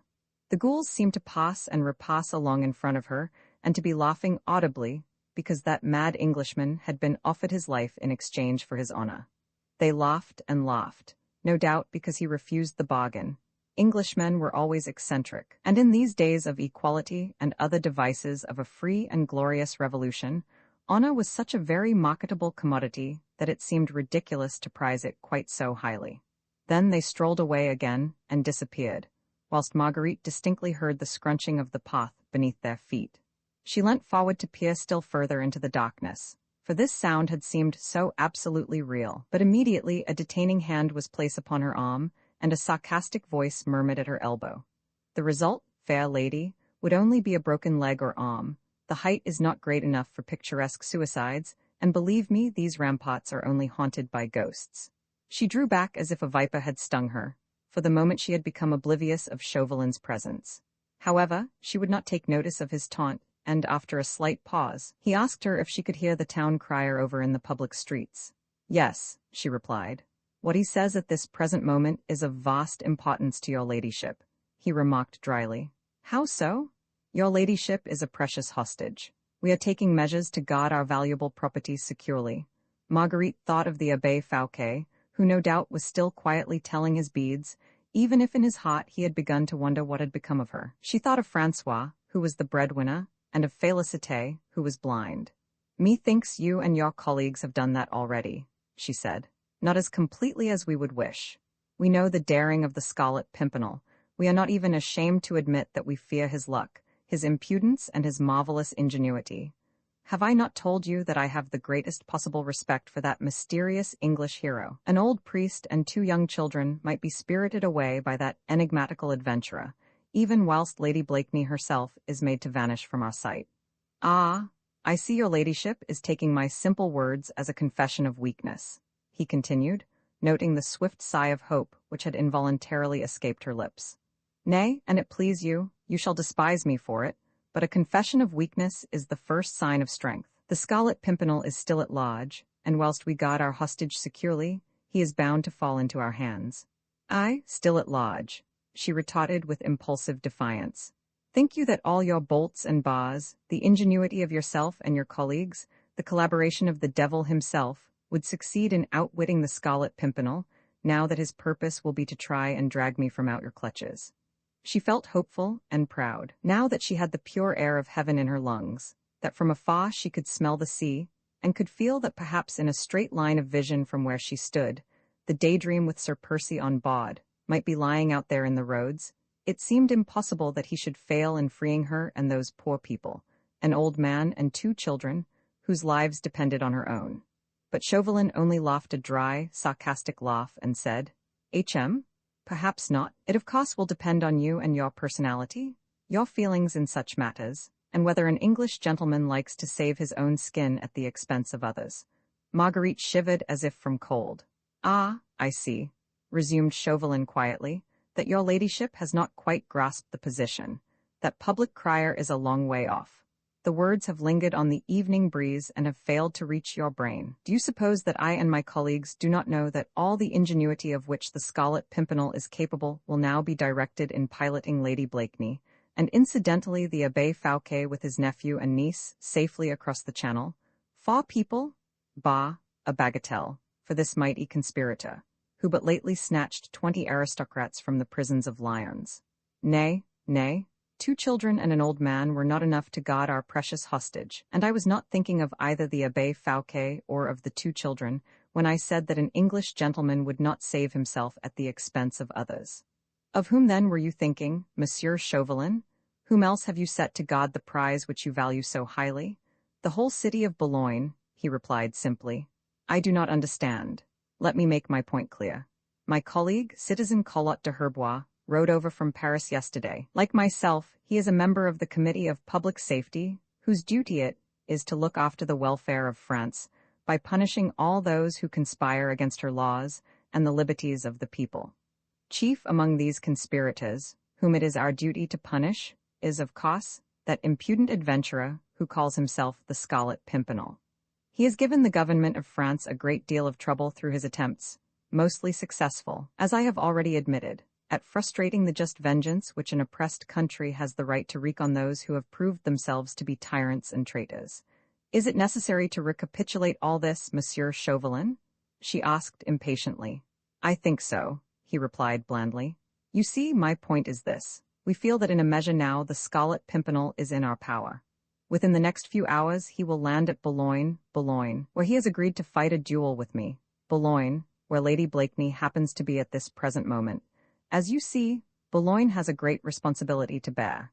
Just now she is to a certain extent the proudest city in France, since she holds within her gates a hostage for the appearance on our shores of her country's most bitter enemy. But she must not fall from that high estate. Her double duty is clear before her. She must guard Lady Blakeney and capture the Scarlet Pimpernel. If she fail in the former, she must be punished. If she succeed in the latter, she shall be rewarded. He paused and leaned out of the window again, whilst she watched him, breathless and terrified. She was beginning to understand. Hark, he said, looking straight at her. Do you hear the crier now? He is proclaiming the punishment and the reward. He is making it clear to the citizens of Boulogne that on the day when the Scarlet Pimpernel falls into the hands of the Committee of Public Safety, a general amnesty will be granted to all natives of Boulogne who are under arrest at the present time, and a free pardon to all those who, born within these city walls, are today under sentence of death. A noble reward, eh? Well-deserved, you'll admit. Should you wonder, then, if the whole town of Boulogne were engaged just now in finding that mysterious hero and delivering him into our hands? How many mothers, sisters, wives, think you, at the present moment, would fail to lay hands on the English adventurer if a husband's or a son's life or freedom happened to be at stake? I have some records there, he continued, pointing in the direction of the table, which tell me that there are 35 natives of Boulogne in the local prisons, a dozen more in the prisons of Paris. Of these at least 20 have been tried already, and are condemned to death. Every hour that the Scarlet Pimpernel succeeds in evading his captors, so many deaths lie at his door. If he succeeds in once more reaching England safely, 30 lives mayhap will be the price of his escape. Nay, but I see your ladyship is shivering with cold, he added with a dry little laugh. Shall I close the window? Or do you wish to hear what punishment will be meted out to Boulogne, if on the day that the Scarlet Pimpernel is captured, Lady Blakeney happens to have left the shelter of these city walls? I pray you proceed, monsieur, she rejoined with perfect calm.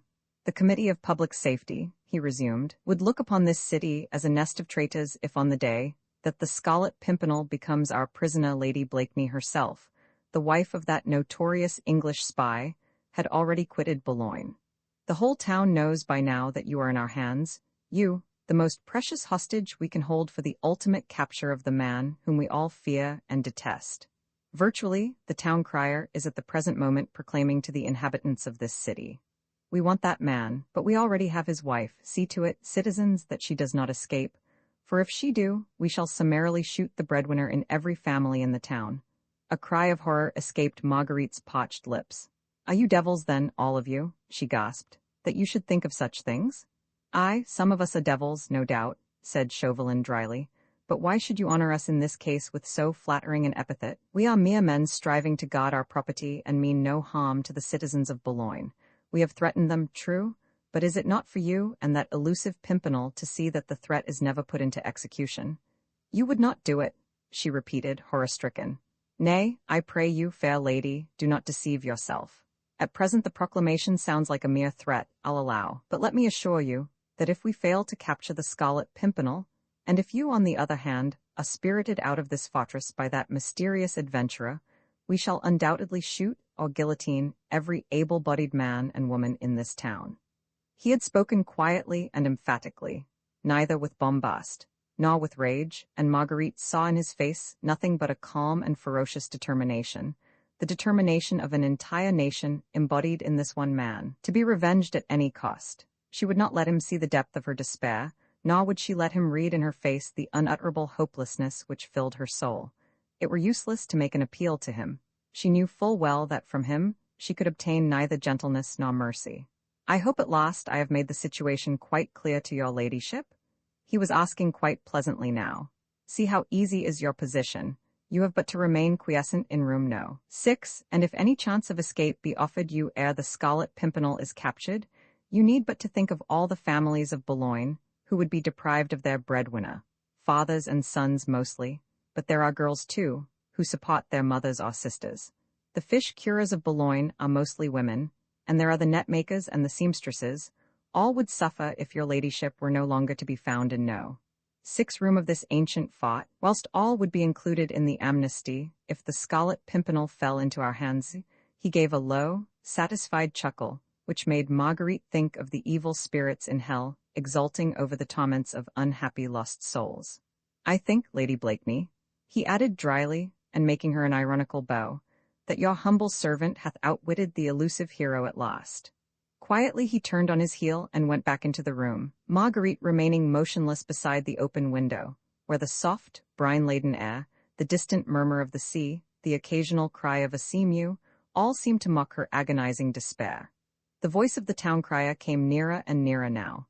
She could hear the words he spoke quite distinctly, something about amnesty and pardon, the reward for the capture of the Scarlet Pimpernel, the lives of men, women and children in exchange for his. Oh, she knew what all that meant, that Percy would not hesitate one single instant to throw his life into the hands of his enemies, in exchange for that of others. Others, others, always others.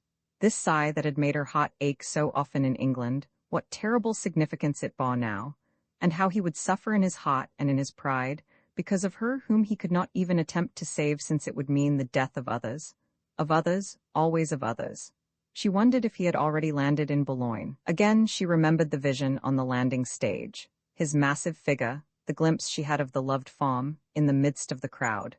The moment he entered the town he would hear the proclamation read, see it posted up no doubt on every public building, and realize that she had been foolish enough to follow him, that she was a prisoner, and that he could do nothing to save her.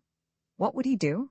Marguerite at the thought instinctively pressed her hands to her heart. The agony of it all had become physically painful. She hoped that perhaps this pain meant approaching death. Oh, how easy would this simple solution be? The moon peered out from beneath the bank of clouds which had obscured her for so long.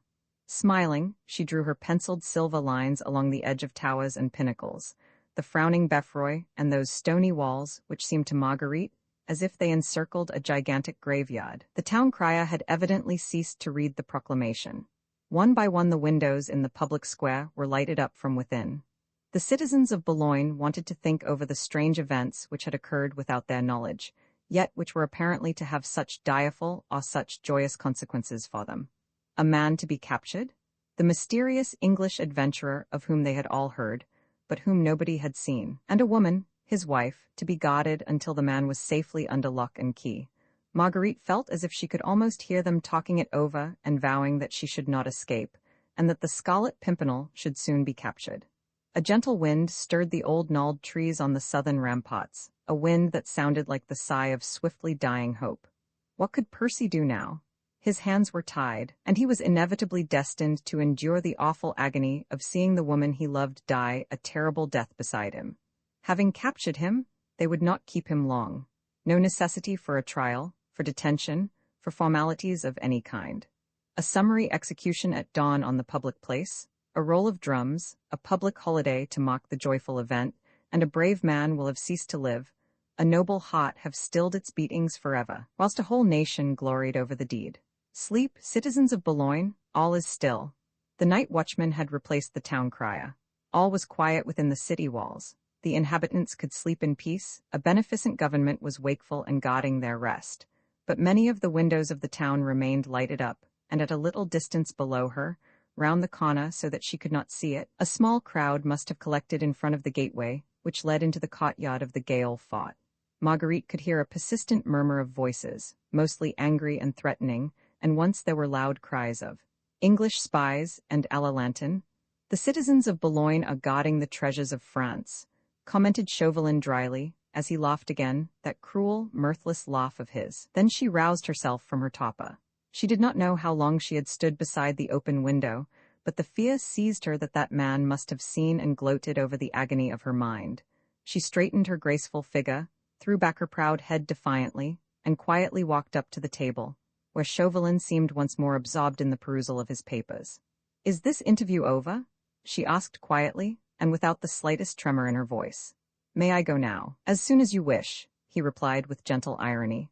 He regarded her with obvious delight, for truly she was beautiful, grand in this attitude of defiant despair. The man, who had spent the last half-hour in martyrizing her, gloried over the misery which he had wrought, and which all her strength of will could not entirely banish from her face. "Will you believe me, Lady Blakeney," he added, "that there is no personal animosity in my heart towards you or your husband? Have I not told you that I do not wish to compass his death? Yet you propose to send him to the guillotine as soon as you have laid hands on him. I have explained to you the measures which I have taken in order to make sure that we do lay hands on the Scarlet Pimpernel. Once he is in our power, it will rest with him to walk to the guillotine or to embark with you on board his yacht. You propose to place an alternative before Sir Percy Blakeney?" "Certainly. To offer him his life, and that of his charming wife. In exchange for what?" "His honor." "He will refuse, monsieur. We shall see." Then he touched a handbell which stood on the table, and within a few seconds the door was opened and the soldier who had led Marguerite hither re-entered the room. The interview was at an end. It had served its purpose. Marguerite knew now that she must not even think of escape for herself, or hope for safety for the man she loved. Of Chauvelin's talk of a bargain which would touch Percy's honor she would not even think, and she was too proud to ask anything further from him. Chauvelin stood up and made her a deep bow, as she crossed the room and finally went out of the door. The little company of soldiers closed in around her, and she was once more led along the dark passages, back to her own prison cell. Roman 24 colleagues, as soon as the door had closed behind Marguerite, there came from somewhere in the room the sound of a yawn, a grunt, and a volley of oaths. The flickering light of the tallow candles had failed to penetrate into all the corners, and now from out one of these dark depths, a certain something began to detach itself, and to move forward towards the table at which Chauvelin had once more resumed his seat. "Has the damned aristocrat gone at last?" queried a hoarse voice, as a burly body clad in loose-fitting coat and mud-stained boots and breeches appeared within the narrow circle of light. "Yes," replied Chauvelin curtly. "And a cursed long time you have been with the baggage," grunted the other surlily. "Another 5 minutes and I'd have taken the matter in my own hands." "An assumption of authority," commented Chauvelin quietly, "to which your position here does not entitle you, Citizen Collot." Collot de Herbois lounged lazily forward, and presently he threw his ill-knit figure into the chair lately vacated by Marguerite. His heavy, square face bore distinct traces of the fatigue endured in the past 24 hours on horseback or in jolting market wagons. His temper too appeared to have suffered on the way, and at Chauvelin's curt and dictatorial replies, he looked as surly as a chained dog. "You were wasting your breath over that woman," he muttered, bringing a large and grimy fist heavily down on the table. "And your measures are not quite so sound as you fondly imagine, Citizen Chauvelin." "They were mostly of your imagining, Citizen Collot," rejoined the other quietly, "and of your suggestion. I added a touch of strength and determination to your mild milk and water notions, citizen," snarled Collot spitefully.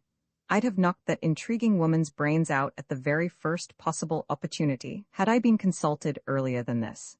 Quite regardless of the fact that such violent measures would completely damn all our chances of success as far as the capture of the Scarlet Pimpernel is concerned," remarked Chauvelin dryly, with a contemptuous shrug of the shoulders.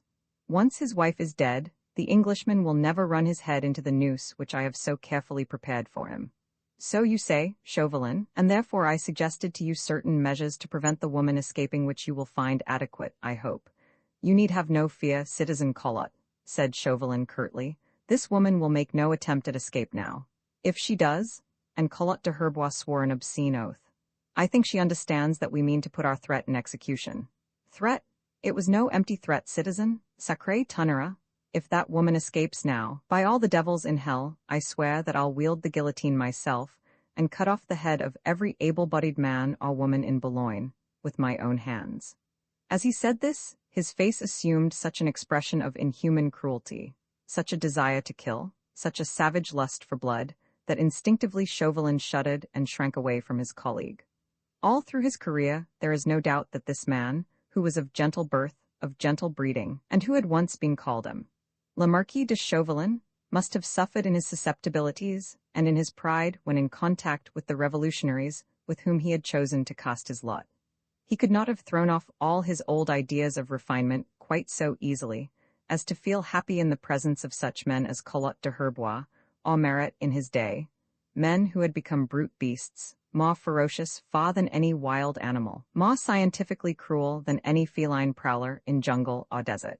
One look in Collot's distorted face was sufficient at this moment to convince Chauvelin that it were useless for him to view the proclamation against the citizens of Boulogne merely as an idle threat, even if he had wished to do so. That Marguerite would not, under the circumstances, attempt to escape, that Sir Percy Blakeney himself would be forced to give up all thoughts of rescuing her, was a foregone conclusion in Chauvelin's mind.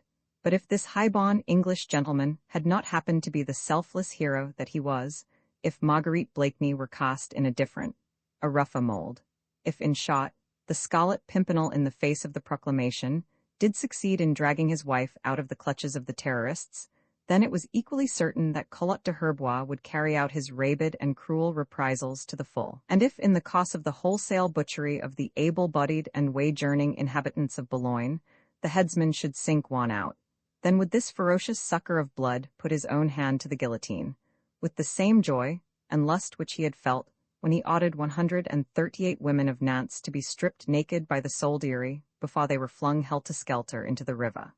A touch of strength and determination? Aye, citizen Collot de Herbois had plenty of that. Was it he, or Carrière, who had aroused commanded mothers to stand by while their children were being guillotined? And surely it was Maynard, Collot's friend and colleague, who at Bedouin, because the red flag of the Republic had been mysteriously torn down overnight, burnt the entire little village down to the last hovel, and guillotined every one of the 350 inhabitants. And Chauvelin knew all that. Nay, more, he was himself a member of that so-called government which had countenanced these butcheries, by giving unlimited powers to men like Collot, like Maynard and Carrière. He was at one with them in their republican ideas, and he believed in the regeneration and the purification of France, through the medium of the guillotine, but he propounded his theories, and carried out his most bloodthirsty schemes with physically clean hands and in an immaculately cut coat. Even now, when Collot de Herbois lounged before him, with mud-bespattered legs stretched out before him, with dubious linen at neck and wrists, and an odor of rank tobacco and stale, cheap wine pervading his whole personality, the more fastidious man of the world, who had consorted with the dandies of London and Brighton, winced at the enforced proximity. But it was the joint characteristic of all these men who had turned France into a vast butchery and charnel house, that they all feared and hated one another, even more wholeheartedly than they hated the aristocrats and so-called traitors whom they sent to the guillotine. Citizen Lebon is said to have dipped his sword into the blood which flowed from the guillotine, whilst exclaiming, "Comment l'âme sang couler de traitor?" But he and Collot and Danton and Robespierre, all of them in fact, would have regarded with more delight still the blood of any one of their colleagues. At this very moment, Collot de Herbois and Chauvelin would with utmost satisfaction have denounced, one the other, to the tender mercies of the public prosecutor. Collot made no secret of his hatred for Chauvelin, and the latter disguised it but thinly under the veneer of contemptuous indifference. As for that damned Englishman, added Collot now, after a slight pause, and with another savage oath, if 'tis my good fortune to lay hands on him, I'd shoot him then and there like a mad dog, and rid France once and forever of this accursed spy. And think you, citizen Collot, rejoined Chauvelin with a shrug of the shoulders, that France would be rid of all English adventurers by the summary death of this one man. He is the ringleader, at any rate, and has at least 19 disciples to continue his traditions of conspiracy and intrigue, none perhaps so ingenuous as himself, none with the same daring and good luck perhaps, but still a number of ardent fools only too ready to follow in the footsteps of their chief. Then there's the halo of martyrdom around the murdered hero, the enthusiasm created by his noble death, nay, Nay, citizen, you have not lived among these English people. You do not understand them, or you would not talk of sending their popular hero to an honored grave. But Collot de Herbois only shook his powerful frame like some big, sulky dog, and spat upon the floor to express his contempt of this wild talk which seemed to have no real tangible purpose. You have not caught your Scarlet Pimpernel yet, citizen, he said with a snort. No, but I will, after sundown tomorrow. How do you know? I have ordered the Angelus to be rung at one of the closed churches, and he agreed to fight a duel with me on the southern ramparts at that hour and on that day, said Chauvelin simply. You take him for a fool? Sneered Collot. No, only for a foolhardy adventurer.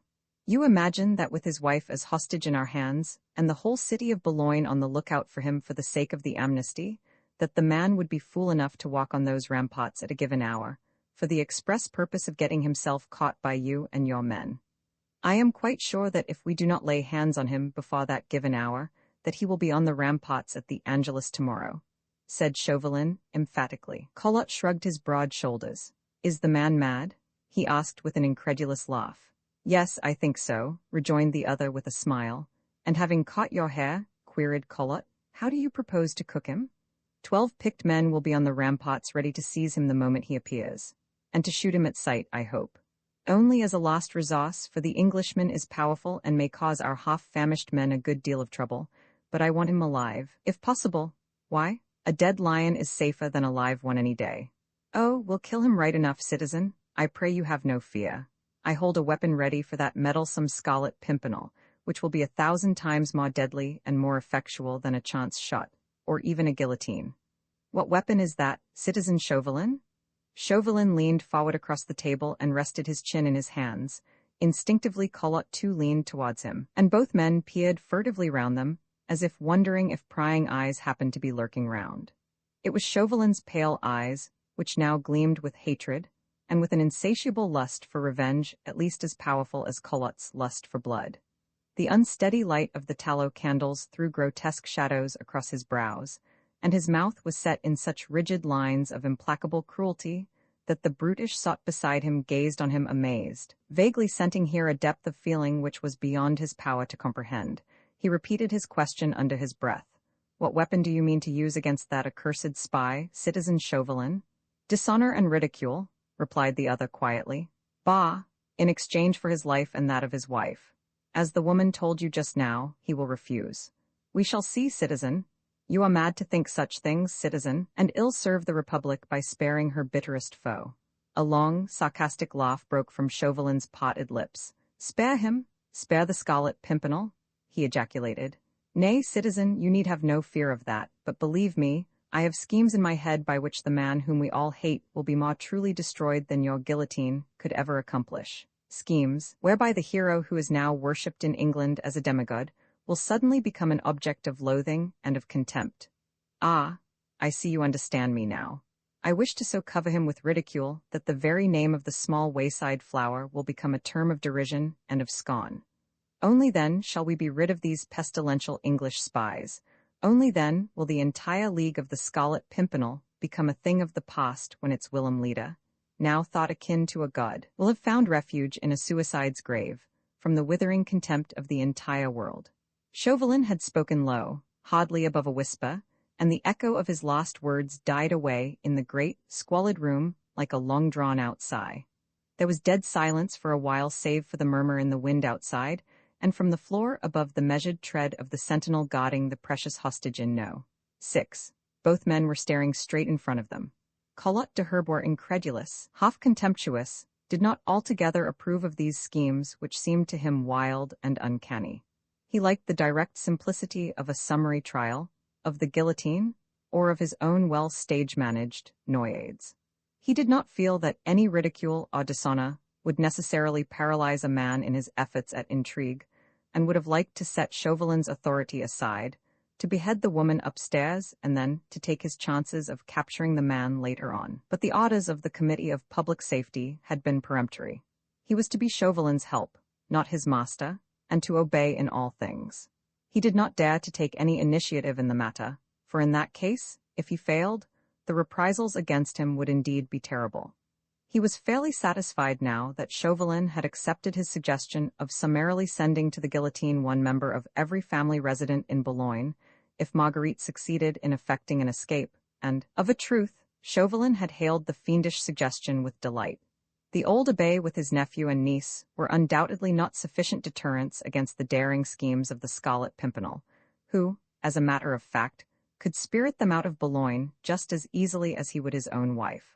Collot's plan tied Marguerite to her own prison cell more completely than any other measure could have done. More so indeed than the originator thereof knew or believed. A man like this de Herbois, born in the gutter, imbued with every brutish tradition, which generations of jailbirds had bequeathed to him, would not perhaps fully realize the fact that neither Sir Percy nor Marguerite Blakeney would ever save themselves at the expense of others.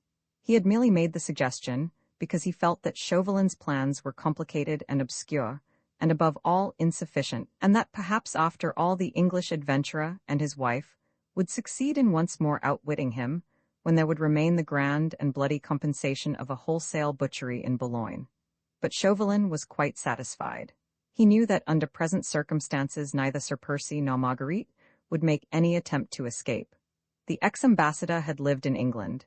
He understood the class to which these two belonged, and was quite convinced that no attempt would be made on either side to get Lady Blakeney away, whilst the present ferocious order against the breadwinner of every family in the town held good. Aye, the measures were sound enough.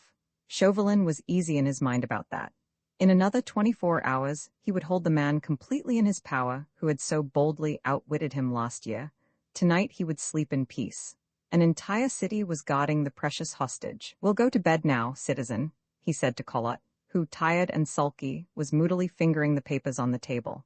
The scraping sound which he made thereby grated on Chauvelin's overstrung nerves. He wanted to be alone, and the sleepy brute's presence here jarred on his own solemn mood. To his satisfaction, Collot grunted a surly assent.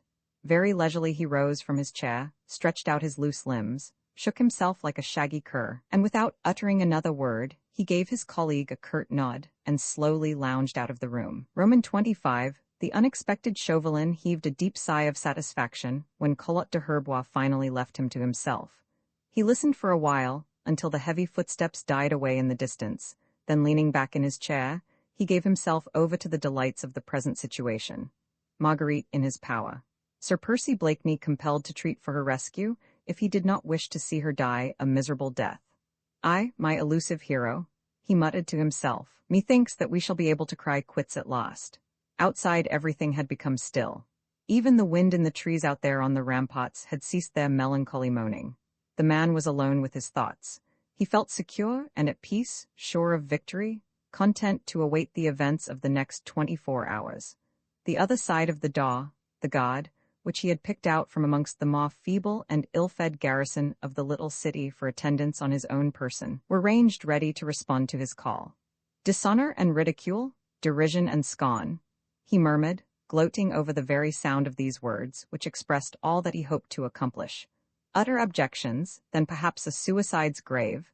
He loved the silence around him, for he could murmur these words and hear them echoing against the bare stone walls like the whisperings of all the spirits of hate which were waiting to lend him their aid. How long he had remained thus absorbed in his meditations, he could not afterwards have said. A minute or two perhaps at most, whilst he leaned back in his chair with eyes closed, savoring the sweets of his own thoughts, when suddenly the silence was interrupted by a loud and pleasant laugh, and a drawly voice speaking in merry accents. "The Lud live you, Monsieur Chaubertin, and pray how do you propose to accomplish all these pleasant things?" In a moment Chauvelin was on his feet and with eyes dilated, lips parted in odd bewilderment. He was gazing towards the open window, where astride upon the sill, one leg inside the room, the other out, and with the moon shining full on his suit of delicate-colored cloth, his wide caped coat and elegant chapeau bras, sat the imperturbable Sir Percy. "I heard you muttering such pleasant words, monsieur," continued Blakeney calmly, "that the temptation seized me to join in the conversation. A man talking to himself is ever in a sorry plight. He is either a madman or a fool." He laughed his own quaint and inane laugh, and added apologetically, "Far be it from me, sir, to apply either epithet to you. Demmed bad form calling another fellow names, just when he does not quite feel himself, eh? You don't feel quite yourself, I fancy just now. Monsieur Chaubertin, beg pardon, Chauvelin." He sat there quite comfortably, one slender hand resting on the gracefully fashioned hilt of his sword, the sword of Lorenzo Sensei, the other holding up the gold-rimed eyeglass through which he was regarding his avowed enemy. He was dressed as for a ball, and his perpetually amiable smile lurked round the corners of his firm lips. Chauvelin had undoubtedly for the moment lost his presence of mind. He did not even think of calling to his picked guard, so completely taken aback was he by this unforeseen move on the part of Sir Percy. Yet, obviously, he should have been ready for this eventuality. Had he not caused the town crier to loudly proclaim throughout the city that if one female prisoner escaped from Fort Gaol, the entire able-bodied population of Boulogne would suffer? The moment Sir Percy entered the gates of the town, he could not help but hear the proclamation, and hear at the same time that this one female prisoner, who was so precious a charge, was the wife of the English spy, the Scarlet Pimpernel. Moreover, was it not a fact that whenever or wherever the Scarlet Pimpernel was least expected, there and then would he surely appear? Having once realized that it was his wife who was incarcerated in Fort Gaol, was it not natural that he would go and prowl around the prison, and along the avenue on the summit of the southern ramparts, which was accessible to every passerby? No doubt he had lain in hiding among the trees, had perhaps caught snatches of Chauvelin's recent talk with Collot. Aye, it was all so natural, so simple. Strange that it should have been so unexpected. Furious at himself for his momentary stupor, he now made a vigorous effort to face his impudent enemy with the same sang-froid of which the latter had so inexhaustible a fund. He walked quietly towards the window, compelling his nerves to perfect calm and his mood to indifference. The situation had ceased to astonish him. Already his keen mind had seen its possibilities, its grimness and its humor, and he was quite prepared to enjoy these to the full. Sir Percy now was dusting the sleeve of his coat with a lace-edged handkerchief, but just as Chauvelin was about to come near him, he stretched out one leg, turning the point of a dainty boot towards the ex-ambassador. "Would you like to take hold of me by the leg, Monsieur Chaubertin?" he said gaily. "'Tis more effectual than a shoulder, and your picked guard of 6 stalwart fellows can have the other leg. Nay, I pray you, sir, do not look at me like that. I vow that it is myself and not my ghost. But if you still doubt me, I pray you call the god, ere I fly out again towards that fitful moon." "Nay, Sir Percy," said Chauvelin, with a steady voice, "I have no thought that you will take flight just yet. Methinks you desire conversation with me, or you had not paid me so unexpected a visit." "Nay, sir, the air is too oppressive for lengthy conversation. I was strolling along these ramparts, thinking of our pleasant encounter at the hour of the Angelus tomorrow, when this light attracted me, feared I had lost my way, and climbed the window to obtain information." "As to your way to the nearest prison cell, Sir Percy?" queried Chauvelin dryly. "As to anywhere where I could sit more comfortably than on this demmed sill. It must be very dusty, and I vow 'tis terribly hard. I presume, Sir Percy, that you did my colleague and myself the honor of listening to our conversation, and you desired to talk secrets, Monsieur Chaubertin. You should have shut this window and closed this avenue of trees against the chance passerby. What we said was no secret, Sir Percy. It is all over the town tonight." "Quite so, you were only telling the devil your mind, eh? I had also been having conversation with Lady Blakeney. Pray did you hear any of that, sir?" But Sir Percy had evidently not heard the question, for he seemed quite absorbed in the task of removing a speck of dust from his immaculate chapeau bras. "These hats are all the rage in England just now," he said airily, "but they have had their day. Do you not think so, monsieur? When I return to town, I shall have to devote my whole mind to the invention of a new headgear." "When will you return to England, Sir Percy?" queried Chauvelin with good-natured sarcasm. "At the turn of the tide tomorrow eve, monsieur," replied Blakeney. "In company with Lady Blakeney?"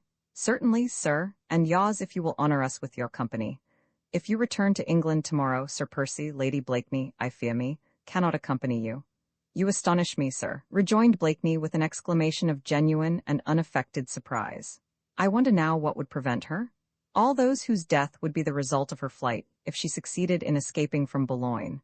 But Sir Percy was staring at him, with wide-open eyes expressive of utmost amazement.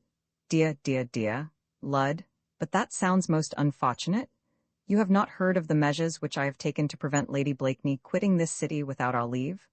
"No, Monsieur Chaubertin, no, I have heard nothing," rejoined Sir Percy blandly. "I lead a very retired life when I come abroad and, would you wish to hear them now?" quite unnecessary, sir, I assure you, and the hour is getting late. Sir Percy, are you aware of the fact that unless you listen to what I have to say, your wife will be dragged before the Committee of Public Safety in Paris within the next 24 hours? Said Chauvelin firmly. What swift horses you must have, sir, quoth Blakeney pleasantly. Lud, to think of it, I always heard that these demmed French horses would never beat ours across country. But Chauvelin now would not allow himself to be ruffled by Sir Percy's apparent indifference. Keen reader of emotions as he was, he had not failed to note a distinct change in the drawly voice, a sound of something hard and trenchant in the flippant laugh, ever since Marguerite's name was first mentioned. Blakeney's attitude was apparently as careless, as audacious as before, but Chauvelin's keen eyes had not missed the almost imperceptible tightening of the jaw and the rapid clenching of one hand on the sword hilt, even whilst the other toyed in graceful idleness with the filmy Mechlin lace cravat. Sir Percy's head was well thrown back, and the pale rays of the moon caught the edge of the clear-cut profile, the low, massive brow, the drooping lids through which the audacious plotter was lazily regarding the man who held not only his own life, but that of the woman who was infinitely dear to him, in the hollow of his hand. I am afraid, Sir Percy, continued Chauvelin dryly, that you are under the impression that bolts and bars will yield to your usual good luck, now that so precious a life is at stake as that of Lady Blakeney. I am a great believer in impressions, Monsieur Chauvelin. I told her just now that if she quitted Boulogne ere the Scarlet Pimpernel is in our hands, we should summarily shoot one member of every family in the town, the breadwinner. A pleasant conceit, monsieur, and one that does infinite credit to your inventive faculties. Lady Blakeney, therefore, we hold safely enough, continued Chauvelin, who no longer heeded the mocking observations of his enemy. As for the Scarlet Pimpernel, you have but to ring a bell, to raise a voice, and he too will be under lock and key within the next 2 minutes, eh? Parsons, monsieur, you are dying to say something further. I pray you proceed. Your engaging countenance is becoming quite interesting in its seriousness. What I wish to say to you, Sir Percy, is in the nature of a proposed bargain. Indeed, monsieur, you are full of surprises, like a pretty woman. And pray what are the terms of this proposed bargain?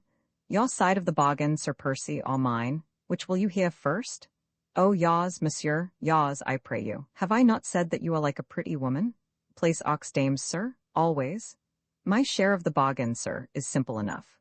Lady Blakeney, escorted by yourself and any of your friends who might be in the city at the time, shall leave Boulogne Harbour at sunset tomorrow, free and unmolested, if you on the other hand will do your share. I don't yet know what my share in this interesting bargain is to be, sir, but for the sake of argument, let us suppose that I do not carry it out. What then? Then, Sir Percy, putting aside for the moment the question of the Scarlet Pimpernel altogether, then Lady Blakeney will be taken to Paris, and will be incarcerated in the prison of the Temple lately vacated by Marie Antoinette. There she will be treated in exactly the same way as the ex-queen is now being treated in the conciergerie. Do you know what that means, Sir Percy? It does not mean a summary trial and a speedy death, with the halo and glory of martyrdom thrown in. It means days, weeks, nay, months, perhaps, of misery and humiliation. It means that, like Marie Antoinette, she will never be allowed solitude for one single instant of the day or night. It means the constant proximity of soldiers, drunk with cruelty and with hate, the insults, the shame. You hound, you dog, you cur, do you not see that I must strangle you for this? The attack had been so sudden and so violent that Chauvelin had not the time to utter the slightest call for help. But a second ago, Sir Percy Blakeney had been sitting on the windowsill, outwardly listening with perfect calm to what his enemy had to say. Now he was at the latter's throat, pressing with long and slender hands the breath out of the Frenchman's body, his usually placid face distorted into a mask of hate. You cur, he repeated. Am I to kill you, or will you unsay those words? Then suddenly he relaxed his grip. The habits of a lifetime would not be gainsaid even now. A second ago his face had been livid with rage and hate. Now a quick flush overspread it, as if he were ashamed of this loss of self-control. He threw the little Frenchman away from him like he would a beast which had snarled, and passed his hand across his brow. Lud forgive me, he said quaintly. I had almost lost my temper. Chauvelin was not slow in recovering himself. He was plucky and alert, and his hatred for this man was so great that he had actually ceased to fear him. Now he quietly readjusted his cravat, made a vigorous effort to reconquer his breath, and said firmly, as soon as he could contrive to speak at all, "And if you did strangle me, Sir Percy, you would do yourself no good. The fate which I have mapped out for Lady Blakeney would then irrevocably be hers, for she is in our power and none of my colleagues are disposed to offer you a means of saving her from it, as I am ready to do." Blakeney was now standing in the middle of the room, with his hands buried in the pockets of his breeches, his manner and attitude once more calm, debonair, expressive of lofty self-possession and of absolute indifference. He came quite close to the meagre little figure of his exultant enemy, thereby forcing the latter to look up at him. "Oh, yes," he said airily. "I had nigh forgotten you were talking of a bargain, my share of it, eh? Is it me you want? Do you wish to see me in your Paris prisons? I assure you, sir, that the propinquity of drunken soldiers may disgust me, but it would in no way disturb the equanimity of my temper." "I am quite sure of that, Sir Percy, and I can but repeat what I had the honor of saying to Lady Blakeney just now. I do not desire the death of so accomplished a gentleman as yourself." "Strange, monsieur," retorted Blakeney with a return of his accustomed flippancy. "Now I do desire your death very strongly indeed. There would be so much less vermin on the face of the earth. But pardon me, I was interrupting you. Will you be so kind as to proceed?" Chauvelin had not winced at the insult. His enemy's attitude now left him completely indifferent. He had seen that self-possessed man of the world, that dainty and fastidious dandy, in the throes of an overmastering passion. He had very nearly paid with his life for the joy of having roused that supercilious and dominant lion. In fact, he was ready to welcome any insults from Sir Percy Blakeney now, since these would be only additional evidences that the Englishman's temper was not yet under control. "I will try to be brief, Sir Percy," he said, setting himself the task of imitating his antagonist's affected manner. "Will you not sit down? We must try and discuss these matters like two men of the world. As for me, I am always happiest beside a bawd littered with papers. I am not an athlete, Sir Percy, and serve my country with my pen rather than with my fists." Whilst he spoke he had reached the table, and once more took the chair whereon he had been sitting lately, when he dreamed the dreams which were so near realization now. He pointed with a graceful gesture to the other vacant chair, which Blakeney took without a word. "Ah," said Chauvelin with a sigh of satisfaction, "I see that we are about to understand one another. I have always felt it was a pity, Sir Percy, that you and I could not discuss certain matters pleasantly with one another. Now, about this unfortunate incident of Lady Blakeney's incarceration, I would like you to believe that I had no part in the arrangements which have been made for her detention in Paris. My colleagues have arranged it all, and I have vainly tried to protest against the rigorous measures which are to be enforced against her in the Temple prison. But these are answering so completely in the case of the ex-queen, they have so completely broken her spirit and her pride, that my colleagues felt that they would prove equally useful in order to bring the Scarlet Pimpernel, through his wife, to an humbler frame of mind." He paused a moment, distinctly pleased with his peroration, satisfied that his voice had been without a tremor and his face impassive, and wondering what effect this somewhat lengthy preamble had upon Sir Percy, who through it all had remained singularly quiet. Chauvelin was preparing himself for the next effect which he hoped to produce, and was vaguely seeking for the best words with which to fully express his meaning, when he was suddenly startled by a sound as unexpected as it was disconcerting. It was the sound of a loud and prolonged snore. He pushed the candle aside, which somewhat obstructed his line of vision, and casting a rapid glance at the enemy, with whose life he was toying even as a cat doth with that of a mouse, he saw that the aforesaid mouse was calmly and unmistakably asleep. An impatient oath escaped Chauvelin's lips, and he brought his fist heavily down on the table, making the metal candlesticks rattle and causing Sir Percy to open one sleepy eye. "1,000 pardons, sir," said Blakeney with a slight yawn. "I am so demmed fatigued, and your preface was unduly long. Beastly bad form, I know, going to sleep during a sermon, but I haven't had a wink of sleep all day. I pray you to excuse me. Will you condescend to listen, Sir Percy?" queried Chauvelin peremptorily. "Or shall I call the guard and give up all thoughts of treating with you?" "Just whichever you demmed well prefer, sir," rejoined Blakeney impatiently, and once more stretching out his long limbs, he buried his hands in the pockets of his breeches and apparently prepared himself for another quiet sleep.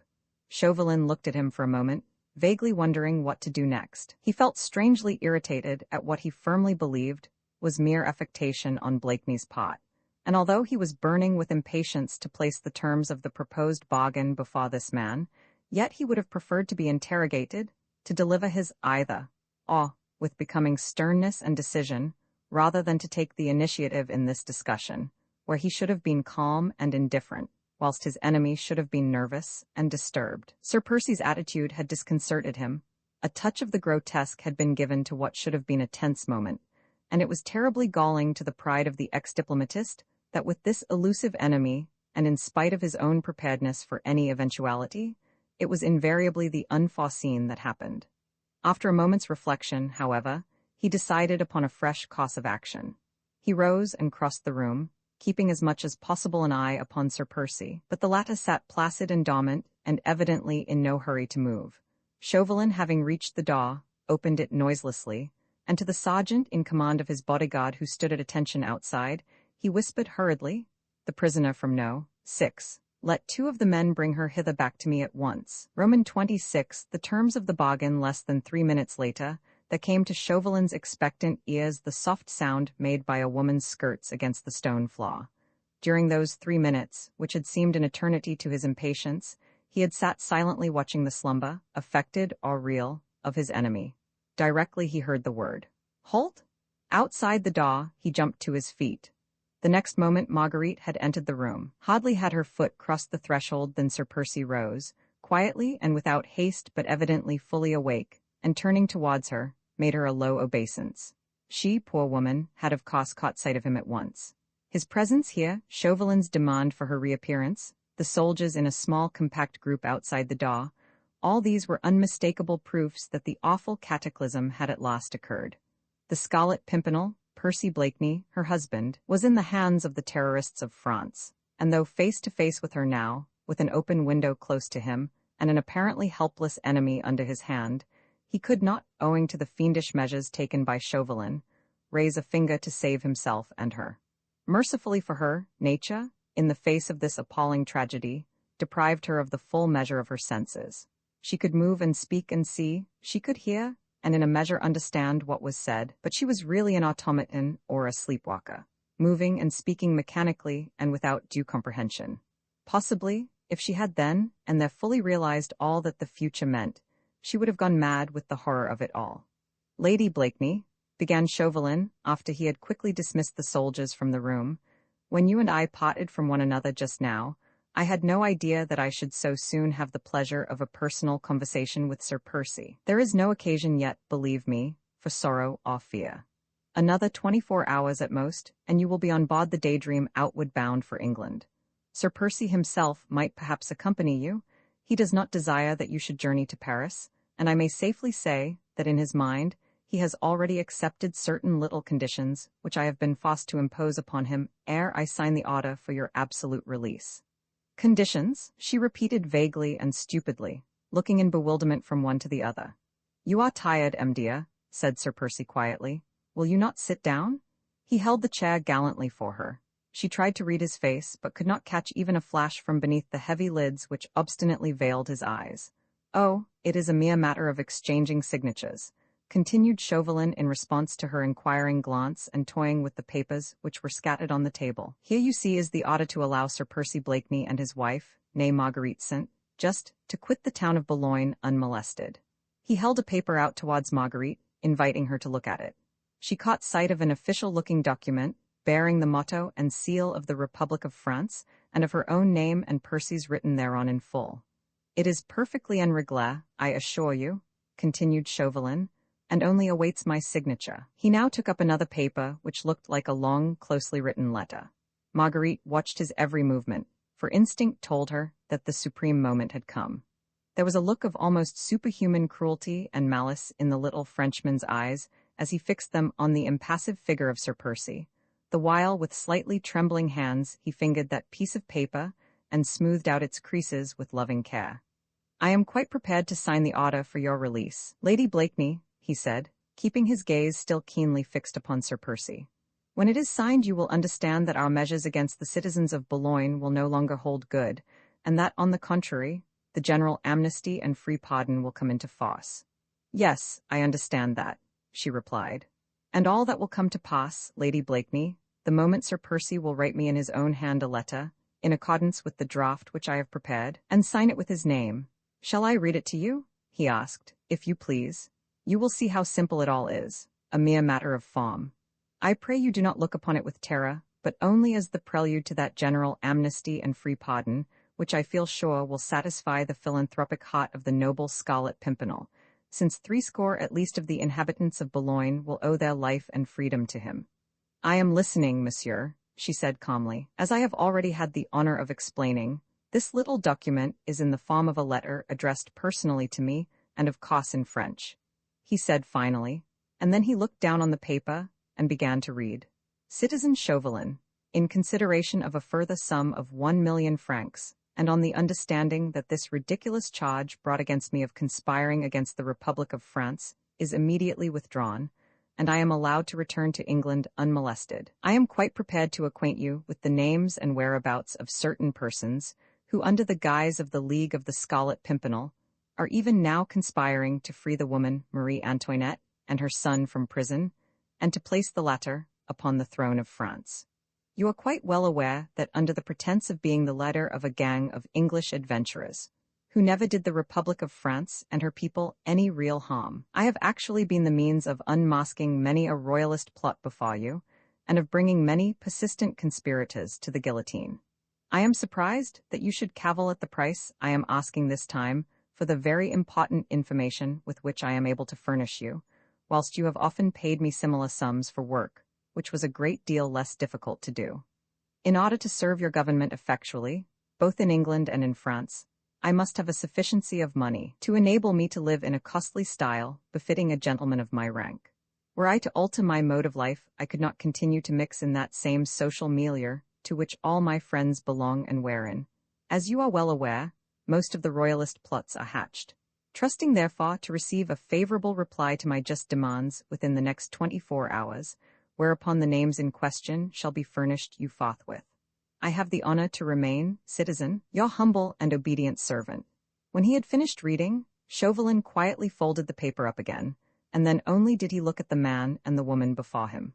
Marguerite sat very erect, her head thrown back, her face very pale and her hands tightly clutched in her lap. She had not stirred whilst Chauvelin read out the infamous document with which he desired to brand a brave man with the ineradicable stigma of dishonor and of shame. After she heard the first words, she looked up swiftly and questioningly at her husband, but he stood at some little distance from her, right out of the flickering circle of yellowish light made by the burning tallow candle. He was as rigid as a statue, standing in his usual attitude with legs apart and hands buried in his breeches pockets. She could not see his face. Whatever she may have felt with regard to the letter, as the meaning of it gradually penetrated into her brain, she was, of course, convinced of one thing, and that was that never for a moment would Percy dream of purchasing his life, or even hers, at such a price. But she would have liked some sign from him, some look by which she could be guided as to her immediate conduct. As, however, he gave neither look nor sign, she preferred to assume an attitude of silent contempt. But even before Chauvelin had had time to look from one face to the other, a prolonged and merry laugh echoed across the squalid room. Sir Percy, with head thrown back, was laughing wholeheartedly. "A magnificent epistle, sir," he said gaily. "Lud love you, where did you wield the pen so gracefully? I vow that if I sign this interesting document no one will believe I could have expressed myself with perfect ease, and in French too." "Nay, Sir Percy," rejoined Chauvelin dryly, "I have thought of all that, and lest in the future there should be any doubt as to whether your own hand had or had not penned the whole of this letter, I also make it a condition that you write out every word of it yourself, and sign it here in this very room, in the presence of Lady Blakeney, of myself, of my colleagues, and of at least half a dozen other persons whom I will select." "It is indeed admirably thought out, monsieur," rejoined Sir Percy. "And what is to become of the charming epistle, may I ask, after I have written and signed it? Pardon my curiosity. I take a natural interest in the matter, and truly your ingenuity passes belief.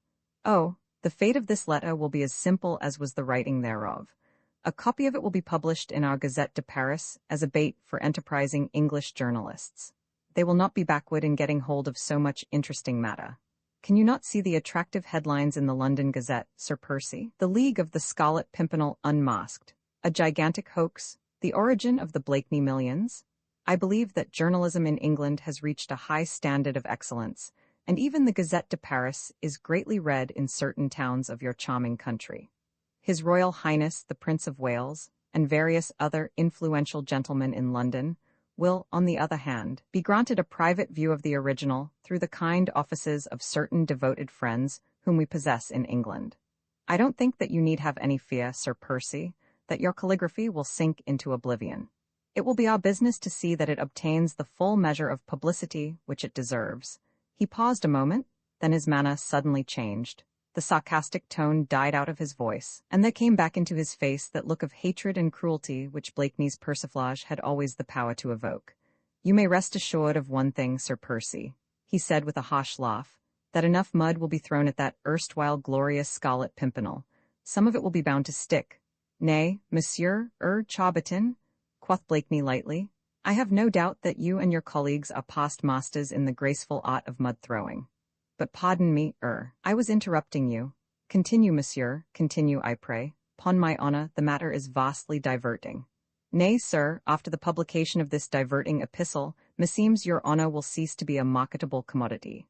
"Undoubtedly, sir," rejoined Sir Percy, apparently quite unruffled. "Pardon a slip of the tongue, we are so much the creatures of habit. As you were saying?" "I have but little more to say, sir, but lest there should even now be lurking in your mind a vague hope that, having written this letter, you could easily in the future deny its authorship, let me tell you this. My measures are well taken, there will be witnesses to your writing of it. You will sit here in this room, unfettered, uncoerced in any way, and the money spoken of in the letter will be handed over to you by my colleague, after a few suitable words spoken by him, and you will take the money from him, Sir Percy, and the witnesses will see you take it after having seen you write the letter. They will understand that you are being paid by the French government for giving information anent royalist plots in this country and in England. They will understand that your identity as the leader of that so-called band is not only known to me and to my colleague, but that it also covers your real character and profession as the paid spy of France. Marvellous, I call it demmed marvellous, quoth Sir Percy blandly. Chauvelin had paused, half-choked by his own emotion, his hatred and prospective revenge. He passed his handkerchief over his forehead, which was streaming with perspiration. "Warm work, this sort of thing, Monsieur Charbertin?" queried his imperturbable enemy. Marguerite said nothing. The whole thing was too horrible for words, but she kept her large eyes fixed upon her husband's face, waiting for that look, that sign from him which would have eased the agonizing anxiety in her heart, and which never came. With a great effort now, Chauvelin pulled himself together, and though his voice still trembled, he managed to speak with a certain amount of calm. "Probably, Sir Percy, you know," he said, "that throughout the whole of France we are inaugurating a series of national fêtes in honor of the new religion which the people are about to adopt. Demoiselle Desirée Candet, whom you know, will at these festivals impersonate the goddess of reason, the only deity whom we admit now in France. She has been specially chosen for this honor, owing to the services which she has rendered us recently, and as Boulogne happens to be the lucky city in which we have succeeded in bringing the Scarlet Pimpernel to justice, the national fête will begin within these city walls, with Demoiselle Candet as the thrice-honored goddess. And you will be very merry here in Boulogne, I dare swear." "Aye, merry, sir," said Chauvelin with an involuntary and savage snarl, as he placed a long claw-like finger upon the momentous paper before him. "Merry. For we here in Boulogne will see that which will fill the heart of every patriot in France with gladness. Nay, 'twas not the death of the Scarlet Pimpernel we wanted, not the noble martyrdom of England's chosen hero, but his humiliation and defeat, derision and scorn, contumely and contempt. You asked me airily just now, Sir Percy, how I proposed to accomplish this object. Well, you know it now, by forcing you, to write and sign a letter, and to take money from my hands which will brand you forever as a liar and infamer, and cover you with the thick and slimy mud of irreclaimable infamy." "Lud, sir," said Sir Percy pleasantly, "what a wonderful command you have of our language. I wish I could speak French half as well." Marguerite had risen like an automaton from her chair. She felt that she could no longer sit still. She wanted to scream out at the top of her voice all the horror she felt for this dastardly plot, which surely must have had its origin in the brain of devils. She could not understand Percy. This was one of those awful moments, which she had been destined to experience once or twice before, when the whole personality of her husband seemed to become shadowy before her, to slip, as it were, past her comprehension, leaving her indescribably lonely and wretched, trusting yet terrified. She thought that long ere this he would have flung back every insult in his opponent's teeth. She did not know what inducements Chauvelin had held out in exchange for the infamous letter, what threats he had used. That her own life and freedom were at stake was, of course, evident, but she cared nothing for life, and he should know that certainly she would care still less if such a price had to be paid for it. She longed to tell him all that was in her heart, longed to tell him how little she valued her life, how highly she prized his honor. But how could she, before this fiend who snarled and sneered in his anticipated triumph? And surely Percy knew. And knowing all that, why did he not speak? Why did he not tear that infamous paper from out the devil's hands and fling it in his face? Yet, though her loving ear caught every intonation of her husband's voice, she could not detect the slightest harshness in his airy laugh. His tone was perfectly natural, and he seemed to be, indeed, just as he appeared, vastly amused. Then she thought that perhaps he would wish her to go now, that he felt desire to be alone with this man, who had outraged him in everything that he held most holy and most dear, his honor and his wife. That perhaps, knowing that his own temper was no longer under control, he did not wish her to witness the rough and ready chastisement which he was intending to mete out to this dastardly intriguer. Yes, that was it, no doubt. Herein she could not be mistaken. She knew his fastidious notions of what was due and proper in the presence of a woman, and that even at a moment like this, he would wish the manners of London drawing-rooms to govern his every action. Therefore she rose to go, and as she did so, once more tried to read the expression in his face, to guess what was passing in his mind. "Nay, madam," he said, whilst he bowed gracefully before her, "I fear me this lengthy conversation hath somewhat fatigued you. This merry jest twixt my engaging friend and myself should not have been prolonged so far into the night. Monsieur, I pray you, will you not give orders that her ladyship be escorted back to her room?" He was still standing outside the circle of light, and Marguerite instinctively went up to him. For this 1 second she was oblivious of Chauvelin's presence. She forgot her well-schooled pride, her firm determination to be silent and to be brave. She could no longer restrain the wild beatings of her heart, the agony of her soul, and with sudden impulse she murmured in a voice broken with intense love and subdued, passionate appeal, "Percy." He drew back a step further into the gloom. This made her realize the mistake she had made in allowing her husband's most bitter enemy to get this brief glimpse into her soul. Chauvelin's thin lips curled with satisfaction. The brief glimpse had been sufficient for him. The rapidly whispered name, the broken accent had told him what he had not known hitherto, namely, that between this man and woman there was a bond far more powerful than that which usually existed between husband and wife, and merely made up of chivalry on the one side and trustful reliance on the other. Marguerite, having realized her mistake, ashamed of having betrayed her feelings even for a moment, threw back her proud head and gave her exultant foe a look of defiance and of scorn. He responded with one of pity, not altogether unmixed with deference. There was something almost unearthly and sublime in this beautiful woman's agonizing despair. He lowered his head and made her a deep obeisance, lest she should see the satisfaction and triumph which shone through his pity. As usual, Sir Percy remained quite imperturbable, and now it was he who, with characteristic impudence, touched the handbell on the table. "Excuse this intrusion, monsieur," he said lightly. "Her ladyship is over-fatigued and would be best in her room." Marguerite threw him a grateful look. After all, she was only a woman and was afraid of breaking down.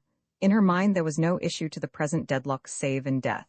For this she was prepared and had but one great hope, that she could lie in her husband's arms just once again before she died.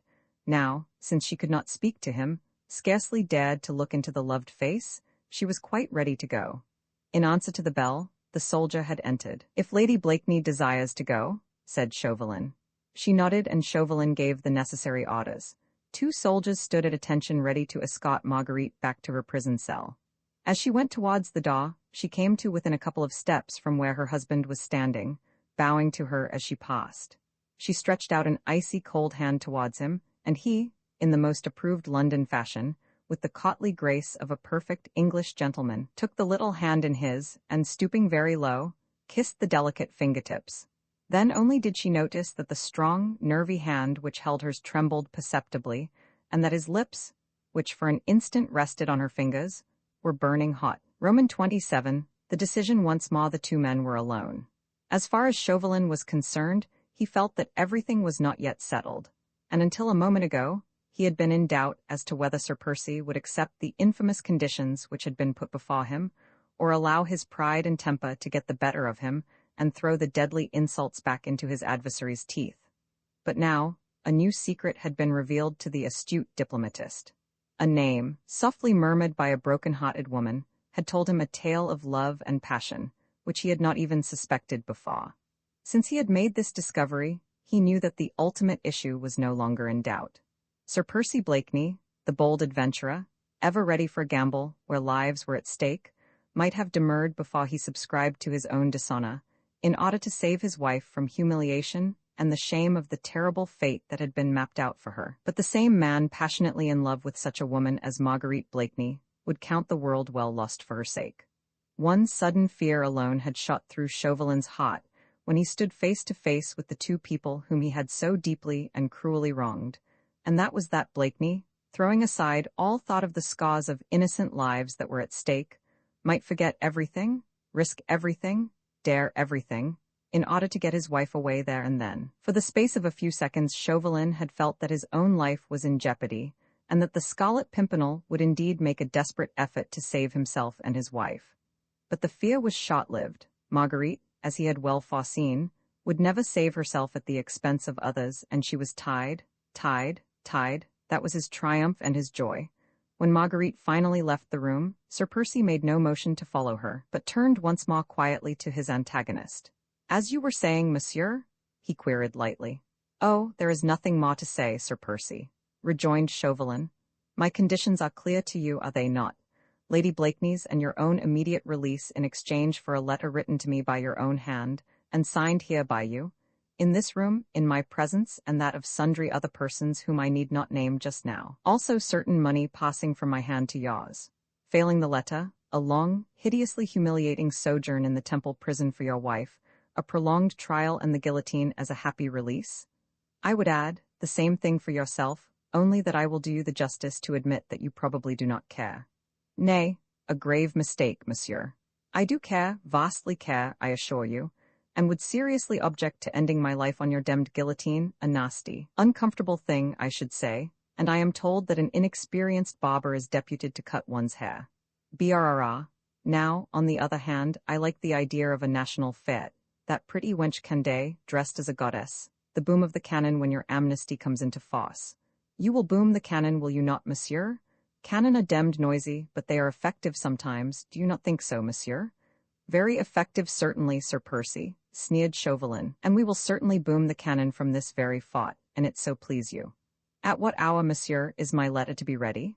Why, at any hour you please, Sir Percy. The Daydream could weigh anchor at 8 o'clock, would an hour before that be convenient to yourself?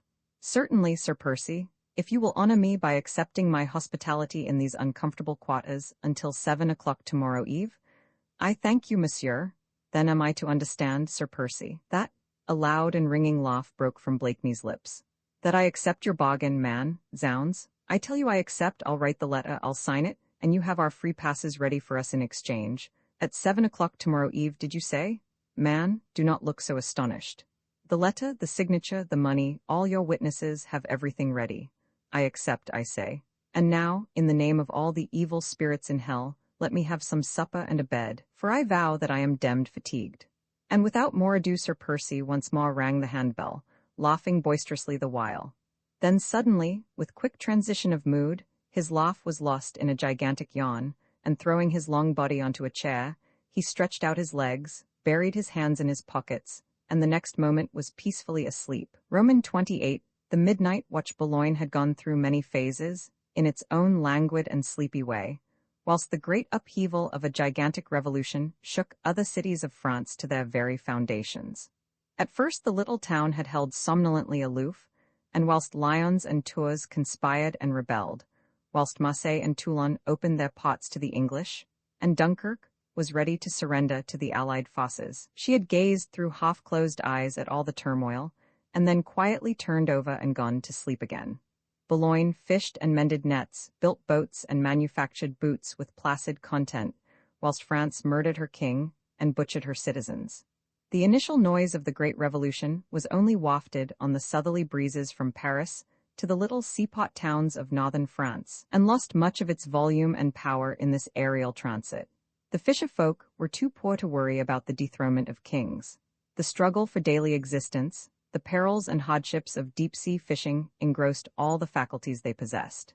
As for the burghers and merchants of the town, they were at first content with reading an occasional article in the Gazette de Paris or the Gazette des Tribunaux, brought hither by one or other of the many travellers who crossed the city on their way to the harbour. They were interested in these articles, at times even comfortably horrified at the doings in Paris, the executions and the tumbrils, but on the whole, they liked the idea that the country was in future to be governed by duly chosen representatives of the people, rather than be a prey to the despotism of kings, and they were really quite pleased to see the tricolour flag hoisted on the old Beffroi, there where the snow-white standard of the Bourbons had erstwhile flaunted its golden fleur-de-lis in the glare of the midday sun. The worthy burgesses of Boulogne were ready to shout, "Vive la République!" with the same cheerful and raucous Normandy accent as they had lately shouted, "Deproche le Roi." The first awakening from this happy topper came when that tent was put up on the landing stage in the harbour. Officials, dressed in shabby uniforms and wearing tricolour cockades and scarves, were now quartered in the town hall, and repaired daily to that roughly erected tent, accompanied by so many soldiers from the garrison.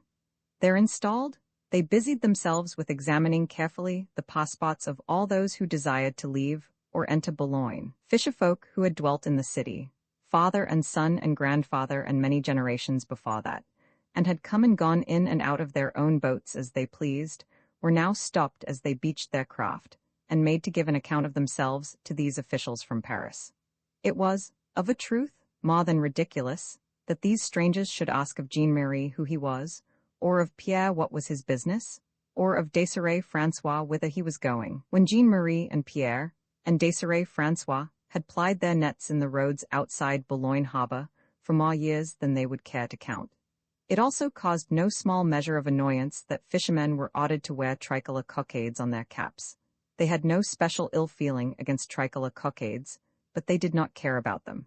Jean-Marie flatly refused to have one pinned on, and being admonished somewhat severely by one of the Paris officials, he became obstinate about the whole thing and threw the cockade violently on the ground and spat upon it, not from any sentiment of anti-republicanism, but just from a feeling of Norman doggedness. He was arrested, shut up in Fort Gaol, tried as a traitor, and publicly guillotined. The consternation in Boulogne was appalling. The one little spark had found its way to a barrel of blasting powder and caused a terrible explosion. Within 24 hours of Jean-Marie's execution, the whole town was in the throes of the revolution. What the death of King Louis, the arrest of Marie Antoinette, the massacres of September had failed to do, that the arrest and execution of an elderly fisherman accomplished in a trice. People began to take sides in politics. Some families realized that they came from ancient lineage and that their ancestors had helped to build up the throne of the Bourbons. Others looked up ancient archives and remembered past oppressions at the hands of the aristocrats. Thus, some burghers of Boulogne became ardent reactionaries, whilst others secretly nursed enthusiastic royalist convictions. Some were ready to throw in their lot with the anarchists, to deny the religion of their fathers, to scorn the priests and close the places of worship. Others adhered strictly still to the usages and practices of the Church. Arrest became frequent. The guillotine, erected in the Place de la Seine-Chassée, had plenty of work to do. Soon the cathedral was closed, the priests thrown into prison, whilst scores of families hoped to escape a similar fate by summary flight. Vague rumors of a band of English adventurers soon reached the little seaport town. The Scarlet Pimpernel, English spy or hero, as he was alternately called, had helped many a family with pronounced royalist tendencies to escape the fury of the bloodthirsty terrorists. Thus gradually the anti-revolutionaries had been weeded out of the city, some by death and imprisonment, others by flight. Boulogne became the hotbed of anarchism. The idlers and loafers, inseparable from any town where there is a garrison and a harbour, practically ruled the city now. Denunciations were the order of the day. Everyone who owned any money, or lived with any comfort, was accused of being a traitor and suspected of conspiracy. The fisher folk wandered about the city, surly and discontented. Their trade was at a standstill, but there was a trifle to be earned by giving information. Information which meant the arrest, ofttimes the death of men, women, and even children who had tried to seek safety in flight, and to denounce whom, as they were trying to hire a boat anywhere along the coast, meant a good square meal for a starving family. Then came the awful cataclysm. A woman, a stranger, had been arrested and imprisoned in the Fort Gaol, and the town crier publicly proclaimed that if she escaped from jail, one member of every family in the town, rich or poor, Republican or Royalist, Catholic or Freethinker, would be summarily guillotined. That member the breadwinner? Why then, with the Duvals it would be young Francois Auguste. He keeps his old mother with his boot-making. And it would be Marie Lebon, she has her blind father dependent on her net-mending, and old Mother Laferriere, whose grandchildren were left penniless. She keeps them from starvation by her washtub. But Francois Auguste is a real Republican, he belongs to the Jacobin Club. And look at Pierre, who never meets a Calatin but he must needs spit on him. Is there no safety anywhere? Are we to be butchered like so many cattle? Somebody makes the suggestion. It is a threat, they would not dare. Would not dare? 'Tis old André Lemoyne who has spoken, and he spits vigorously on the ground. André Lemoyne has been a soldier, he was in the Vendée, he was wounded at Tours, and he knows. Would not dare, he says in a whisper. I tell you, friends, that there's nothing the present government would not dare. There was the plain Saint-Mauve, did you ever hear about that? Little children fusilladed by the scaw, little ones, I say, and women with babies at their breasts, weren't they innocent? 500 innocent people butchered in La Vendée, until the headsman sank, won not. I could tell worse than that, for I know. There's nothing they would not dare. Consternation was so great that the matter could not even be discussed. We'll go to Gaol and see this woman at any rate. Angry, sullen crowds assembled in the streets. The proclamation had been read just as the men were leaving the public houses, preparing to go home for the night. They brought the news to the women, who, at home, were setting the soup and bread on the table for their husband's supper. There was no thought of going to bed or of sleeping that night. The breadwinner in every family and all those dependent on him for daily sustenance were trembling for their lives. Resistance to the barbarous order would have been worse than useless, nor did the thought of it enter the heads of these humble and ignorant fisher-folk, wearied out with the miserable struggle for existence. There was not sufficient spirit left in this half-starved population of a small provincial city to suggest open rebellion. A regiment of soldiers come up from the south were quartered in the Chateau, and the natives of Boulogne could not have mustered more than a score of disused blunderbusses between them. Then they remembered tales which André Lemoyne had told, the fate of Lyons, razed to the ground, of Toulon burnt to ashes, and they did not dare rebel. But brothers, fathers, sons trooped out towards Gaol, in order to have a good look at the frowning pile, which held the hostage for their safety. It looked dark and gloomy enough, save for one window which gave on the southern ramparts. This window was wide open, and a feeble light flickered from the room beyond, and as the men stood about, gazing at the walls in sulky silence, they suddenly caught the sound of a loud laugh proceeding from within, and of a pleasant voice speaking quite gaily in a language which they did not understand, but which sounded like English. Against the heavy oaken gateway, leading to the courtyard of the prison, the proclamation written on stout parchment had been pinned up. Beside it hung a tiny lantern, the dim light of which flickered in the evening breeze, and brought at times into sudden relief the bold writing and heavy signature, which stood out, stern and grim, against the yellowish background of the paper, like black signs of approaching death. Facing the gateway and the proclamation, the crowd of men took its stand. The moon, from behind them, cast fitful, silvery glances at the weary heads bent in anxiety and watchful expectancy, on old heads and young heads, dark, curly heads and heads grizzled with age, on backs bent with toil, and hands rough and gnawed like seasoned timber. All night the men stood and watched. Sentinels from the town guard were stationed at the gates, but these might prove inattentive or insufficient. They had not the same price at stake. So the entire able-bodied population of Boulogne watched the gloomy prison that night, lest anyone escaped by wall or window. They were guarding the precious hostage, whose safety was the stipulation for their own.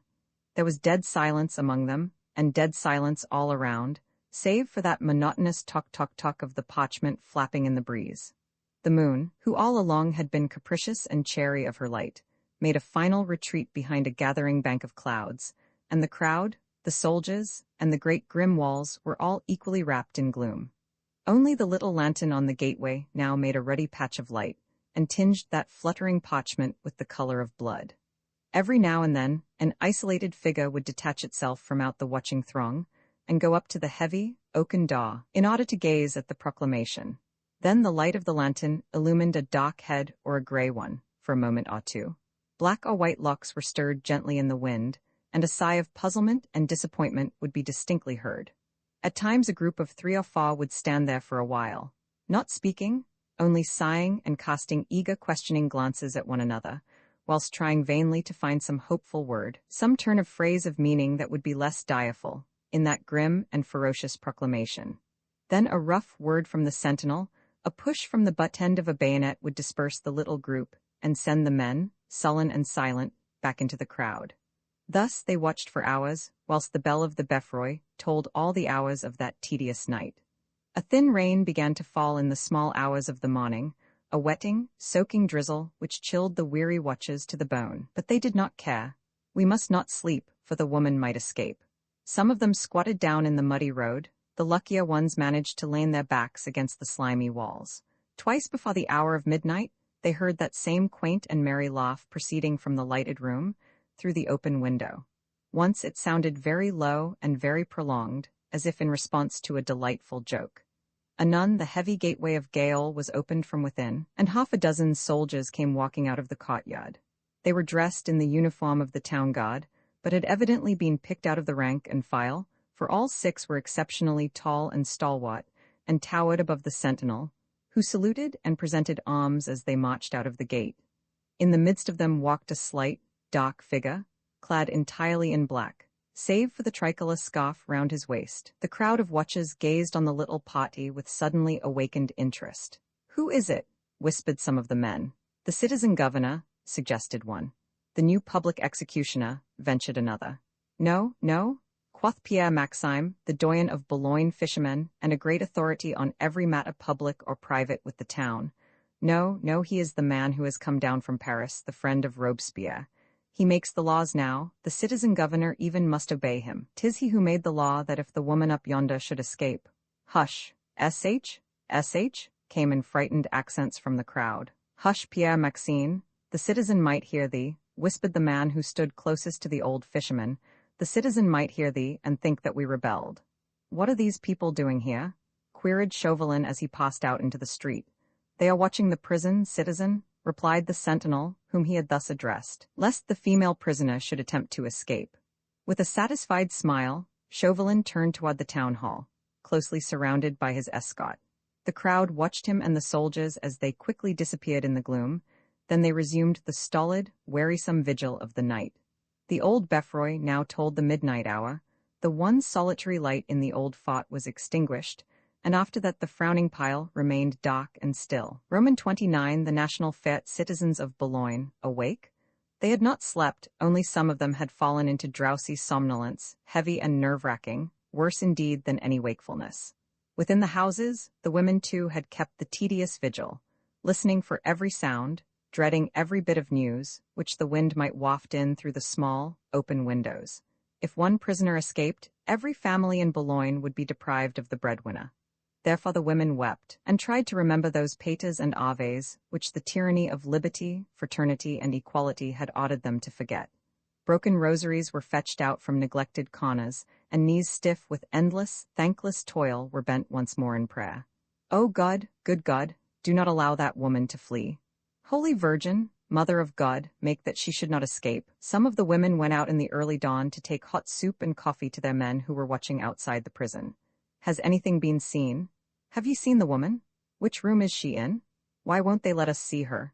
Are you sure she hath not already escaped?" Questions and surmises went round in muffled whispers as the steaming cans were passed round.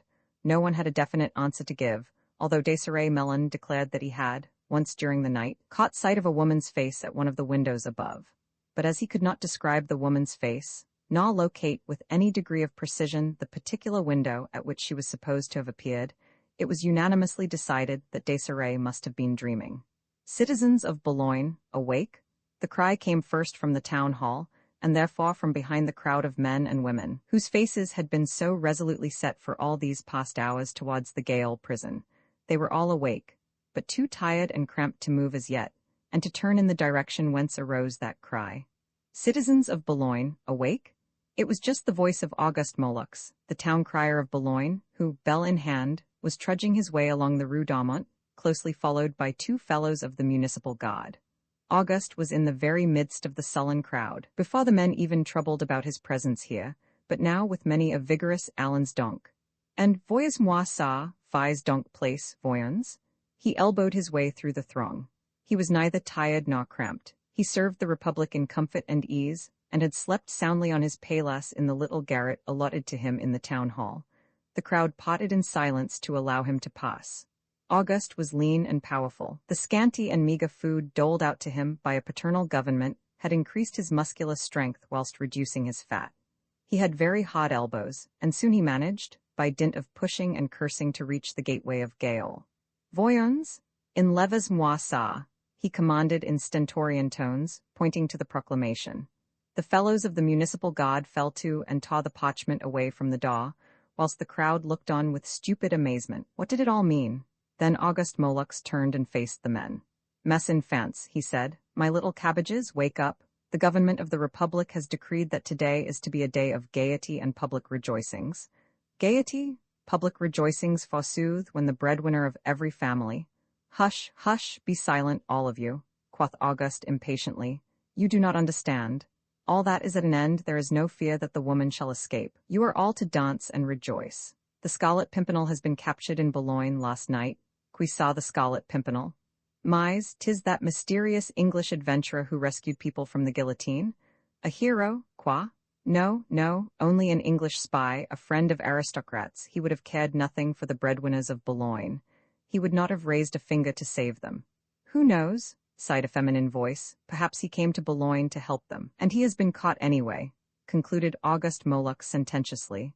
And my little cabbages, remember this, that so great is the pleasure of the all-powerful Committee of Public Safety at this capture, that because he has been caught in Boulogne, therefore Boulogne is to be specially rewarded. Holy Virgin, who'd have thought it? S.H. Jeanette, dost not know that there's no Holy Virgin now? And dost know, Auguste, how we are to be rewarded? It is a difficult matter for the human mind to turn very quickly from despair to hope, and the fishermen of Boulogne had not yet grasped the fact that they were to make merry, and that thoughts of anxiety must be abandoned for those of gaiety. Auguste Mollux took out a parchment from the capacious pocket of his coat. He put on his most solemn air of officialdom, and pointing with extended forefinger to the parchment, he said, a general amnesty to all natives of Boulogne who are under arrest at the present moment. A free pardon to all natives of Boulogne who are under sentence of death. Permission to all natives of Boulogne to quit the town with their families, to embark on any vessel they please, in or out of the harbour, and to go whithersoever they choose, without passports, formalities, or questions of any kind. Dead silence followed this announcement. Hope was just beginning to crowd anxiety and sullenness out of the way. Then poor André Legrand will be pardoned, whispered a voice suddenly. He was to have been guillotined today. And Denise Latour? She was innocent enough, the gentle pigeon. And they'll let poor Abbé Fouquet out of prison too. And Francois? And poor Félicité, who is blind? L'Abbé would be wise to leave Boulogne with the children. He will too, thou canst be sure of that. It is not good to be a priest just now. Bah, Calotins are best dead than alive. But some in the crowd were silent, others whispered eagerly. Thinkest thou it would be safer for us to get out of the country whilst we can? Said one of the men in a muffled tone, and clutching nervously at a woman's wrist. Aye, it might leak out about that boat we procured for. S.H., I was thinking of that. We can go to my Aunt Lebrun in Belgium. Others talked in whispers of England or the new land across the seas. They were those who had something to hide, money received from refugee aristocrats, boats sold to would-be immigrés, information withheld, denunciations shirked. The amnesty would not last long. 'Twas best to be safely out of the way. In the meanwhile, my cabbages, quoth Auguste sententiously, are you not grateful to citizen Robespierre, who has sent this order specially down from Paris? Aye, assented the crowd cheerfully. Hurrah for citizen Robespierre, vive la République, and you will enjoy yourselves today. That we will? Processions? Aye, with music and dancing. Out there, far away, beyond the harbour, the grey light of dawn was yielding to the crimson glow of morning. The rain had ceased and heavy slaty clouds potted here and there, displaying glints of delicate turquoise sky, and tiny ethereal vapours in the dim and remote distance of infinity, flecked with touches of rose and gold. The The towers and pinnacles of old Boulogne detached themselves one by one from the misty gloom of night. The old bell of the Beffroi told the hour of 6. Soon, the massive cupola of Notre Dame was clothed in purple hues, and the gilt cross on St. Joseph threw back across the square a blinding ray of gold. The town sparrows began to twitter, and from far out at sea in the direction of Dunkirk, there came the muffled boom of cannon. "And remember, my pigeons," admonished Auguste Molux solemnly, "that in this order which Robespierre has sent from Paris, it also says that from today onwards Le Bon Dieu has ceased to be." Many faces were turned towards the east just then, for the rising sun, tearing with one gigantic sweep the banks of cloud asunder, now displayed his magnificence in a gorgeous immensity of flaming crimson. The sea, in response, turned to liquid fire beneath the glow, whilst the whole sky was irradiated with the first blush of morning. Le Bon Dieu has ceased to be. "There is only one religion in France now," explained Auguste Molux, "the religion of reason. We are all citizens. We are all free and all able to think for ourselves. Citizen Robespierre has decreed that there is no good God. Le Bon Dieu was a tyrant and an aristocrat, and like all tyrants and aristocrats, he has been deposed. There is no good God. There is no holy virgin and no saints, only reason, who is a goddess and whom we all honor." And the townsfolk of Boulogne, with eyes still fixed on the gorgeous east, shouted with sullen obedience, "Hurrah for the goddess of reason! Hurrah for Robespierre!" Only the women, trying to escape the town crier's prying eyes or the soldiers' stern gaze, hastily crossed themselves behind their husbands' backs, terrified lest Le Bon Dieu had, after all, not altogether ceased to exist at the bidding of citizen Robespierre. Thus the worthy natives of Boulogne, forgetting their anxieties and fears, were ready enough to enjoy the national fête ordained for them by the Committee of Public Safety, in honor of the capture of the Scarlet Pimpernel. They were even willing to accept this new religion which Robespierre had invented, a religion which was only a mockery, with an actress to represent its supreme deity. Mais, que voulez-vous? Boulogne had long ago ceased to have faith in God. The terrors of the Revolution, which culminated in that agonizing watch of last night, had smothered all thoughts of worship and of prayer. The Scarlet Pimpernel must indeed be a dangerous spy that his arrest should cause so much joy in Paris. Even Boulogne had learned by experience that the Committee of Public Safety did not readily give up a prey, once its vulture-like claws had closed upon it. The proportion of condemnations as against acquittals was as 100 to 1. But because this one man was taken, scores today were to be set free. In the evening at a given hour, 7 o'clock, as Auguste Molux, the town crier, understood, the boom of the cannon would be heard, the gates of the town would be opened, the harbour would become a free port. The inhabitants of Boulogne were ready to shout, "Vive the Scarlet Pimpernel!" Whatever he was, hero or spy, he was undoubtedly the primary cause of all their joy. By the time Auguste Molux had cried out the news throughout the town, and pinned the new proclamation of mercy up on every public building, all traces of fatigue and anxiety had vanished. In spite of the fact that wearisome vigils had been kept in every home that night, and that hundreds of men and women had stood about for hours in the vicinity of the gale fought, no sooner was the joyful news known than all lassitude was forgotten, and everyone set to with a right merry will to make the great fête day a complete success. There is in every native of Normandy, be he peasant or gentleman, an infinite capacity for enjoyment, and at the same time a marvelous faculty for coordinating and systematizing his pleasures. In a trice, the surly crowds had vanished. Instead of these, there were groups of gaily visaged men pleasantly chattering outside every eating and drinking place in the town. The national holiday had come upon these people quite unawares, so the early part of it had to be spent in thinking out a satisfactory program for it. Sipping their beer or coffee, or munching their cherries à l'eau de vie, the townsfolk of Boulogne, so lately threatened with death, were quietly organizing processions. There was to be a grand muster on the Place de la Seine-Chassée, then a torchlight and lantern-light march, right round the ramparts, culminating in a gigantic assembly outside the town hall, where the citizen Chauvelin, representing the Committee of Public Safety, would receive an address of welcome from the entire population of Boulogne. The procession was to be in costume. There were to be pirates and pirettes, harlequins and English clowns, aristocrats and goddesses. All day the women and girls were busy contriving travesties of all sorts, and the little tumble-down shops in the Rue de Chateau and the Rue Frédéric Sauvage, kept chiefly by Jews and English traders, were ransacked for old bits of finery, And for remnants of costumes, wan in the days when Boulogne was still a gay city and carnivals were held every year. And then, of course, there would be the goddess of reason in her triumphal car. The apotheosis of the new religion, which was to make everybody happy, rich, and free. Forgotten were the anxieties of the night, the fears of death, the great and glorious revolution, which for this one day would cease her perpetual demand for the toll of blood. Nothing was remembered save the pleasures and joys of the moment, and at times the name of that Englishman, spy, hero, or adventurer, the cause of all this bounty, the Scarlet Pimpernel, Roman III ex-ambassador, Chauvelin Robespierre had quietly waited the while. He was in no hurry. Being a night bird of very pronounced tastes, he was quite ready to sit here until the small hours of the morning watching Citizen Chauvelin, mentally writhing in the throes of recollections of the past few months. There was nothing that delighted the sea-green incorruptible quite so much as the aspect of a man struggling with a hopeless situation and feeling a net of intrigue drawing gradually tighter and tighter around him. Even now, when he saw Chauvelin's smooth forehead wrinkled into an anxious frown, and his thin hand nervously clutched upon the table, Robespierre heaved a pleasurable sigh, leaned back in his chair, and said with an amiable smile, "You do agree with me, then, citizen, that the situation has become intolerable?" Then, as Chauvelin did not reply, he continued, speaking more sharply, "And how terribly galling it all is, when we could have had that man under the guillotine by now, if you had not blundered so terribly last year." His voice had become hard and trenchant like that knife to which he was so ready to make constant allusion.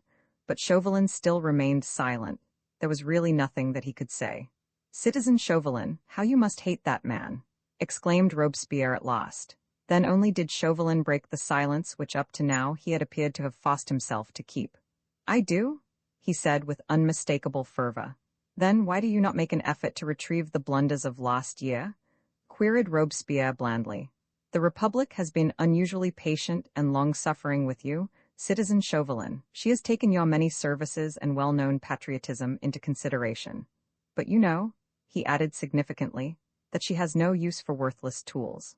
Then, as Chauvelin seemed to have relapsed into sullen silence, he continued with his original ill-omened blandness.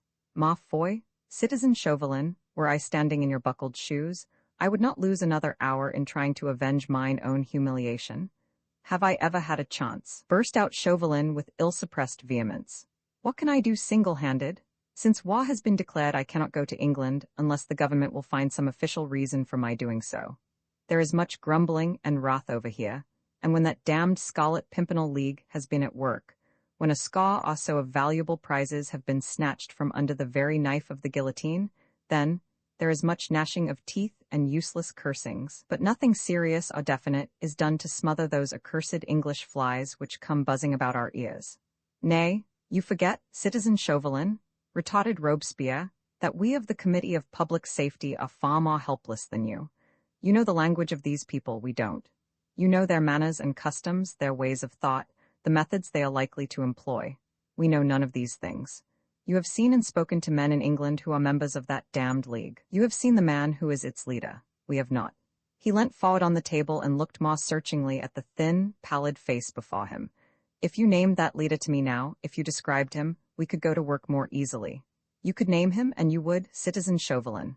"I cannot," retorted Chauvelin doggedly. "Ah, but I think you could, but there, I do not blame your silence. You would wish to reap the reward of your own victory, to be the instrument of your own revenge. Passions, I think it natural, but in the name of your own safety, citizen, do not be too greedy with your secret. If the man is known to you, find him again, find him, lure him to France, we want him, the people want him, and if the people do not get what they want, they will turn on those who have withheld their prey. I understand, citizen, that your own safety and that of your government is involved in this renewed attempt to capture the Scarlet Pimpernel," retorted Chauvelin dryly. "And your head, Citizen Chauvelin," concluded Robespierre. "Nay, I know that well enough, and you may believe me, and you will, citizen, when I say that I care but little about that.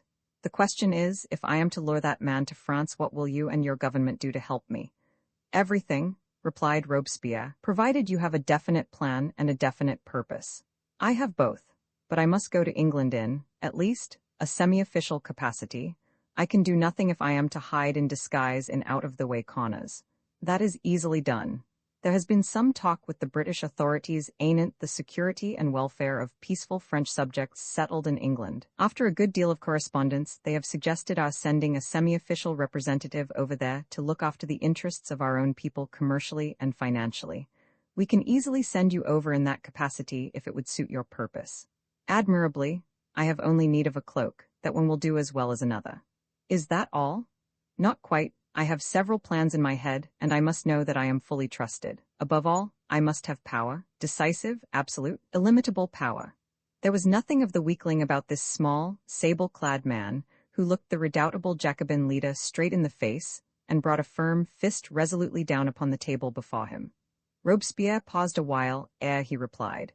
He was eyeing the other man keenly, trying to read if behind that earnest, frowning brow there did not lurk some selfish, ulterior motive along with that demand for absolute power. But Chauvelin did not flinch beneath that gaze, which could make every cheek in France blanch with unnamed terror, and after that slight moment of hesitation, Robespierre said quietly, "You shall have the complete power of a military dictator in every town or borough of France which you may visit. The revolutionary government shall create you, before you start for England, supreme head of all the subcommittees of public safety. This will mean that in the name of the safety of the Republic every order given by you, of whatsoever nature it might be, must be obeyed implicitly under pain of an arraignment for treason." Chauvelin sighed a quick, sharp sigh of intense satisfaction, which he did not even attempt to disguise before Robespierre. "I shall want agents," he said, "or shall we say spies? And of course money. You shall have both. We keep a very efficient secret service in England, and they do a great deal of good over there. There is much dissatisfaction in their Midland counties. You remember the Birmingham riots? They were chiefly the work of our own spies. Then you know Condé, the actress? She had found her way among some of those circles in London who have what they call liberal tendencies. I believe they are called Whigs. Funny name, isn't it? It means peruke, I think. Condé has given charity performances in aid of our Paris poor, in one or two of these Whig clubs, and incidentally, she has been very useful to us. A woman is always useful in such cases. I shall seek out the citizeness Condé. And if she renders you useful assistance, I think I can offer her what should prove a tempting prize. Women are so vain," he added, contemplating with rapt attention the enamel-like polish on his fingernails. "There is a vacancy in the Maison Molière, or what might prove more attractive still, in connection with the proposed national fête and the new religion for the people. We have not yet chosen a goddess of reason. That should appeal to any feminine mind. The impersonation of a goddess, with processions, pageants, and the rest. Great importance and prominence given to one personality. What say you, citizen? If you really have need of a woman for the furtherance of your plans, you have that at your disposal which may enhance her zeal." "I thank you, citizen," rejoined Chauvelin calmly. "I always entertained a hope that some day the revolutionary government would call again on my services. I admit that I failed last year. The Englishman is resourceful. He has wits and he is very rich. He would not have succeeded, I think, but for his money, and corruption and bribery are rife in Paris and on our coasts. He slipped through my fingers at the very moment when I thought that I held him most securely. I do admit all that, but I am prepared to redeem my failure of last year, and there is nothing more to discuss. I am ready to start." He looked round for his cloak and hat, and quietly readjusted the set of his necktie. But Robespierre detained him a while longer. That bon mountebank, bon torture of the souls of men, had not gloated sufficiently yet on the agony of mind of this fellow man. Chauvelin had always been trusted and respected. His services in connection with the foreign affairs of the revolutionary government had been invaluable, both before and since the beginning of the European war. At one time, he formed part of that merciless decemvirate which, with Robespierre at its head, meant to govern France by laws of bloodshed and of unparalleled ferocity. But the sea-green incorruptible had since tired of him, then had endeavored to push him on one side, for Chauvelin was keen and clever, and moreover, he possessed all those qualities of selfless patriotism which were so conspicuously lacking in Robespierre. His failure in bringing that interfering Scarlet Pimpernel to justice and the guillotine had completed Chauvelin's downfall. Though not otherwise molested, he had been left to moulder in obscurity during this past year. He would soon enough have been completely forgotten. Now he was not only to be given one more chance to regain public favor, but he had demanded powers which, in consideration of the aim in view, Robespierre himself could not refuse to grant him. But the incorruptible, ever envious and jealous, would not allow him to exult too soon. With characteristic blandness, he seemed to be entering into all Chauvelin's schemes, to be helping in every way he could, for there was something at the back of his mind which he meant to say to the ex-ambassador before the latter took his leave. Something which would show him that he was but on trial once again, and which would demonstrate to him with perfect clearness that over him there hovered the all-powerful hand of a master. "You have but to name the sum you want, citizen Chauvelin," said the incorruptible, with an encouraging smile. "The government will not stint you, and you shall not fail for lack of authority or for lack of funds." "It is pleasant to hear that the government has such uncounted wealth," remarked Chauvelin with dry sarcasm. "Oh, the last few weeks have been very profitable," retorted Robespierre. "We have confiscated money and jewels from emigrant royalists to the tune of several million francs. You remember the traitor Juliette Marny, who escaped to England lately? Well, her mother's jewels and quite a good deal of gold were discovered by one of our most able spies to be under the care of a certain Abbé Fouquet, a Calatin from Boulogne, devoted to the family, so it seems?" "Yes," queried Chauvelin indifferently. "Our men seized the jewels and gold, that is all. We don't know yet what we mean to do with the priest. The fisherfolk of Boulogne like him, and we can lay our hands on him at any time, if we want his old head for the guillotine. But the jewels were worth having. There's a historic necklace worth 500,000 at least." "Could I have it?" asked Chauvelin. Robespierre laughed and shrugged his shoulders. "You said it belonged to the Marny family," continued the ex-ambassador. "Juliette Marny is in England. I might meet her. I cannot tell what may happen, but I feel that the historic necklace might prove useful." "Just as you please," he added with renewed indifference. "It was a thought that flashed through my mind when you spoke, nothing more." "And to show you how thoroughly the government trusts you, citizen Chauvelin," replied Robespierre with perfect urbanity, "I will myself direct that the Marny necklace be placed unreservedly in your hands, and a sum of 50,000 francs for your expenses in England. You see," he added blandly, "we give you no excuse for a second failure." "I need none," retorted Chauvelin dryly, as he finally rose from his seat, with a sigh of satisfaction that this interview was ended at last. But Robespierre, too, had risen, and pushing his chair aside, he took a step or two towards Chauvelin. He was a much taller man than the ex-ambassador. Spare and gaunt, he had a very upright bearing, and in the uncertain light of the candle, he seemed to tower strangely and weirdly above the other man. The pale hue of his coat, his light-colored hair, the whiteness of his linen, all helped to give to his appearance at that moment a curious spectral effect. Chauvelin somehow felt an unpleasant shiver running down his spine as Robespierre, perfectly urbane and gentle in his manner, placed a long, bony hand upon his shoulder.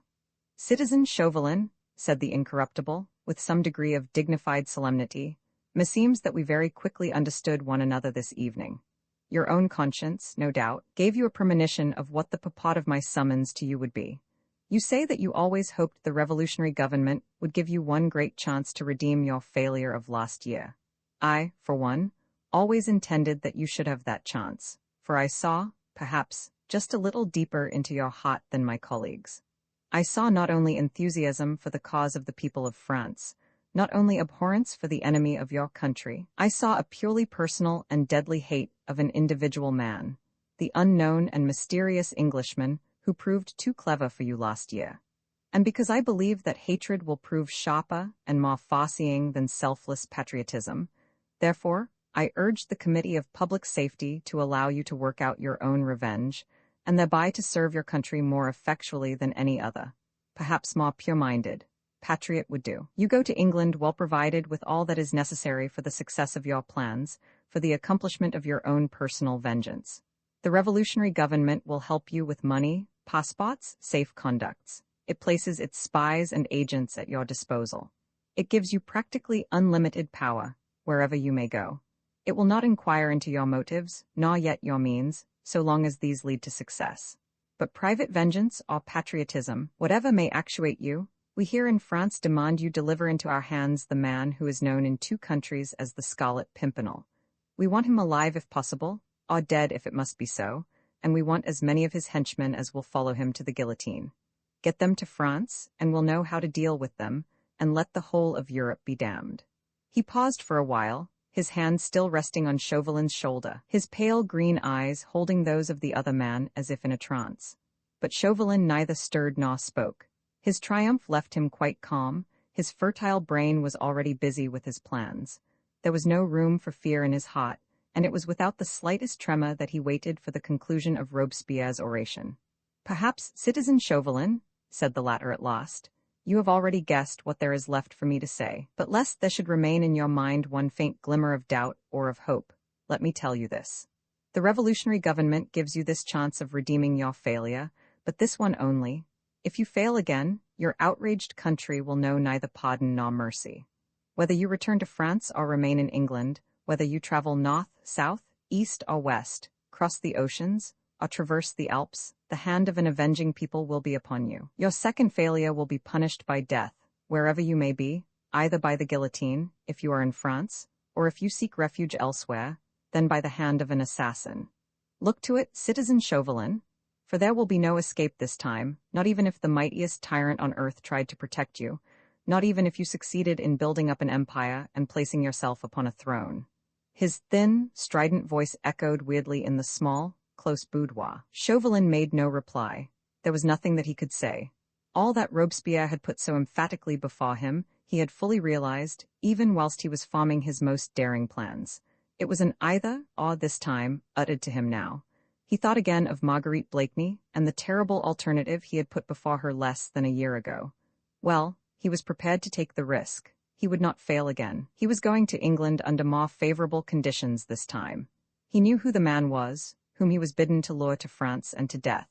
And he returned Robespierre's threatening gaze boldly and unflinchingly. Then he prepared to go. He took up his hat and cloak, opened the door, and peered for a moment into the dark corridor, wherein, in the far distance, the steps of a solitary sentinel could be faintly heard. He put on his hat, turned to look once more into the room where Robespierre stood quietly watching him, and went his way. XXX, the procession, the grandfathers of the present generation of Boulonnese remembered the great day of the national fête, when all Boulogne, for 24 hours, went crazy with joy. So many families had fathers, brothers, sons, languishing in prison under some charge of treason, real or imaginary. So many had dear ones for whom already the guillotine loomed ahead, that the feast on this memorable day of September, 1793, was one of never-to-be-forgotten relief and thanksgiving. The weather all day had been exceptionally fine.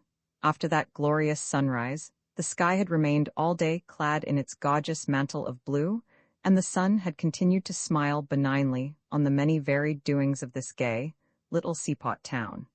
When it began to sink slowly towards the west, a few little fluffy clouds appeared on the horizon, and from a distance, although the sky remained clear and blue, the sea looked quite dark and slaty against the brilliance of the firmament. Gradually, as the splendor of the sunset gave place to the delicate purple and gray tints of evening, the little fluffy clouds merged themselves into denser masses, and these too soon became absorbed in the great, billowy banks which the southwesterly wind was blowing seawards. By the time that the last gray streak of dusk vanished in the west, the whole sky looked heavy with clouds, and the evening set in, threatening and dark. But this by no means mitigated the anticipation of pleasure to come. On the contrary, the fast-gathering gloom was hailed with delight, since it would surely help to show off the colored lights of the lanterns and give additional value to the glow of the torches. Of a truth, 'twas a motley throng which began to assemble on the Place de la Sénéchaussée, just as the old bell of the Beffroi told the hour of 6. Men, women and children in ragged finery, pirates with neck frills and flowered faces, hideous masks of impossible beasts roughly besmeared in crude colors.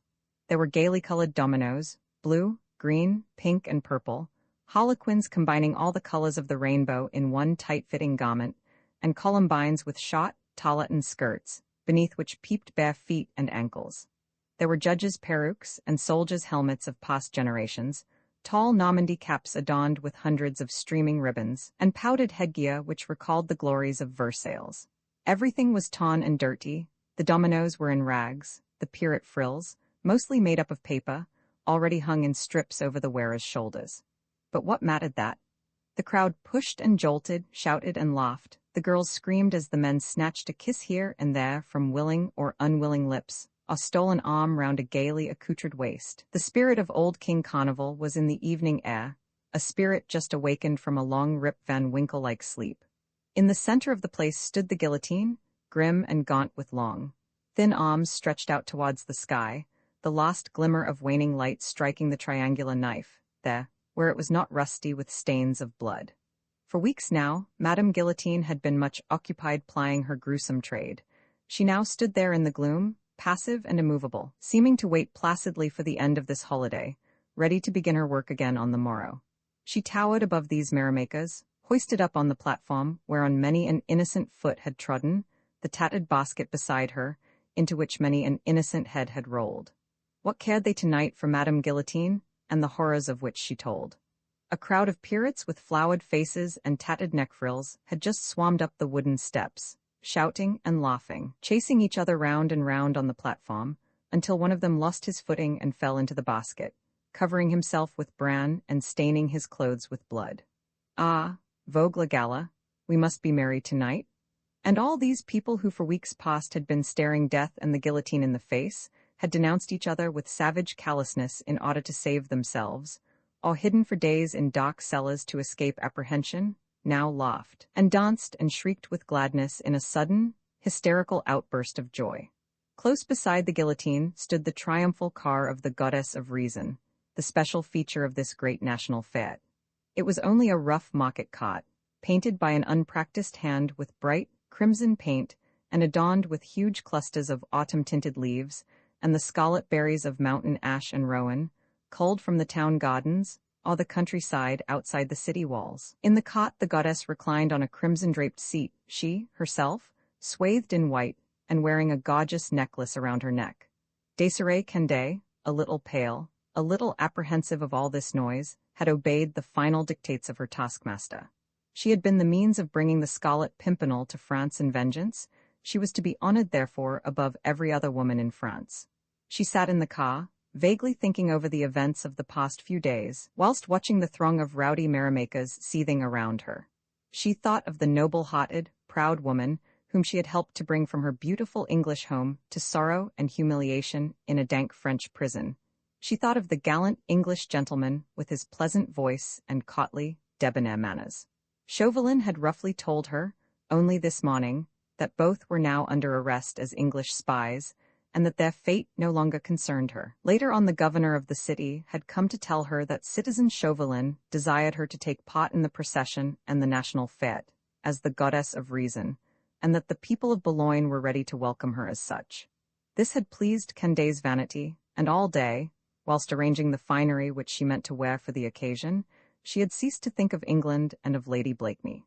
But now, when she arrived on the Place de la Seine-Chassé, and mounting her car, found herself on a level with the platform of the guillotine, her memory flew back to England, to the lavish hospitality of Blakeney Manor, Marguerite's gentle voice, the pleasing grace of Sir Percy's manners, and she shuddered a little when that cruel glint of evening light caused the knife of the guillotine to glisten from out the gloom. But anon, her reflections were suddenly interrupted by loud and prolonged shouts of joy. A whole throng of pirates had swarmed into the place from every side, carrying lighted torches and tall staves, on which were hung lanterns with many-colored lights. The procession was ready to start. A stentorian voice shouted out in resonant accents, "En avant la grosse caisse." A man now, portly and gorgeous in scarlet and blue, detached himself from out the crowd. His head was hidden beneath the monstrous mask of a cardboard lion, roughly painted in brown and yellow, with crimson for the widely open jaws and the corners of the eyes, to make them seem ferocious and bloodshot. His coat was of bright crimson cloth, with cuts and slashings in it, through which bunches of bright blue paper were made to protrude, in imitation of the costume of medieval times. He had blue stockings on and bright scarlet slippers, and behind him floated a large strip of scarlet flannel, on which moons and suns and stars of gold had been showered in plenty. Upon his portly figure in front, he was supporting the big drum, which was securely strapped round his shoulders with tarred cottages, the spoil of some fishing vessel. There was a merciful slit in the jaw of the cardboard lion, through which the portly drummer puffed and spluttered as he shouted lustily, "En avant." And wielding the heavy drumstick with a powerful arm, he brought it crashing down against the side of the mighty instrument. Hurrah! Hurrah! En avant les trompettes! A fanfare of brass instruments followed, lustily blown by 12 young men in motley coats of green, and tall, peaked hats adorned with feathers. The drummer had begun to march, closely followed by the trumpeters. Behind them, a bevy of columbines in many-colored tarlatan skirts and hair flying wildly in the breeze, giggling, pushing, exchanging ribald jokes with the men behind, and getting kissed or slapped for their pains. Then the triumphal car of the goddess, with Demoiselle Candé standing straight up in it, a tall gold wand in one hand, the other resting in a mass of scarlet berries. All round the car, helter-skelter, tumbling, pushing, came Pirates and Pirettes, carrying lanterns and harlequins bearing the torches. And after the car, the long line of more sober folk, the older fishermen, the women in caps and many-hued skirts, the serious townfolk who had scorned the travesty, yet would not be left out of the procession. They all began to march, to the tune of those noisy brass trumpets, which were thundering forth snatches from the newly composed Marseillaise. Above the sky became more heavy with clouds. Anon a few drops of rain began to fall, making the torches sizzle and splutter, and scatter grease and tar around and wetting the lightly covered shoulders of tarlatan-clad columbines. But no one cared. The glow of so much merrymaking kept the blood warm and the skin dry. The flour all came off the pirates' faces, the blue paper slashings of the drummer-in-chief hung in pulpy lumps against his gorgeous scarlet cloak. The trumpetter's feathers became streaky and bedraggled. But in the name of that good God who had ceased to exist, who in the world or out of it cared if it rained, or thundered and stormed? This was a national holiday, for an English spy was captured, and all natives of Boulogne were free of the guillotine tonight. The revelers were making the circuit of the town, with lanterns fluttering in the wind, and flickering torches held up aloft illumining laughing faces, red with the glow of a drunken joy, young faces that only enjoyed the moment's pleasure, serious ones that withheld a frown at thought of the morrow. The fitful light played on the grotesque masks of beasts and reptiles, on the diamond necklace of a very earthly goddess, on God's glorious spoils from gardens and countryside, on smothered anxiety and repressed cruelty. The crowd had turned its back on the guillotine, and the trumpets now changed the inspiriting tune of the Marseillaise to the ribald vulgarity of the Tsar era. Everyone yelled and shouted. Girls with flowing hair produced broomsticks, and astride on these, broke from the ranks and danced a mad and obscene saraband, a dance of witches in the weird glow of sizzling torches, to the accompaniment of raucous laughter and of coarse jokes. Thus the procession passed on, a sight to gladden the eyes of those who had desired to smother all thought of the infinite, of eternity and of God in the minds of those to whom they had nothing to offer in return. A threat of death yesterday, misery, starvation and squalor, all the hideousness of a destroying anarchy that had nothing to give save a national fete, a tinsel goddess, some shallow laughter and momentary intoxication, a travesty of clothes and of religion, and a dance on the ashes of the past. And there along the ramparts, where the massive walls of the city encircled the frowning prisons of Gaol and the old Chateau, dark groups were crouching, huddled together in compact masses, which in the gloom seemed to vibrate with fear. Like hunted quarry seeking for shelter, somber figures flattened themselves in the angles of the dank walls as the noisy carouses drew nigh. Then, as the torches and lanterns detached themselves from out the evening shadows, hand would clutch hand and hearts would beat with agonized suspense, whilst the dark and shapeless forms would try to appear smaller, flatter, less noticeable than before. And when the crowd had passed noisily along, leaving behind it a trail of torn finery, of glittering tinsel and of scarlet berries, when the boom of the big drum and the grating noise of the brass trumpets had somewhat died away, wan faces, pale with anxiety, would peer from out the darkness, and nervous hands would grasp with trembling fingers the small bundles of poor belongings tied up hastily in view of flight. At 7 o'clock, so 'twas said, the cannon would boom from the old Beffroy. The guard would throw open the prison gates, and those who had something or somebody to hide, and those who had a great deal to fear, would be free to go whithersoever they chose. And mothers, sisters, sweethearts stood watching by the gates, for loved ones tonight would be set free. All along of the capture of that English spy, the Scarlet Pimpernel, Roman 31 final dispositions to Chauvelin the day, had been one of restless inquietude and nervous apprehension. Collot de Herbois harassed him with questions and complaints intermixed with threats, but thinly veiled. At his suggestion, Gaol had been transformed into a fully manned, well-garrisoned fortress. Troops were to be seen everywhere, on the stairs and in the passages, the guardrooms and offices, picked men from the municipal guard, and the company which had been sent down from Paris some time ago. Chauvelin had not resisted these orders given by his colleague.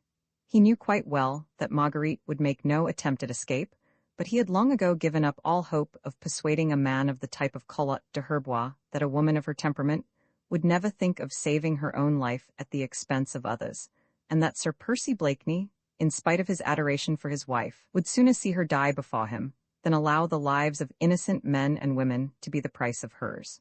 Collot was one of those brutish sots, not by any means infrequent among the terrorists of that time, who, born in the gutter, still loved to wallow in his native element, and who measured all his fellow creatures by the same standard which he had always found good enough for himself. In this man there was neither the enthusiastic patriotism of a Chauvelin nor the ardent selflessness of a Danton. He served the Revolution and fostered the anarchical spirit of the times only because these brought him a competence and a notoriety which an orderly and fastidious government would obviously have never offered him.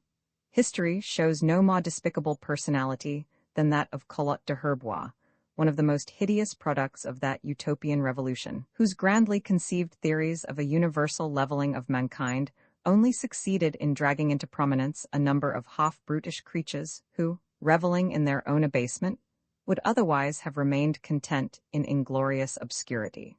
Chauvelin tolerated and half-feared Collot, knowing full well that if now the Scarlet Pimpernel escaped from his hands, he could expect no mercy from his colleagues. The scheme by which he hoped to destroy not only the heroic ladder, but the entire league by bringing opprobrium and ridicule upon them, was wonderfully subtle in its refined cruelty. And Chauvelin, knowing by now something of Sir Percy Blakeney's curiously blended character, was never for a moment in doubt but that he would write the infamous letter, save his wife by sacrificing his honor, and then seek oblivion and peace in suicide. With so much disgrace, so much mud cast upon their chief, the League of the Scarlet Pimpernel would cease to be. That had been Chauvelin's plan all along. For this end he had schemed and thought and planned, from the moment that Robespierre had given him the opportunity of redeeming his failure of last year. He had built up the edifice of his intrigue, bit by bit, from the introduction of his tool, Condé, to Marguerite at the Richmond Gala, to the arrest of Lady Blakeney in Boulogne. All that remained for him to see now would be the attitude of Sir Percy Blakeney tonight, when, in exchange for the stipulated letter, he would see his wife set free. All day Chauvelin had wondered how it would all go off. He had stage-managed everything, but he did not know how the chief actor would play his part. From time to time, when his feeling of restlessness became quite unendurable, the ex-ambassador would wander round Fort Gayole, and on some pretext or other demand to see one or the other of his prisoners. Marguerite, however, observed complete silence in his presence. She acknowledged his greeting with a slight inclination of the head, and in reply to certain perfunctory queries of his, which he put to her in order to justify his appearance, she either nodded or gave curt monosyllabic answers through partially closed lips. "I trust that everything is arranged for your comfort, Lady Blakeney." "I thank you, sir. You will be rejoining the Daydream tonight. Can I send a messenger over to the yacht for you?" "I thank you, no. Sir Percy is well. He is fast asleep and hath not asked for your ladyship. Shall I let him know that you are well?" A nod of acquiescence from Marguerite, and Chauvelin's string of queries was at an end. He marveled at her quietude and thought that she should have been as restless as himself. Later on in the day, and egged on by Collot de Herbois and by his own fears, he had caused Marguerite to be removed from No. 6. This change he heralded by another brief visit to her, and his attitude this time was one of deferential apology. "A matter of expediency, Lady Blakeney," he explained, "and I trust that the change will be for your comfort." Again the same curt nod of acquiescence on her part, and a brief, "As you command, monsieur." But when he had gone, she turned with a sudden passionate outburst towards the Abbé Fouquet, her faithful companion through the past long, weary hours. She fell on her knees beside him and sobbed in an agony of grief. "Oh, if I could only know, if I could only see him. For a minute, a second, if I could only know." She felt as if the awful uncertainty would drive her mad. If she could only know, if she could only know what he meant to do. "The good God knows," said the old man, with his usual simple philosophy, "and perhaps it is all for the best." The room which Chauvelin had now destined for Marguerite was one which gave from the larger one, wherein last night he had had his momentous interview with her and with Sir Percy. It was small, square, and dark, with no window in it, only a small ventilating hole high up in the wall and heavily grated. Chauvelin, who desired to prove to her that there was no wish on his part to add physical discomfort to her mental touches, had given orders that the little place should be made as habitable as possible. A thick, soft carpet had been laid on the ground. There was an easy chair and a comfortable-looking couch with a couple of pillows and a rug upon it. And oh, marvel! On the round central table, a vase with a huge bunch of many-colored dahlias, which seemed to throw a note as if of gladness into this strange and gloomy little room. At the furthest corner, too, a construction of iron uprights and crossway bars had been hastily contrived and fitted with curtains, forming a small recess, behind which was a tidy washstand, fine clean towels, and plenty of fresh water. Evidently the shops of Boulogne had been commandeered in order to render Marguerite's sojourn here outwardly agreeable. But as the place was innocent of window, so was it innocent of doors. The one that gave into the large room had been taken out of its hinges, leaving only the frame, on each side of which stood a man from the municipal guard with fixed bayonet. Chauvelin himself had conducted Marguerite to her new prison. She followed him, silent and apathetic, with not a trace of that awful torrent of emotion which had overwhelmed her but half an hour ago, when she had fallen on her knees beside the old priest and sobbed her heart out in a passionate fit of weeping. Even the sight of the soldiers left her outwardly indifferent. As she stepped across the threshold, she noticed that the door itself had been taken away. Then she gave another quick glance at the soldiers, whose presence there would control her every movement. The thought of Queen Marie Antoinette in the conciergerie prison, with the daily, hourly humiliation and shame which this constant watch imposed upon her womanly pride and modesty, flashed suddenly across Marguerite's mind, and a deep blush of horror rapidly suffused her pale cheeks, whilst an almost imperceptible shudder shook her delicate frame. Perhaps, as in a flash, she had at this moment received an inkling of what the nature of that terrible either, or might be, with which Chauvelin was trying to force an English gentleman to dishonor. Sir Percy Blakeney's wife had been threatened with Marie Antoinette's fate. "You see, madam," said her cruel enemy's unctuous voice close to her ear, "that we have tried our humble best to make your brief sojourn here as agreeable as possible. May I express a hope that you will be quite comfortable in this room, until the time when Sir Percy will be ready to accompany you to the Daydream." "I thank you, sir," she replied quietly, "and if there is anything you require, I pray you to call. I shall be in the next room all day and entirely at your service." A young orderly now entered bearing a small collation, eggs, bread, milk, and wine, which he set on the central table. Chauvelin bowed low before Marguerite and withdrew. Anon he ordered the two sentinels to stand the other side of the doorway, against the wall of his own room, and well out of sight of Marguerite, so that, as she moved about her own narrow prison, if she ate or slept, she might have the illusion that she was unwatched. The sight of the soldiers had had the desired effect on her. Chauvelin had seen her shudder and knew that she understood or that she guessed. He was now satisfied, and really had no wish to harass her beyond endurance. Moreover, there was always the proclamation which threatened the breadwinners of Boulogne with death if Marguerite Blakeney escaped, and which would be in full force until Sir Percy had written, signed, and delivered into Chauvelin's hands the letter which was to be the signal for the general amnesty. Chauvelin had indeed cause to be satisfied with his measures. There was no fear that his prisoners would attempt to escape. Even Collot de Herbois had to admit everything was well done. He had read the draft of the proposed letter, and was satisfied with its contents.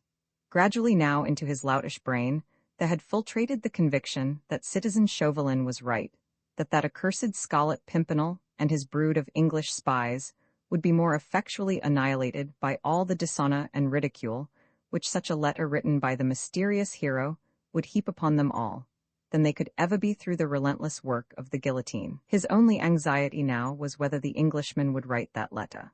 "Bah, he'll do it," he would say whenever he thought the whole matter over. "Sacré tonnerre, but 'tis an easy means to save his own skin." "You would sign such a letter without hesitation, citizen Collot," said Chauvelin, with well-concealed sarcasm, on one occasion when his colleague discussed the all-absorbing topic with him. "You would show no hesitation if your life were at stake, and you were given the choice between writing that letter and the guillotine?" "Parbleu," responded Collot with conviction. "More especially," continued Chauvelin dryly, "if 1,000,000 francs were promised you as well." "Sacré Anglais," swore Collot angrily, "you don't propose giving him that money, do you? We'll place it ready to his hand at any rate, so that it should appear as if he had actually taken it. Collot looked up at his colleague in ungrudging admiration. Chauvelin had indeed left nothing undone, had thought everything out in this strangely conceived scheme for the destruction of the enemy of France. But in the name of all the dwellers in hell, citizen, admonished Collot, guard that letter well, once it is in your hands. I'll do better than that, said Chauvelin. I will hand it over to you, citizen Collot, and you shall ride with it to Paris at once. Tonight? Assented Collot with a shout of triumph, as he brought his grimy fist crashing down on the table. I'll have a horse ready saddled at this very gate, and an escort of mounted men. We'll ride like hell's own furies, and not pause to breathe until that letter is in citizen Robespierre's hands. Well thought of, citizen, said Chauvelin approvingly. I pray you give the necessary orders, that the horses be ready saddled, and the men booted and spurred, and waiting at the Gaol gate, at 7 o'clock this evening. I wish the letter were written and safely in our hands by now. Nay, the Englishman will have it ready by this evening, never fear. The tide is high at 7:30, and he will be in haste for his wife to be aboard his yacht, ere the turn, even if he paused, savoring the thoughts which had suddenly flashed across his mind, and a look of intense hatred and cruel satisfaction for a moment chased away the studied impassiveness of his face. What do you mean, citizen? Queried Collot anxiously. Even if he what? Oh, nothing. I was only trying to make vague guesses as to what the Englishman will do after he has written the letter, quoth Chauvelin reflectively. Morbleu, he'll return to his own accursed country, glad enough to have escaped with his skin. I suppose, added Collot with sudden anxiety, you have no fear that he will refuse at the last moment to write that letter. The two men were sitting in the lodge room, out of which opened the one which was now occupied by Marguerite. They were talking at the further end of it, close to the window, and though Chauvelin had mostly spoken in a whisper, Collot had oft-times shouted, and the ex-ambassador was wondering how much Marguerite had heard. Now, at Collot's anxious query, he gave a quick furtive glance in the direction of the further room wherein she sat, so silent and so still, that it seemed almost as if she must be sleeping. You don't think that the Englishman will refuse to write the letter? Insisted Collot with angry impatience. No, replied Chauvelin quietly. But if he does, persisted the other. If he does, I send the woman to Paris tonight and have him hanged as a spy in this prison yard without further formality or trial, replied Chauvelin firmly. So either way, you see, citizen, he added in a whisper, the Scarlet Pimpernel is done for. But I think that he will write the letter. Parbleu, so do I, rejoined Collot with a coarse laugh. Roman 32, the letter later on, when his colleague left him in order to see to the horses and to his escort for tonight, Chauvelin called Sergeant Habet, his old and trusted familiar, to him, and gave him some final orders. The Angelus must be rung at the proper hour, friend Habet, he began with a grim smile. The Angelus, citizen? Quoth the sergeant, with complete stupefaction. 'Tis months now since it has been rung. It was forbidden by a decree of the convention, and I doubt me if any of our men would know how to set about it. Chauvelin's eyes were fixed before him in apparent vacancy, while the same grim smile still hovered round his thin lips. Something of that irresponsible spirit of adventure, which was the mainspring of all Sir Percy Blakeney's actions, must for the moment have pervaded the mind of his deadly enemy. Chauvelin had thought out this idea of having the Angelus rung tonight, and was thoroughly pleased with the notion. This was the day when the duel was to have been fought. 7 o'clock would have been the very hour, and the sound of the Angelus to have been the signal for combat, and there was something very satisfying in the thought that that same Angelus should be rung, as a signal that the Scarlet Pimpernel was withered and broken at last. In answer to Habet's look of bewilderment, Chauvelin said quietly, we must have some signal between ourselves and the guard at the different gates, also with the harbor officials. At a given moment the general amnesty must take effect, and the harbor become a free port. I have a fancy that the signal shall be the ringing of the Angelus. The cannons at the gates and the harbor can boom in response. Then the prisons can be thrown open, and prisoners can either participate in the evening fete or leave the city immediately, as they choose. The Committee of Public Safety has promised the amnesty. It will carry out its promise to the full, and when citizen Collot de Herbois arrives in Paris with the joyful news, all natives of Boulogne in the prisons there will participate in the free pardon too. I understand all that, citizen, said Habet, still somewhat bewildered, but not the Angelus. A fancy, friend Habet, and I mean to have it. But who is to ring it, citizen? Morbleu, haven't you one Calatin left in Boulogne whom you can press into doing this service? Aye, Calatin's enough. There's the Abbé Fouquet in this very building. In no 6 cell, sacré tonnerre! Ejaculated Chauvelin exultingly. The very man, I know his dossier well. Once he is free, he will make straight way for England, he and his family, and will help to spread the glorious news of the dishonor and disgrace of the much-vaunted Scarlet Pimpernel. The very man, friend Habit, let him be stationed here, to see the letter written, to see the money handed over, for we will go through with that farce, and make him understand that the moment I give him the order, he can run over to his old church St. Joseph and ring the Angelus. The old fool will be delighted, more especially when he knows that he will thereby be giving the very signal which will set his own sister's children free. You understand? I understand, citizen, and you can make the old Calatin understand. I think so, citizen. You want him in this room? At what time? 7:15. Yes, I'll bring him along myself and stand over him, lest he play any pranks. Oh, he'll not trouble you, sneered Chauvelin. He'll be deeply interested in the proceedings. The woman will be here too, remember, he added with a jerky movement of the hand in the direction of Marguerite's room. The two might be made to stand together, with 4 of your fellows round them. I understand, citizen. Are any of us to escort the citizen Fouquet when he goes to St. Joseph? Aye, 2 men had best go with him. There will be a crowd in the streets by then. How far is it from here to the church? Less than 5 minutes. Good. See to it that the doors are opened and the bell ropes easy of access. It shall be seen to, citizen. How many men will you have inside this room tonight? Let the walls be lined with men whom you can trust. I anticipate neither trouble nor resistance. The whole thing is a simple formality to which the Englishman has already intimated his readiness to submit. If he changes his mind at the last moment, there will be no Angelus rung, no booming of the cannons or opening of the prison doors. There will be no amnesty and no free pardon. The woman will be at once conveyed to Paris, but he'll not change his mind. Friend Habit, he concluded in suddenly altered tones, and speaking quite lightly, he'll not change his mind. The conversation between Chauvelin and his familiar had been carried on in whispers. Not that the terrorist cared whether Marguerite overheard or not, but whispering had become a habit with this man, whose tortuous ways and subtle intrigues did not lend themselves to discussion in a loud voice. Chauvelin was sitting at the central table, just where he had been last night when Sir Percy Blakeney's sudden advent broke in on his meditations. The table had been cleared of the litter of multitudinous papers which had encumbered it before.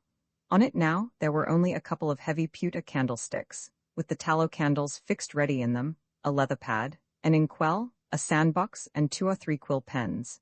Everything disposed, in fact, for the writing and signing of the letter. Already in imagination, Chauvelin saw his impudent enemy, the bold and daring adventurer, standing there beside that table, and putting his name to the consummation of his own infamy. The mental picture thus evoked brought a gleam of cruel satisfaction and of satiated lust into the keen, ferret-like face, and a smile of intense joy lit up the narrow, pale-colored eyes. He looked round the room where the great scene would be enacted. 2 soldiers were standing guard outside Marguerite's prison, 2 more at attention near the door which gave on the passage. His own half-dozen picked men were waiting his commands in the corridor. Presently the whole room would be lined with troops, himself and Collot standing with eyes fixed on the principal actor of the drama, Habit with specially selected troopers standing on guard over Marguerite. No, he had left nothing to chance this time, and down below the horses would be ready saddled that were to convey Collot and the precious document to Paris. No, nothing was left to chance, and in either case he was bound to win. Sir Percy Blakeney would either write the letter in order to save his wife, and heap dishonor on himself, or he would shrink from the terrible ordeal at the last moment, and let Chauvelin and the Committee of Public Safety work their will with her and him. In that case the pillory as a spy and summary hanging for you, my friend, concluded Chauvelin in his mind, and for your wife? Bah, once you are out of the way, even she will cease to matter. He left Habit on guard in the room. An irresistible desire seized him to go and have a look at his discomfited enemy, and from the latter's attitude make a shrewd guess as to what he meant to do tonight. Sir Percy had been given a room on one of the upper floors of the old prison. He had in no way been closely guarded, and the room itself had been made as comfortable as may be. He had seemed quite happy and contented when he had been conducted hither by Chauvelin the evening before. I hope you quite understand, Sir Percy, that you are my guest here tonight, Chauvelin had said suavely, and that you are free to come and go, just as you please. Lud love you, sir, Sir Percy had replied gaily, but I verily believe that I am. It is only Lady Blakeney whom we have cause to watch until tomorrow. added Chauvelin with quiet significance. Is that not so, Sir Percy? But Sir Percy seemed, whenever his wife's name was mentioned, to lapse into irresistible somnolence. He yawned now with his usual affectation, and asked at what our gentlemen in France were wont to breakfast. Since then, Chauvelin had not seen him. He had repeatedly asked how the English prisoner was faring, and whether he seemed to be sleeping and eating heartily. The orderly in charge invariably reported that the Englishman seemed well, but did not eat much. On the other hand, he had ordered, and lavishly paid for, measure after measure of brandy and bottle after bottle of wine. How strange these Englishmen are, mused Chauvelin. This so-called hero is nothing but a wine-sodden brute, who seeks to nerve himself for a trying ordeal by drowning his faculties in brandy. Perhaps after all he doesn't care. But the wish to have a look at that strangely complex creature, hero, adventurer, or mere lucky fool, was irresistible, and Chauvelin in the latter part of the afternoon went up to the room which had been allotted to Sir Percy Blakeney. He never moved now without his escort, and this time also 2 of his favorite bodyguards accompanied him to the upper floor. He knocked at the door, but received no answer, and after a second or two he bade his men wait in the corridor and, gently turning the latch, walked in. There was an odor of brandy in the air. On the table 2 or 3 empty bottles of wine and a glass half filled with cognac testified to the truth of what the orderly had said, whilst sprawling across the camp bedstead, which obviously was too small for his long limbs, his head thrown back, his mouth open for a vigorous snore, lay the imperturbable Sir Percy, fast asleep. Chauvelin went up to the bedstead and looked down upon the reclining figure of the man who had oft been called the most dangerous enemy of Republican France. Of a truth, a fine figure of a man, Chauvelin was ready enough to admit that. The long, hard limbs, the wide chest and slender, white hands all bespoke the man of birth, breeding, and energy. The face, too, looked strong and clearly cut in repose, now that the perpetually inane smile did not play round the firm lips, nor the lazy, indolent expression mar the seriousness of the straight brow. For one moment, it was a mere flash. Chauvelin felt almost sorry that so interesting a career should be thus ignominiously brought to a close. The terrorist felt that if his own future, his own honor and integrity were about to be so hopelessly crushed, he would have wandered up and down this narrow room like a caged beast, eating out his heart with self-reproach and remorse, and racking his nerves and brain for an issue out of the terrible alternative which meant dishonor or death. But this man drank and slept. Perhaps he doesn't care. And as if in answer to Chauvelin's puzzled musing, a deep snore escaped the sleeping adventurer's parted lips. Chauvelin sighed, perplexed and troubled. He looked round the little room, then went up to a small side table which stood against the wall, and on which were 2 or 3 quill pens and an inkwell, also some loosely scattered sheets of paper. These he turned over with a careless hand, and presently came across a closely written page. Citizen Chauvelin, in consideration of a further sum of 1,000,000 francs. It was the beginning of the letter. Only a few words so far, with several corrections of misspelt words, and a line left out here and there which confused the meaning. A beginning made by the unsteady hand of that drunken fool, an attempt only at present. But still, a beginning. Close by was the draft of it as written out by Chauvelin, and which Sir Percy had evidently begun to copy. He had made up his mind then. He meant to subscribe with his own hand to his lasting dishonor, and meaning it, he slept. Chauvelin felt the paper trembling in his hand. He felt strangely agitated and nervous, now that the issue was so near, so sure. "There's no demmed hurry for that, is there, Monsieur Chauvelin?" came from the slowly wakening Sir Percy in somewhat thick, heavy accents accompanied by a prolonged yawn. "I haven't got the demmed thing quite ready." Chauvelin had been so startled that the paper dropped from his hand. He stooped to pick it up. "Nay, why should you be so scared, sir?" continued Sir Percy lazily. "Did you think I was drunk? I assure you, sir, on my honor, I am not so drunk as you think I am." "I have no doubt, Sir Percy," replied Chauvelin ironically, "that you have all your marvelous faculties entirely at your command. I must apologize for disturbing your papers," he added, replacing the half-written page on the table. "I thought perhaps that if the letter was ready—" "It will be, sir, it will be, for I am not drunk, I assure you, and can write with a steady hand, and do honor to my signature." "When will you have the letter ready, Sir Percy?" "The Daydream must leave the harbor at the turn of the tide," quoth Sir Percy thickly. "It'll be demmed well timed by then, won't it, sir?" "About sundown, Sir Percy, not later?" "About sundown, not later?" muttered Blakeney as he once more stretched his long limbs along the narrow bed. He gave a loud and hearty yawn. "I'll not fail you," he murmured. As he closed his eyes and gave a final struggle to get his head at a comfortable angle, "The letter will be written in my best Calig. Lud, but I'm not so drunk as you think I am." But as if to belie his own oft-repeated assertion, hardly was the last word out of his mouth than his stertorous and even breathing proclaimed the fact that he was once more fast asleep. With a shrug of the shoulders and a look of unutterable contempt at his broken-down enemy, Chauvelin turned on his heel and went out of the room. But outside in the corridor, he called the orderly to him and gave strict commands that no more wine or brandy was to be served to the Englishman under any circumstances whatever. "He has 2 hours in which to sleep off the effects of all that brandy which he had consumed," he mused as he finally went back to his own quarters, "and by that time he will be able to write with a steady hand." Roman 33, the English spy, and now at last the shades of evening were drawing in thick and fast. Within the walls of Fort Gayole, the lost rays of the setting sun had long ago ceased to shed their dying radiance, and through the thick stone embrasures and the dusty panes of glass, the gray light of dusk soon failed to penetrate. In the large ground floor room with its window, opened upon the wide promenade of the southern ramparts, a silence reigned which was oppressive. The air was heavy with the fumes of the 2 tallow candles on the table, which smoked persistently. Against the walls a row of figures in dark blue uniforms with scarlet facings, drab breeches and heavy riding boots, silent and immovable, with fixed bayonets like so many automatons lining the room all round. At some little distance from the central table, and out of the immediate circle of light, a small group composed of 5 soldiers in the same blue and scarlet uniforms. One of these was Sergeant Habit. In the center of this group 2 persons were sitting, a woman and an old man.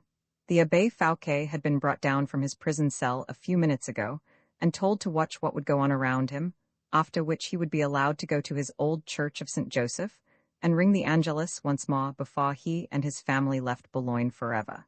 The Angelus would be the signal for the opening of all the prison gates in the town. Everyone tonight could come and go as they pleased, and having rung the Angelus, the Abbé would be at liberty to join Francois and Félicité and their old mother, his sister, outside the purlieus of the town. The Abbé Fouquet did not quite understand all this, which was very rapidly and roughly explained to him. It was such a very little while ago that he had expected to see the innocent children mounting up those awful steps which lead to the guillotine, whilst he himself was looking death quite near in the face, that all this talk of amnesty and of pardon had not quite fully reached his brain.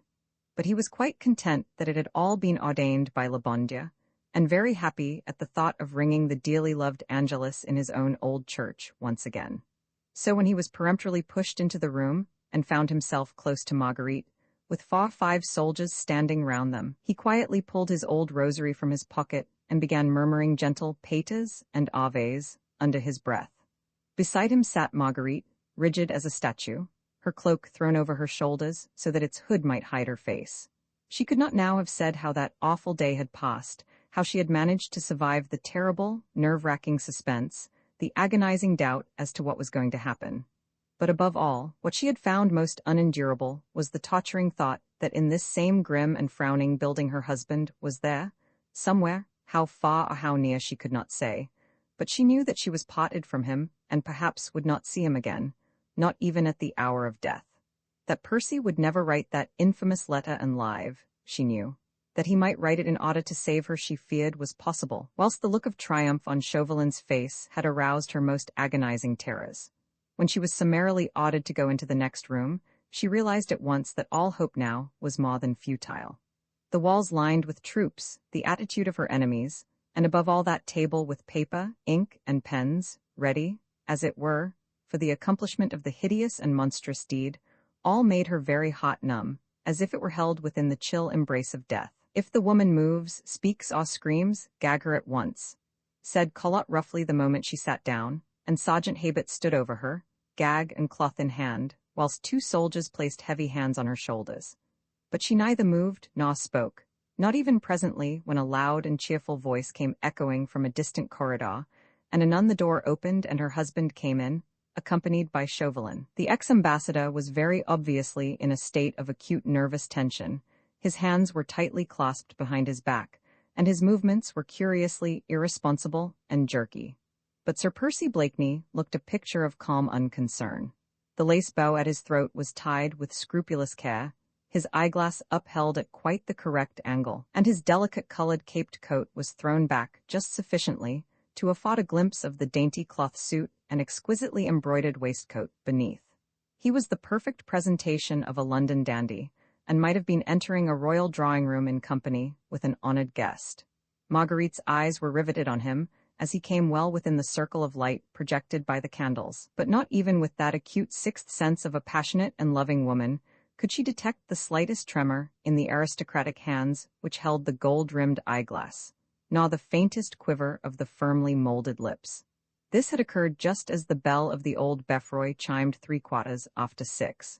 Now it was close on 7, and in the center of the room, and with his face and figure well lighted up by the candles, at the table pen in hand sat Sir Percy writing. At his elbow, just behind him, stood Chauvelin on the one side and Collot de Herbois on the other, both watching with fixed and burning eyes the writing of that letter. Sir Percy seemed in no hurry. He wrote slowly and deliberately, carefully copying the draft of the letter, which was propped up in front of him. The spelling of some of the French words seemed to have troubled him at first, for when he began, he made many facetious and self-deprecatory remarks anent his own want of education and carelessness in youth in acquiring the gentle art of speaking so elegant a language. Presently, however, he appeared more at his ease, or perhaps less inclined to talk, since he only received curt monosyllabic answers to his pleasant sallies. 5 minutes had gone by without any other sound, save the spasmodic creak of Sir Percy's pen upon the paper, the while Chauvelin and Collot watched every word he wrote. But gradually, from afar, there had arisen in the stillness of evening a distant, rolling noise like that of surf breaking against the cliffs. Nearer and louder it grew, and as it increased in volume, so it gained now in diversity. The monotonous, roll-like, far-off thunder was just as continuous as before, but now shriller notes broke out from amongst the more remote sounds. A loud laugh seemed ever and anon to pierce the distance, and to rise above the persistent hubbub, which became the mere accompaniment to these isolated tones. The merrymakers of Boulogne, having started from the Place de la Seine-Chassé, were making the round of the town by the wide avenue which tops the ramparts. They were coming past the Fort Gayole, shouting, singing, brass trumpets in front, big drum ahead, drenched, hot and hoarse, but supremely happy. Sir Percy looked up for a moment as the noise drew nearer, then turned to Chauvelin and pointing to the letter, he said, "I have nearly finished." The suspense in the smoke-laden atmosphere of this room was becoming unendurable, and 4 hearts at least were beating wildly with overpowering anxiety. Marguerite's eyes were fixed with tender intensity on the man she so passionately loved. She did not understand his actions or his motives, but she felt a wild longing in her to drink in every line of that loved face, as if with this last, long look she was bidding an eternal farewell to all hopes of future earthly happiness. The old priest had ceased to tell his beads. Feeling in his kindly heart the echo of the appalling tragedy which was being enacted before him, he had put out a fatherly, tentative hand towards Marguerite, and given her icy fingers a comforting pressure. And in the hearts of Chauvelin and his colleague, there was satisfied revenge, eager, exultant triumph, and that terrible nerve tension which immediately precedes the long-expected climax. But who can say what went on within the heart of that bold adventurer, about to be brought to the lowest depths of humiliation which it is in the power of man to endure? What behind that smooth, unruffled brow still bent laboriously over the page of writing? The crowd was now on the Place d'Aumont. Some of the foremost in the ranks were ascending the stone steps which lead to the southern ramparts. The noise had become incessant. Pirates and pirettes, harlequins and columbines had worked themselves up into a veritable intoxication of shouts and laughter. Now, as they all swarmed up the steps and caught sight of the open window, almost on a level with the ground, and of the large, dimly lighted room, they gave forth one terrific and voluminous hurrah for the paternal government up in Paris, who had given them cause for all this joy. Then they recollected how the amnesty, the pardon, the national fête, this brilliant procession had come about, and somebody in the crowd shouted, "Allons, let us have a look at that English spy. Let us see the Scarlet Pimpernel. Yes, yes, let us see what he is like." They shouted and stamped and swarmed round the open window, swinging their lanterns and demanding in a loud tone of voice that the English spy be shown to them. Faces wet with rain and perspiration tried to peep in at the window. Collot gave brief orders to the soldiers to close the shutters at once and to push away the crowd, but the crowd would not be pushed.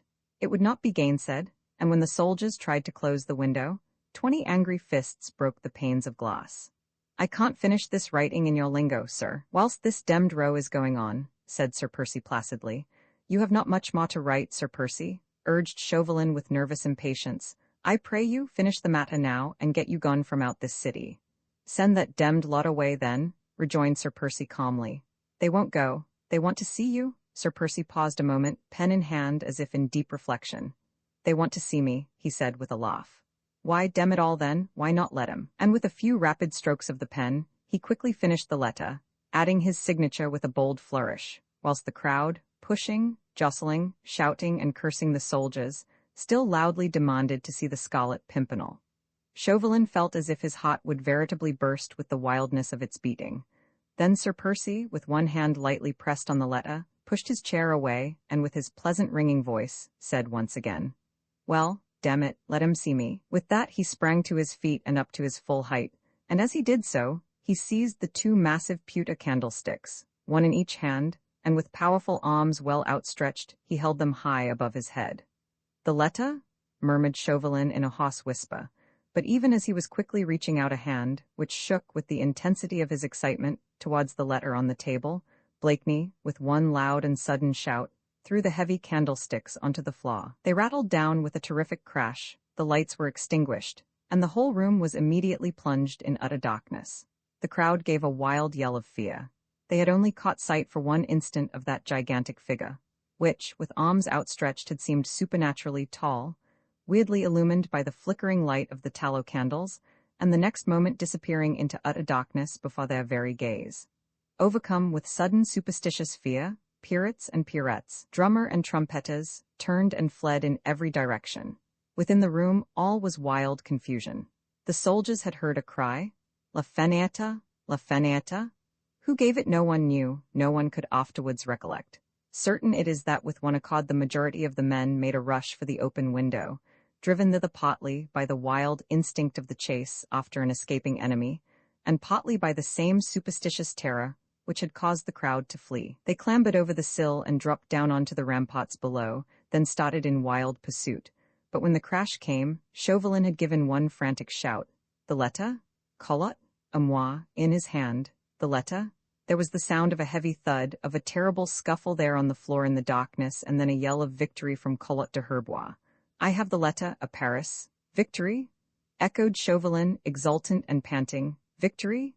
The Angelus, friend Habit. Take the calatin to ring the Angelus." It was instinct which caused Collot de Herbois to find the door. He tore it open, letting in a feeble ray of light from the corridor. He stood in the doorway one moment, his slouchy, ungainly form distinctly outlined against the lighter background beyond, a look of exultant and malicious triumph, of deadly hate and cruelty distinctly imprinted on his face, and with upraised hand wildly flourishing the precious document, the brand of dishonor for the enemy of France. "A Paris?" shouted Chauvelin to him excitedly. "Into Robespierre's hands. The letter?" Then he fell back panting, exhausted on the nearest chair. Collot, without looking again behind him, called wildly for the men who were to escort him to Paris. They were picked troopers, stalwart veterans from the old municipal guard. They had not broken their ranks throughout the turmoil, and fell into line in perfect order as they followed Citizen Collot out of the room. Less than 5 minutes later, there was the noise of stamping and champing of bits in the courtyard below, a shout from Collot, and the sound of a cavalcade galloping at breakneck speed towards the distant Paris gate. Roman 34, the Angelus, and gradually all noises died away around the old fort Gaol.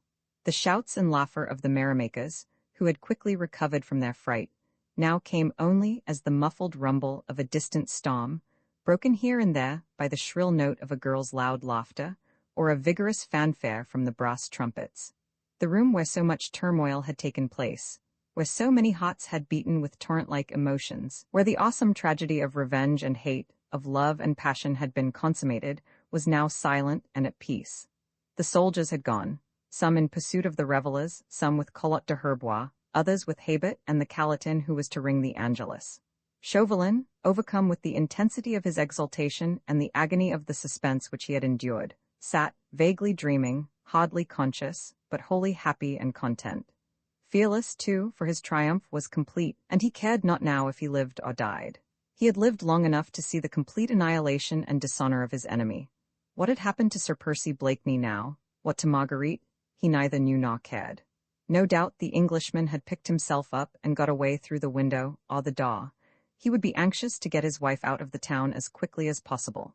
The Angelus would ring directly, the gates would be opened, the harbour made free to everyone, and Collot was a league outside Boulogne by now, a league nearer to Paris. So what mattered the humbled wayside English flower, the damaged and withered scarlet Pimpernel? A slight noise suddenly caused him to start. He had been dreaming, no doubt, having fallen into some kind of torpor, akin to sleep, after the deadly and restless fatigue of the past 4 days. He certainly had been unconscious of everything around him, of time and of place. But now he felt fully awake, and again he heard that slight noise, as if something or someone was moving in the room. He tried to peer into the darkness, but could distinguish nothing. He rose and went to the door. It was still open, and close behind it against the wall, a small oil lamp was fixed which lit up the corridor. Chauvelin detached the lamp and came back with it into the room. Just as he did so, there came to his ears the first sound of the little church bell, ringing the Angelus. He stepped into the room holding the lamp high above his head. Its feeble rays fell full upon the brilliant figure of Sir Percy Blakeney. He was smiling pleasantly, bowing slightly towards Chauvelin, and in his hand he held the sheathed sword, the blade of which had been fashioned in Toledo for Lorenzo Sensai, and the fellow of which was lying now, Chauvelin himself knew not where. "The day and hour, monsieur, I think," said Sir Percy with courtly grace, "when you and I are to cross swords together. Those are the southern ramparts, meseems. Will you proceed, sir? And I will follow." At sight of this man, of his impudence and of his daring, Chauvelin felt an icy grip on his heart. His cheeks became ashen white, his thin lips closed with a snap, and the hand which held the lamp aloft trembled visibly. Sir Percy stood before him, still smiling and with a graceful gesture pointing towards the ramparts. From the church of St. Joseph the gentle, melancholy tones of the Angelus sounding the second Ave Maria came faintly echoing in the evening air. With a violent effort, Chauvelin forced himself to self-control, and tried to shake off the strange feeling of obsession which had overwhelmed him in the presence of this extraordinary man. He walked quite quietly up to the table and placed the lamp upon it. As in a flash recollection had come back to him, the past few minutes, the letter, and Collot well on his way to Paris. Bah, he had nothing to fear now, save perhaps death at the hand of this adventurer-turned assassin in his misery and humiliation. "A truce on this folly, Sir Percy," he said roughly. "As you well know, I had never any intention of fighting you with these poisoned swords of yours, and I knew that, M. Chauvelin. But do you know that I have the intention of killing you now, as you stand like a dog?" And throwing down the sword with one of those uncontrolled outbursts of almost animal passion, which for one instant revealed the real, in a man, he went up to Chauvelin, and towering above him like a great avenging giant, he savored for 1 second the joy of looking down on that puny, slender figure which he could crush with sheer brute force, with one blow from his powerful hands. But Chauvelin at this moment was beyond fear. "And if you killed me now, Sir Percy," he said quietly and looking the man whom he so hated fully in the eyes, "you could not destroy that letter which my colleague is taking to Paris at this very moment." As he had anticipated, his words seemed to change Sir Percy's mood in an instant. The passion in the handsome, aristocratic face faded in a trice, the hard lines round the jaw and lips relaxed, the fire of revenge died out from the lazy blue eyes, and the next moment a long, loud, merry laugh raised the dominant echoes of the old fort. "Nay, Monsieur Chaubertin," said Sir Percy gaily, "but this is marvellous, demmed marvellous. Do you hear that, M'dear? Gadzooks, but 'tis the best joke I have heard this past 12 months. Monsieur here thinks, lud, but I shall die of laughing. Monsieur here thinks that 'twas that demmed letter which went to Paris, and that an English gentleman lay scuffling on the floor and allowed a letter to be filched from him." "Sir Percy," gasped Chauvelin, as an awful thought seemed suddenly to flash across his fevered brain. "Lud, sir, you are astonishing," said Sir Percy, taking a very much crumpled sheet of paper from the capacious pocket of his elegant caped coat, and holding it close to Chauvelin's horror-stricken gaze. "This is the letter which I wrote at that table yonder in order to gain time and in order to fool you. But by the Lord, you are a bigger demmed fool than ever I took you to be, if you thought it would serve any other purpose save that of my hitting you in the face with it. And with a quick and violent gesture, he struck Chauvelin full in the face with the paper. You would like to know, Monsieur Charbertin, would you not? He added pleasantly, what letter it is that your friend, Citizen Collot, is taking in such hot haste to Paris for you. Well, the letter is not long and 'tis written in verse. I wrote it myself upstairs today whilst you thought me sodden with brandy and 3 pots asleep, but brandy is easily flung out of the window. Did you think I drank it all? Nay, as you remember, I told you that I was not so drunk as you thought. The letter is writ in English verse, monsieur, and it reads thus. We seek him here, we seek him there, those Frenchies seek him everywhere. Is he in heaven? Is he in hell? That demmed elusive Pimpernel. A neat rhyme, I fancy, monsieur, and one which will, if rightly translated, greatly please your friend and ruler, Citizen Robespierre. Your colleague Citizen Collot is well on his way to Paris with it by now. No, monsieur, as you rightly said just now, I really could not kill you, God having blessed me with the saving sense of humor. Even as he spoke, the third Ave Maria of the Angelus died away on the morning air. From the harbour and the old chateau, there came the loud boom of cannon. The hour of the opening of the gates of the general amnesty and free harbour was announced throughout Boulogne. Chauvelin was livid with rage, fear, and baffled revenge. He made a sudden rush for the door in a blind desire to call for help, but Sir Percy had toyed long enough with his prey. The hour was speeding on. Habit and some of the soldiers might return, and it was time to think of safety and of flight. Quick as a hunted panther, he had interposed his tall figure between his enemy and the latter's chance of calling for aid. Then, seizing the little man by the shoulders, he pushed him back into that portion of the room where Marguerite and the Abbé Fouquet had been lately sitting. The gag, with cloth and cord, which had been intended for a woman, were lying on the ground close by, just where Habit had dropped them, when he marched the old abbé off to the church. With quick and dexterous hands, Sir Percy soon reduced Chauvelin to an impotent and silent bundle. The ex-ambassador, after 4 days of harrowing nerve tension, followed by so awful a climax, was weakened physically and mentally, whilst Blakeney, powerful, athletic, and always absolutely unperturbed, was fresh in body and spirit. He had slept calmly all the afternoon, having quietly thought out all his plans, left nothing to chance, and acted methodically and quickly, and invariably with perfect repose. Having fully assured himself that the cords were well fastened, the gag secure, and Chauvelin completely helpless, he took the now inert mass up in his arms and carried it into the adjoining room, where Marguerite for 12 hours had endured a terrible martyrdom. He laid his enemy's helpless form upon the couch, and for one moment looked down on it with a strange feeling of pity quite unmixed with contempt. The light from the lamp in the further room struck vaguely upon the prostrate figure of Chauvelin. He seemed to have lost consciousness, for the eyes were closed. Only the hands, which were tied securely to his body, had a spasmodic, nervous twitch in them. With a good-natured shrug of the shoulders, the imperturbable Sir Percy turned to go, but just before he did so, he took a scrap of paper from his waistcoat pocket and slipped it between Chauvelin's trembling fingers. On the paper were scribbled the 4 lines of verse, which in the next 24 hours Robespierre himself and his colleagues would read.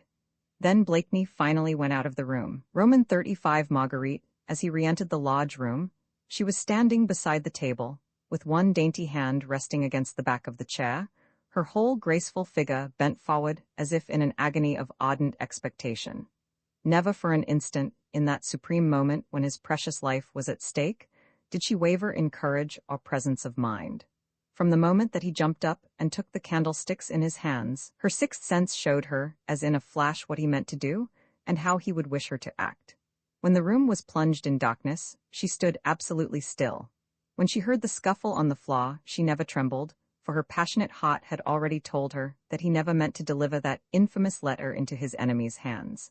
Then, when there was the general scramble, when the soldiers rushed away, when the room became empty and Chauvelin alone remained, she shrank quietly into the darkest corner of the room, hardly breathing, only waiting. Waiting for a sign from him? She could not see him, but she felt the beloved presence there, somewhere close to her, and she knew that he would wish her to wait.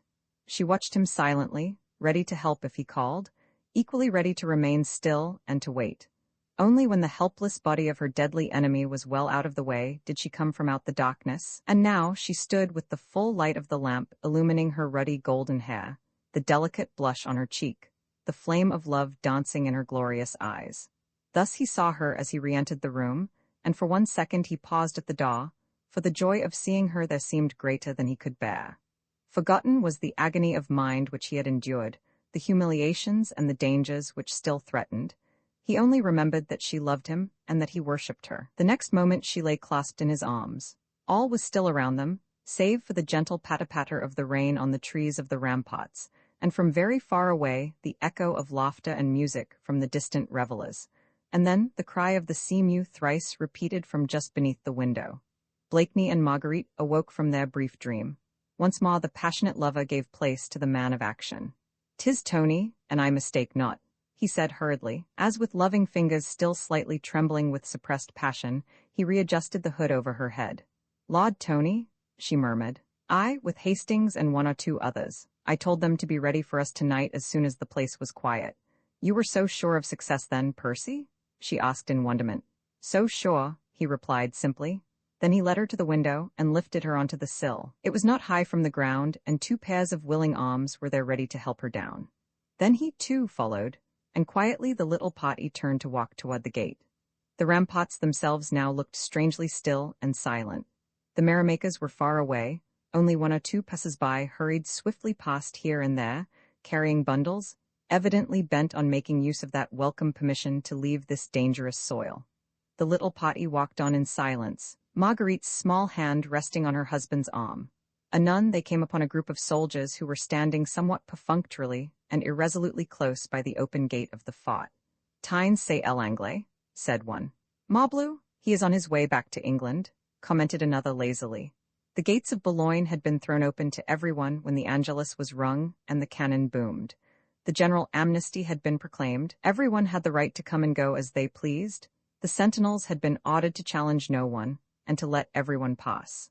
No one knew that the great and glorious plans for the complete annihilation of the Scarlet Pimpernel and his league had come to naught, that Collot was taking a mighty hoax to Paris, and that the man who had thought out and nearly carried through the most fiendishly cruel plan ever conceived for the destruction of an enemy lay helpless, bound and gagged, within his own stronghold.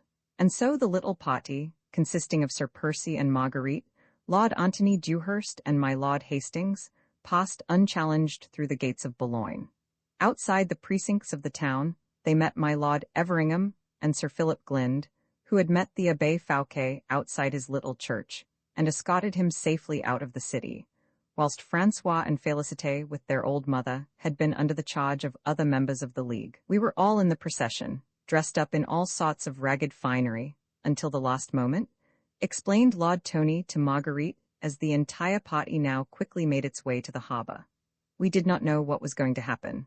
All we knew was that we should be wanted about this time, the hour when the duel was to have been fought, and somewhere near here on the southern ramparts, and we always have strict orders to mix with the crowd if there happens to be one. When we saw Blakeney raise the candlesticks, we guessed what was coming, and we each went to our respective posts. It was all quite simple.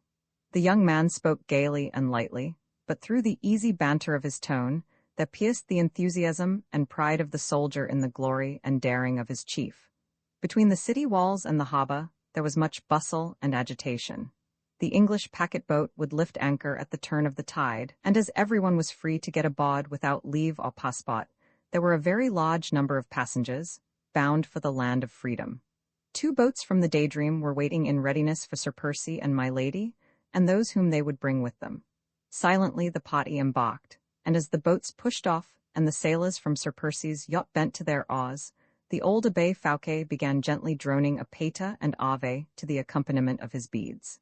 He accepted joy, happiness, and safety with the same gentle philosophy as he would have accepted death, but Marguerite's keen and loving ears caught at the end of each Pater a gently murmured request to le bon Dieu to bless and protect our English rescuer. Only once did Marguerite make allusion to that terrible time which had become the past. They were wandering together down the Chestnut Alley in the beautiful garden at Richmond. It was evening, and the air was heavy with the rich odor of wet earth, of belated roses and dying mignonette. She had paused in the alley and placed a trembling hand upon his arm, whilst raising her eyes filled with tears of tender passion up to his face. "Percy," she murmured, "have you forgiven me?" "What, dear? That awful evening in Boulogne, what that fiend demanded, his awful either. Ah, I brought it all upon you, it was all my fault." "Nay, my dear, for that 'tis I should thank you." "Thank me?" "Aye," he said, whilst in the fast-gathering dusk she could only just perceive the sudden hardening of his face, the look of wild passion in his eyes. "But for that evening in Boulogne, but for that alternative which that devil placed before me, I might never have known how much you meant to me." Even the recollection of all the sorrow, the anxiety, the torturing humiliations of that night seemed completely to change him. The voice became trenchant, the hands were tightly clenched. But Marguerite drew nearer to him, her 2 hands were on his breast, she murmured gently. "And now?"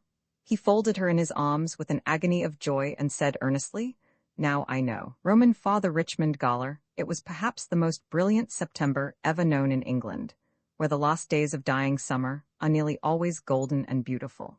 Strange that in this country, where that same season is so peculiarly radiant with a glory all its own, there should be no special expression in the language with which to accurately name it. So we needs must call it fin d'été, the ending of the summer, not the absolute end, nor yet the ultimate departure, but the tender lingering of a friend obliged to leave us anon, yet who fain would steal a day here and there, a week or so in which to stay with us. Who would make that last pathetic farewell of his endure a little while longer still, and brings forth in gorgeous array for our final gaze all that he has which is most luxuriant, most desirable, most worthy of regret. And in this year of grace, 1793, departing summer had lavished the treasures of her palette upon woodland and river banks, had tinged the once crude green of larch and elm with a tender hue of gold, had brushed the oaks with tones of warm russet, and put patches of sienna and crimson on the beach. In the gardens the roses were still in bloom, not the delicate blush or lemon ones of June, nor yet the pale banksias and climbers, but the full-blooded red roses of late summer, and deep-colored apricot ones, with crinkled outside leaves faintly kissed by the frosty dew. In sheltered spots the purple clematis still lingered, whilst the dahlias, brilliant of hue, seemed overbearing in their gorgeous insolence, flaunting their crudely colored petals against sober backgrounds of mellow leaves, or the dull, mossy tones of ancient, encircling walls. The gala had always been held about the end of September. The weather, on the riverside, was most dependable then, and there was always sufficient sunshine as an excuse for bringing out Madame's lost new muslin gown, or her pale-colored quilted petticoat. Then the ground was dry and hard, good alike for walking, and for setting up tents and booths. And of these there was of a truth a most goodly array this year. Mountebanks and jugglers from every corner of the world, so it seemed, for there was a man with a face as black as my lord's tricon, and another with such flat yellow cheeks as made one think of batter pudding, and spring aconite, of eggs and other very yellow things. There was a tent wherein dogs, all sorts of dogs, big, little, black, white, or tan, did things which no Christian with respect for his own backbone would have dared to perform, and another where a weird-faced old man made beanstalks and walking sticks, coins of the realm and lace kerchiefs vanish into thin air, and as it was nice and hot one could sit out upon the green and listen to the strains of the band, which discoursed sweet music, and watch the young people tread a measure on the sward. The quality had not yet arrived, for humbler folk had partaken of very early dinner so as to get plenty of fun, and long hours of delight for the sixpenny toll demanded at the gates. There was so much to see and so much to do, games of bowls on the green, and a beautiful Aunt Sally. There was a skittle alley, and 2 merry-go-rounds. There were performing monkeys and dancing bears, a woman so fat that 3 men with arms outstretched could not get round her, and a man so thin that he could put a lady's bracelet round his neck and her garter around his waist. There were some funny little dwarfs with pinched faces and a knowing manner, and a giant come all the way from Russia, so 'twas said. The mechanical toys, too, were a great attraction. You dropped a penny into a little slit in a box and a doll would begin to dance and play the fiddle. And there was the magic mill, where for another modest copper, a row of tiny figures, wrinkled and old and dressed in the shabbiest of rags, marched in weary procession up a flight of steps into the mill, only to emerge again the next moment at a further door of this wonderful building, looking young and gay, dressed in gorgeous finery, and tripping a dance measure as they descended some steps, and were finally lost to view. But what was most wonderful of all, and collected the goodliest crowd of gazes and the largest amount of coins, was a miniature representation of what was going on in France even at this very moment. And you could not help but be convinced of the truth of it all, so cleverly was it done. There was a background of houses and a very red-looking sky. Too red, some people said, but were immediately quashed by the dictum of the wise, that the sky represented a sunset, as anyone who looked could see. Then there were a number of little figures, no taller than your hand, but with little wooden faces and arms and legs, just beautifully made little dolls, and these were dressed in kirtles and breeches, all rags mostly, and little coats and wooden shoes. They were massed together in groups with their arms all turned upwards, and in the center of this little stage on an elevated platform there were miniature wooden posts close together, and with a long flat board at right angles at the foot of the posts, and all painted a bright red.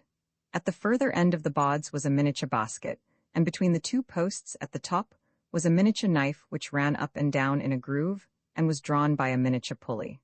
Folk who knew said that this was a model of a guillotine. And lo and behold, when you dropped a penny into a slot just below the wooden stage, the crowd of little figures started waving their arms up and down, and another little doll would ascend the elevated platform and lie down on the red board at the foot of the wooden posts.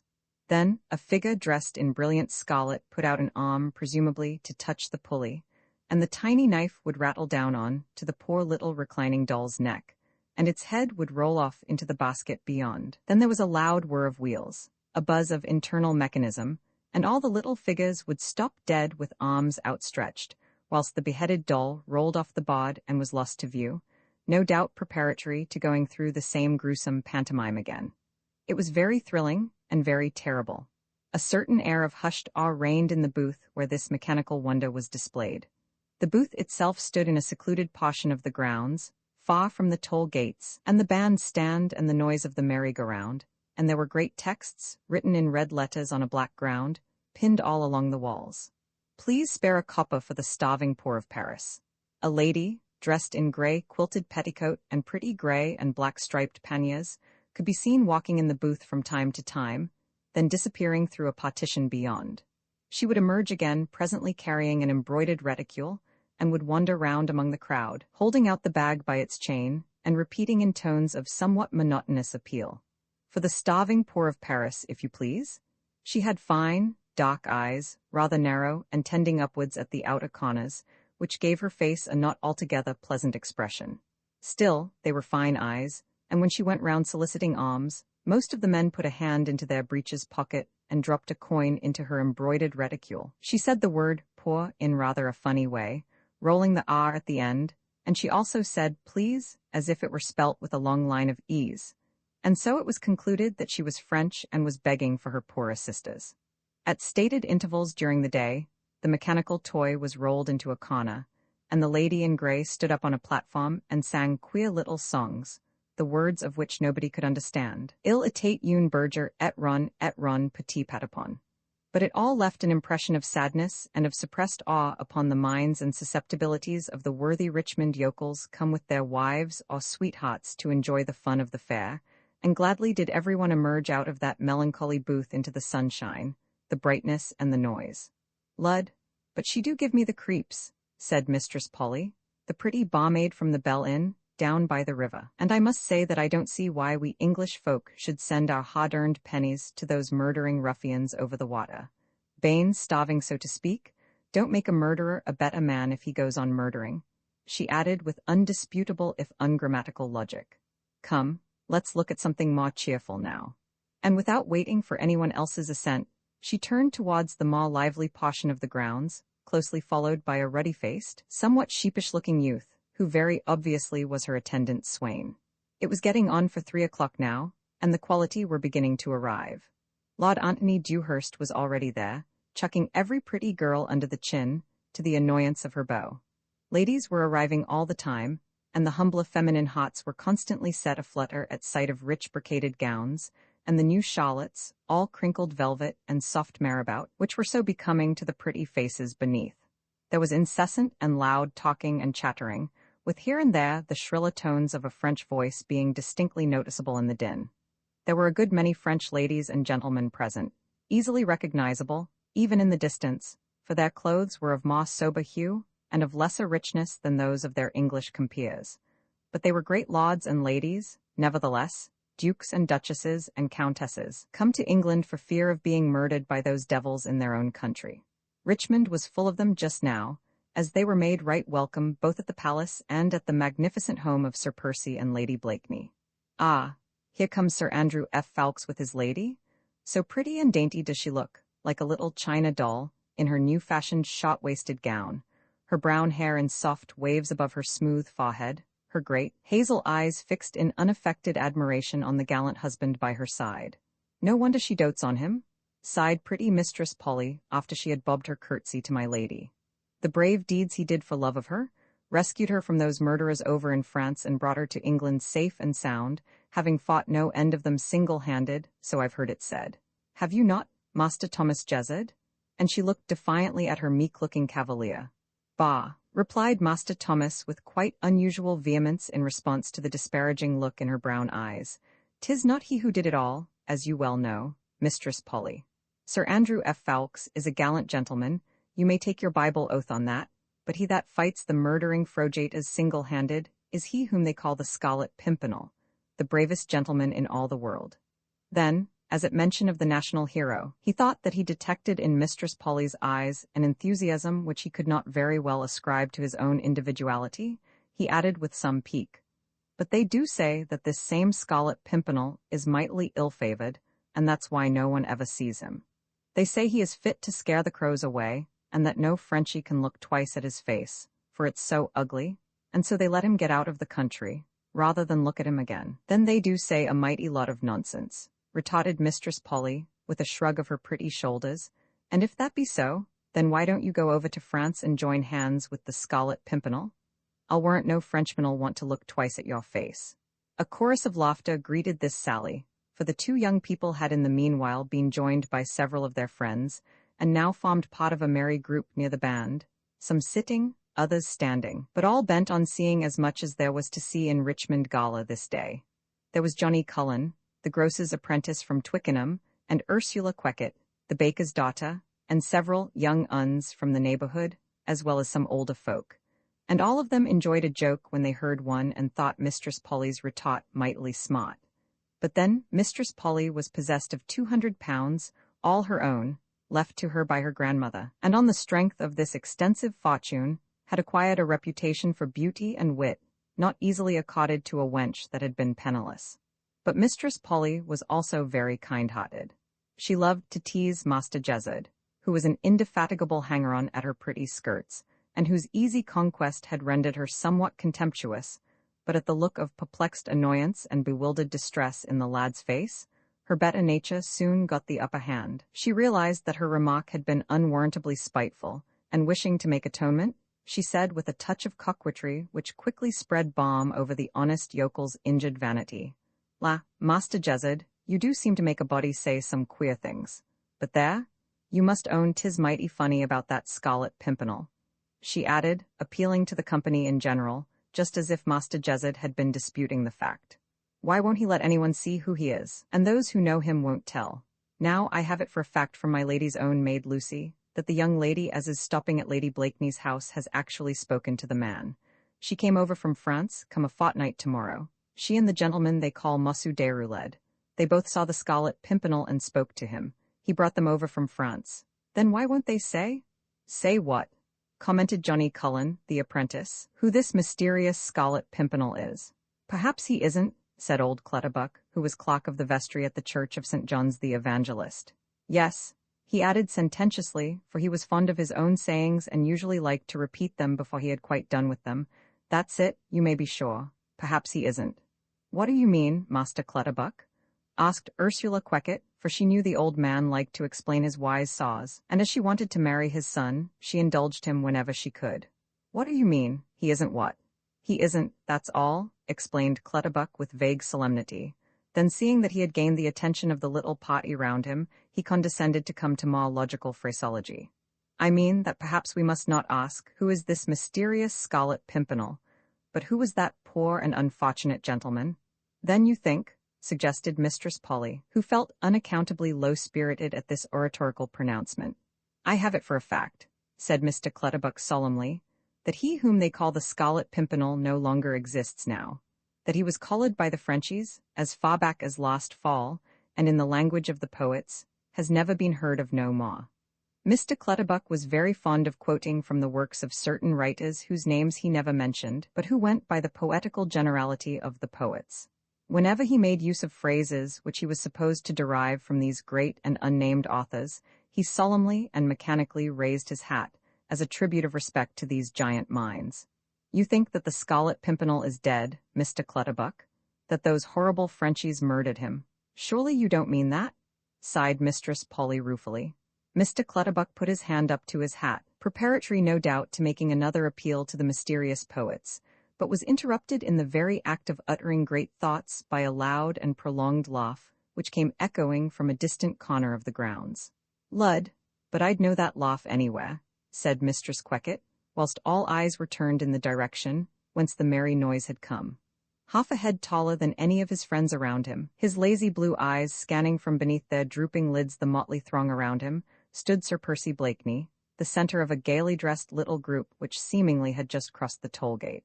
"A fine specimen of a man, for sure," remarked Johnny Cullen, the apprentice. "Aye, you may take your Bible oath on that," sighed Mistress Polly, who was inclined to be sentimental. "Speakin' as the poets," pronounced Mr. Clutterbuck sententiously, "inches don't make a man, nor fine clothes neither," added Master Jezzard, who did not approve of Mistress Polly's sentimental sigh. "There's my lady," gasped Miss Barbara suddenly, clutching Master Clutterbuck's arm vigorously. "Lud, but she is beautiful today."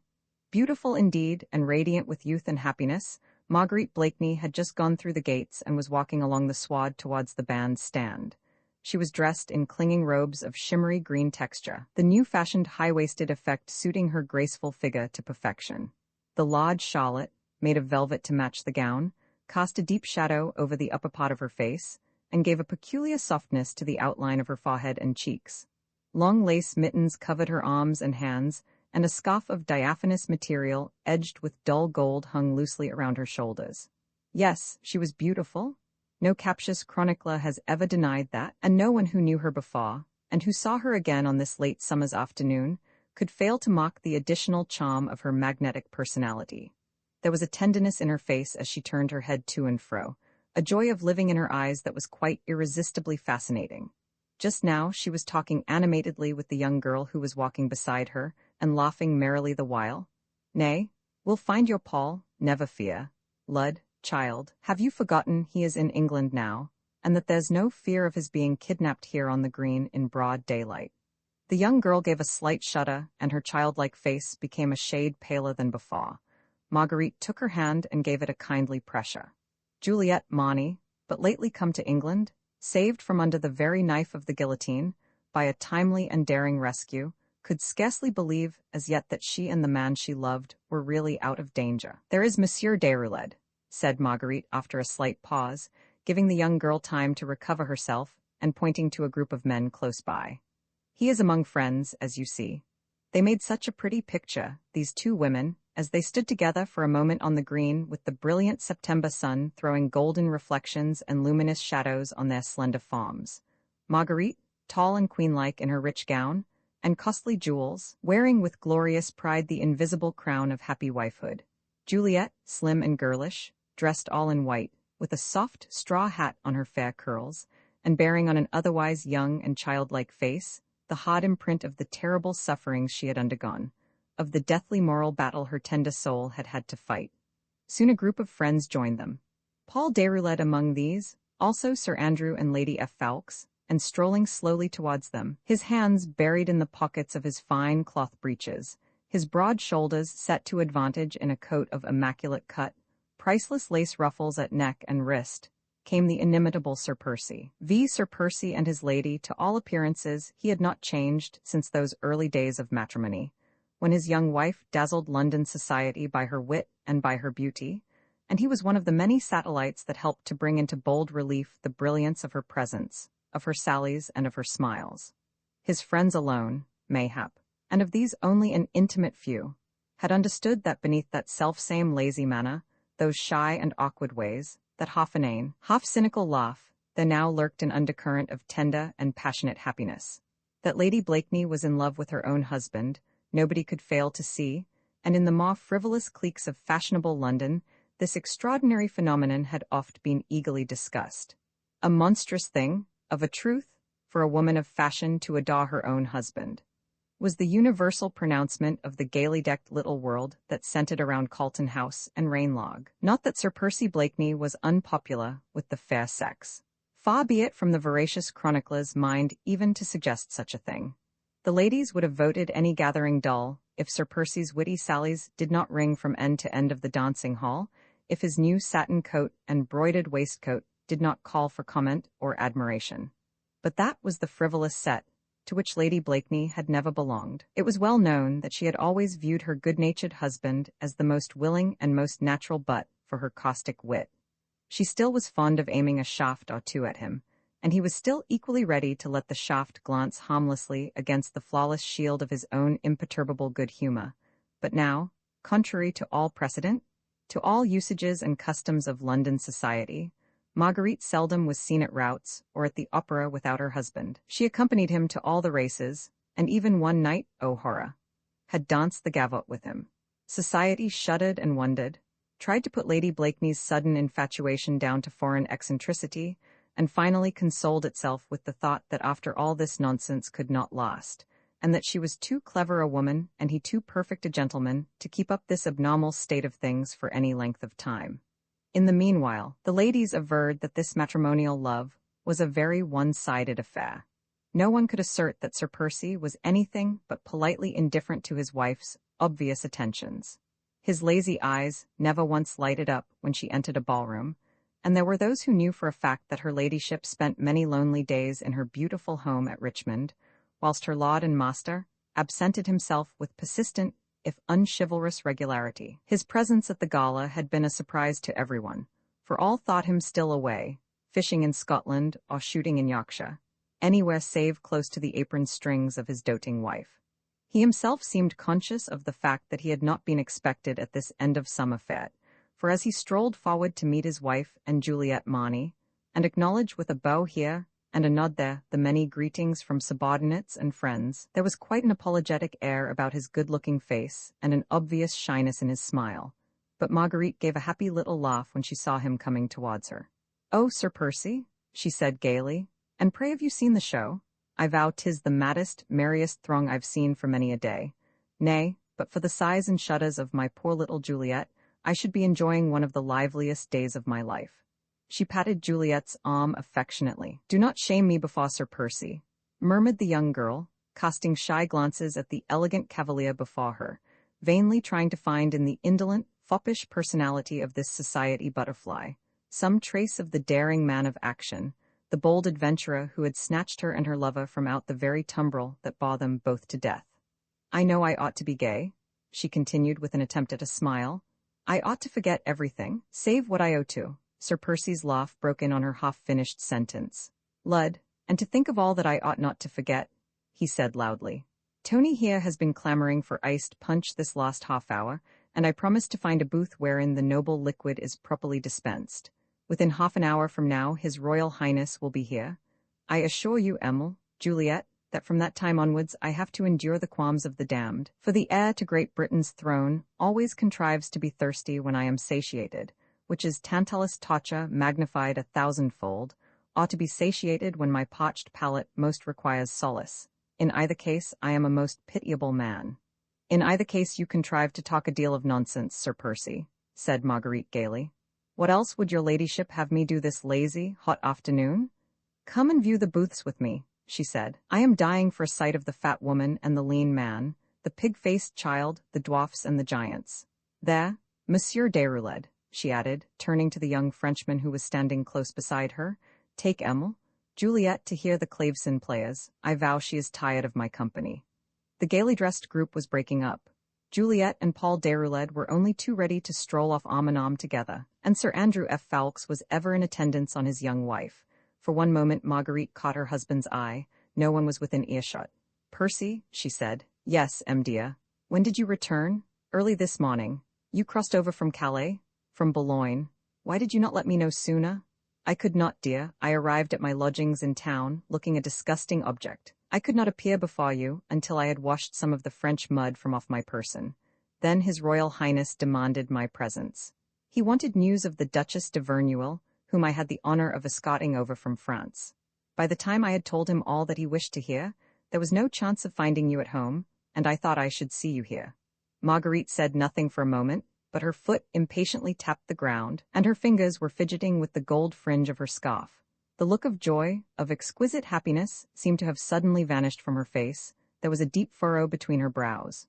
She sighed a short, sharp sigh and cast a rapid upward glance at her husband. He was looking down at her, smiling good-naturedly, a trifle sarcastically perhaps, and the frown on her face deepened. "Percy?" she said abruptly. "Yes, dear. These anxieties are terrible to bear. You have been twice over to France within the last month, dealing with your life as lightly as if it did not now belong to me. When will you give up these mad adventures, and leave others to fight their own battles, and to save their own lives as best they may?" She had spoken with increased vehemence, although her voice was scarce raised above a whisper. Even in her sudden, passionate anger, she was on her guard not to betray his secret. He did not reply immediately, but seemed to be studying the beautiful face on which heartbroken anxiety was now distinctly imprinted. Then he turned and looked at the solitary booth in the distance, across the frontal of which a large placard had been recently affixed, bearing the words, "Come and see the true representation of the guillotine." In front of the booth, a man dressed in ragged breeches, with Phrygian cap on his head, adorned with a tricolour cockade, was vigorously beating a drum, shouting volubly the while, "Come in and see, come in and see," the only realistic presentation of the original guillotine. Hundreds perish in Paris every day. Come and see, the perfectly vivid performance of what goes on hourly in Paris at the present moment. Marguerite had followed the direction of Sir Percy's eyes. She too was looking at the booth. She heard the man's monotonous, raucous cries.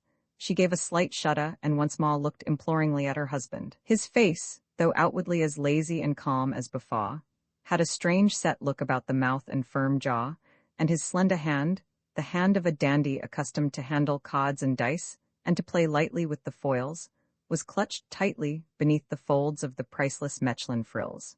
It was but a momentary stiffening of the whole powerful frame, an instant's flash of the ruling passion hidden within that very secretive soul.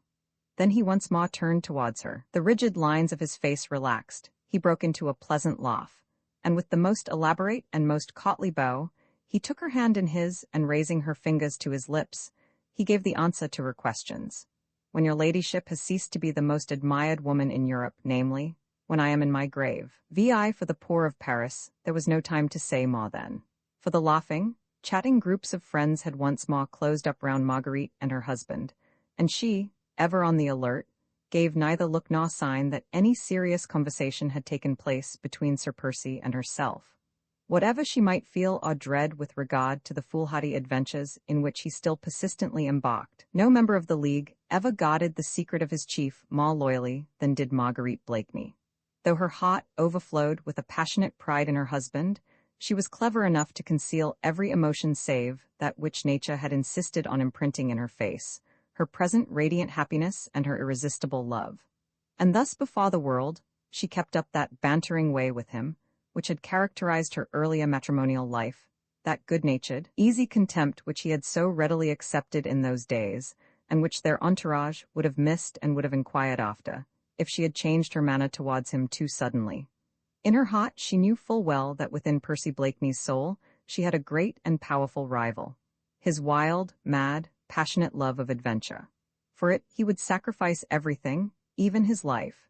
She dared not ask herself if he would sacrifice his love. Twice in a few weeks he had been over to France. Every time he went she could not know if she would ever see him again.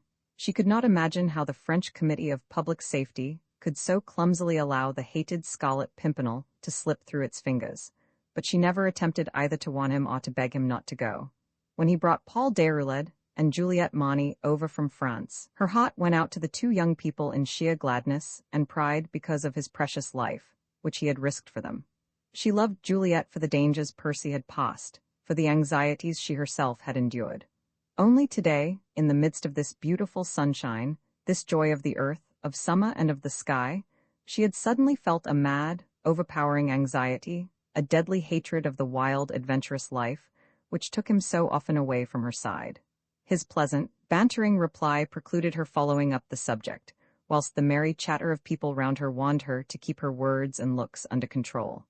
But she seemed now to feel the want of being alone, and, somehow, that distant booth with its flaring placard, and the crier in the Phrygian cap, exercised a weird fascination over her. Instinctively, she bent her steps thither, and equally instinctively, the idle throng of her friends followed her. Sir Percy alone had halted in order to converse with Lord Hastings, who had just arrived.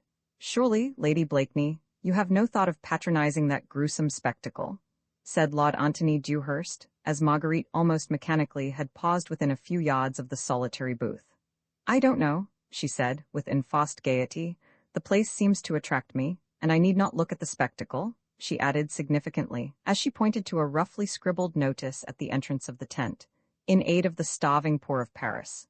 There's a good-looking woman who sings, and a hideous mechanical toy that moves," said one of the young men in the crowd. "It is very dark and close inside the tent. I was lured in there for my sins, and was in a mighty hurry to come out again." "Then it must be my sins that are helping to lure me too at the present moment," said Marguerite lightly. "I pray you all to let me go in there. I want to hear the good-looking woman sing, even if I do not see the hideous toy on the move." "May I escort you then, Lady Blakeney?" said Lord Tony. "Nay, I would rather go in alone," she replied a trifle impatiently. "I beg of you not to heed my whim, and to await my return there, where the music is at its merriest." It had been bad manners to insist. Marguerite, with a little comprehensive nod to all her friends, left the young cavaliers still protesting, and quickly passed beneath the roughly constructed doorway that gave access into the booth. A man, dressed in theatrical rags and wearing the characteristic scarlet cap, stood immediately within the entrance and ostentatiously rattled a money box at regular intervals. "For the starving poor of Paris," he drawled out in nasal monotonous tones the moment he caught sight of Marguerite and of her rich gown. She dropped some gold into the box and then passed on. The interior of the booth was dark and lonely-looking after the glare of the hot September sun and the noisy crowd that thronged the sward outside. Evidently, a performance had just taken place on the elevated platform beyond, for a few yokels seemed to be lingering in a desultory manner, as if preparatory to going out. A few disjointed comments reached Marguerite's ears as she approached, and the small groups parted to allow her to pass. One or two women gaped in astonishment at her beautiful dress, whilst others bobbed a respectful curtsy. The mechanical toy arrested her attention immediately. She did not find it as gruesome as she expected, only singularly grotesque, with all those wooden little figures in their quaint, arrested action. She drew nearer to have a better look, and the yokels who had lingered behind paused, wondering if she would make any remark. "Her ladyship was born in France," murmured one of the men close to her. "She would know if the thing really looks like that." "She do seem interested," quoth another in a whisper. "Lud love us all," said a buxom wench who was clinging to the arm of a nervous-looking youth. "I believe they're coming for more money." On the elevated platform at the further end of the tent, a slim figure had just made its appearance, that of a young woman dressed in peculiarly somber colors, and with a black lace hood thrown lightly over her head. Marguerite thought that the face seemed familiar to her, and she also noticed that the woman carried a large embroidered reticule in her bemittened hand. There was a general exodus the moment she appeared. The Richmond yokels did not like the look of that reticule. They felt that sufficient demand had already been made upon their scant purses, considering the meagerness of the entertainment, and they dreaded being lured to further extravagance. When Marguerite turned away from the mechanical toy, the last of the little crowd had disappeared, and she was alone in the booth with the woman in the dark kirtle and black lace hood. "For the poor of Paris, madam," said the latter mechanically, holding out her reticule. Marguerite was looking at her intently. The face certainly seemed familiar, recalling to her mind the far-off days in Paris, before she married. Some young actress, no doubt driven out of France by that terrible turmoil which had caused so much sorrow and so much suffering. The face was pretty, the figure slim and elegant, and the look of obvious sadness in the dark, almond-shaped eyes was calculated to inspire sympathy and pity. Yet, strangely enough, Lady Blakeney felt repelled and chilled by this somberly dressed young person. An instinct, which she could not have explained and which she felt had no justification, warned her that somehow or other, the sadness was not quite genuine, the appeal for the poor not quite heartfelt. Nevertheless, she took out her purse, and dropping some few sovereigns into the capacious reticule, she said very kindly, "I hope that you are satisfied with your day's work, madam. I fear me our British country folk hold the strings of their purses somewhat tightly these times." The woman sighed and shrugged her shoulders. "Oh, madam," she said with a tone of great dejection, "one does what one can for one's starving countrymen, but it is very hard to elicit sympathy over here for them, poor dears." "You are a Frenchwoman, of course," rejoined Marguerite, who had noted that though the woman spoke English with a very pronounced foreign accent, she had nevertheless expressed herself with wonderful fluency and correctness. "Just like Lady Blakeney herself," replied the other. "You know who I am. Who could come to Richmond and not know Lady Blakeney by sight? But what made you come to Richmond on this philanthropic errand of yours?" "I go where I think there is a chance of earning a little money for the cause which I have at heart," replied the Frenchwoman with the same gentle simplicity, the same tone of mournful dejection. What she said was undoubtedly noble and selfless. Lady Blakeney felt in her heart that her keenest sympathy should have gone out to this young woman, pretty, dainty, hardly more than a girl, who seemed to be devoting her young life in a purely philanthropic and unselfish cause. And yet, in spite of herself, Marguerite seemed unable to shake off that curious sense of mistrust which had assailed her from the first, nor that feeling of unreality and staginess with which the Frenchwoman's attitude had originally struck her. Yet she tried to be kind and to be cordial, tried to hide that coldness in her manner which she felt was unjustified. "It is all very praiseworthy on your part, madam," she said somewhat lamely. "Madam?" she added interrogatively. "My name is Condé, Desiree Condé," replied the Frenchwoman. "Condé?" exclaimed Marguerite with sudden alacrity. "Condé, surely?" "Yes, of the Varietés." "Ah, then I know why your face from the first seemed familiar to me," said Marguerite, this time with unaffected cordiality. "I must have applauded you many a time in the olden days. I am an ex-colleague. You know, my name was sent just before I married, and I was of the Maison Molière." "I knew that," said Desiree Condé, "and half hoped that you would remember me." "Nay, who could forget Demoiselle Condé, the most popular star in the theatrical firmament? Oh, that was so long ago. Only 4 years. A fallen star is soon lost out of sight." "Why fallen?" "It was a choice for me between exile from France and the guillotine," rejoined Condé simply. "Surely not?" queried Marguerite with a touch of genuine sympathy. With characteristic impulsiveness, she had now cast aside her former misgivings. She had conquered her mistrust, at any rate had relegated it to the background of her mind. This woman was a colleague. She had suffered and was in distress. She had every claim, therefore, on a compatriot's help and friendship. She stretched out her hand and took Desiree Condé's in her own. She forced herself to feel nothing but admiration for this young woman, whose whole attitude spoke of sorrows nobly borne, of misfortunes proudly endured. "I don't know why I should sadden you with my story," rejoined Desiree Condé after a slight pause, during which she seemed to be waging war against her own emotion. "It is not a very interesting one. Hundreds have suffered as I did. I had enemies in Paris. God knows how that happened. I had never harmed anyone, but someone must have hated me and must have wished me ill. Evil is so easily wrought in France these days. A denunciation, a perquisition, an accusation, then the flight from Paris, the forged passports, the disguise, the bribe, the hardships, the squalid hiding places. Oh, I have gone through it all, tasted every kind of humiliation, endured every kind of insult. Remember that I was not a noble aristocrat, a duchess, or an impoverished countess," she added with mocked bitterness, "or perhaps the English cavaliers whom the popular voice has called the League of the Scarlet Pimpernel would have taken some interest in me. I was only a poor actress and had to find my way out of France alone, or else perish on the guillotine." "I am so sorry," said Marguerite simply. "Tell me how you got on, once you were in England," she continued after a while, seeing that Desiree Condé seemed absorbed in thought. "I had a few engagements at first," replied the Frenchwoman. "I played at Sadler's Wells and with Mrs. Jordan at Covent Garden, but the Aliens Bill put an end to my chances of livelihood. No manager cared to give me a part, and so? Oh, I had a few jewels and I sold them. A little money and I live on that. But when I played at Covent Garden, I contrived to send part of my salary over to some of the poorer clubs of Paris. My heart aches for those that are starving. Poor wretches, they are misguided and misled by self-seeking demagogues. It hurts me to feel that I can do nothing more to help them, and eases my self-respect if, by singing at public fairs, I can still send a few francs to those who are poorer than myself." She had spoken with ever-increasing passion and vehemence.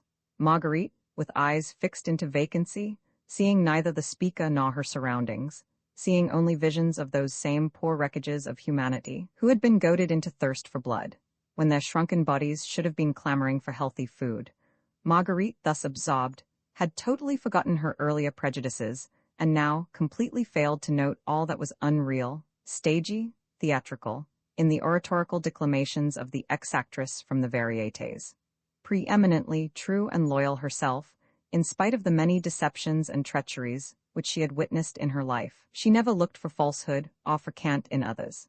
Even now she only saw before her a woman who had been wrongfully persecuted, who had suffered and had forgiven those who had caused her to suffer.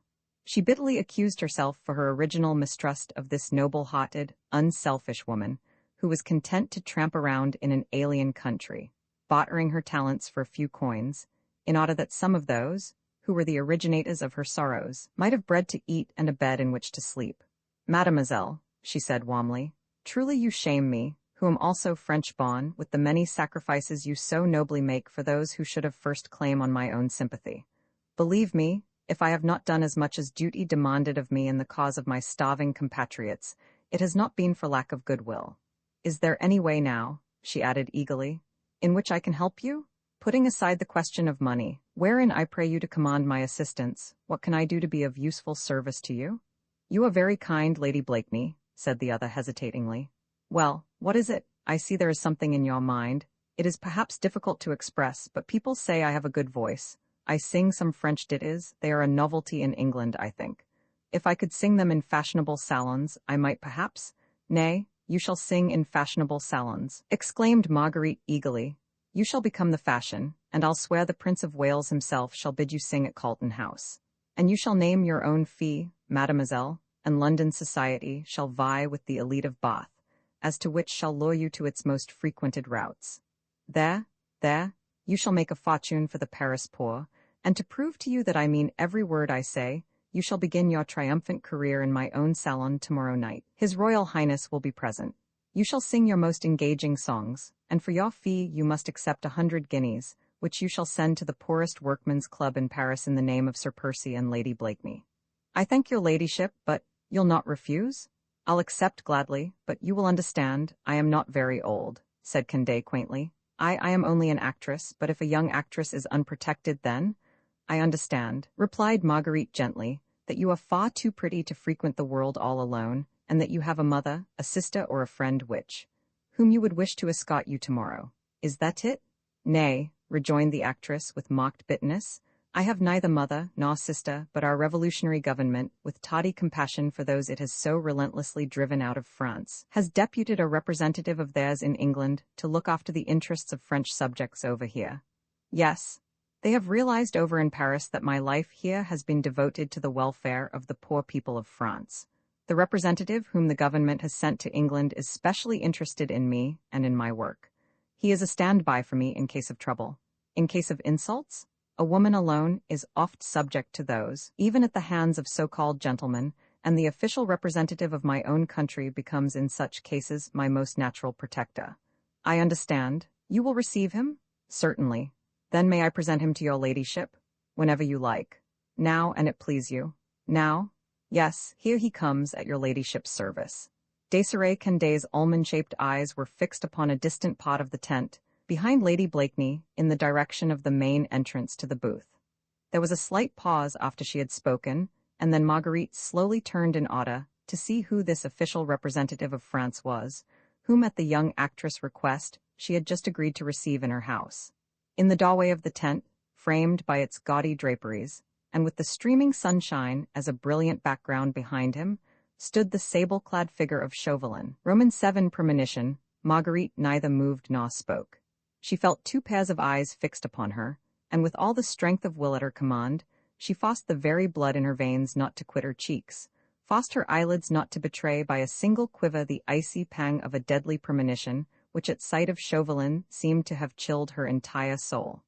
There he stood before her, dressed in his usual summer garments, a look almost of humility in those keen grey eyes of his, which a year ago on the cliffs of Calais had peered down at her with such relentless hate.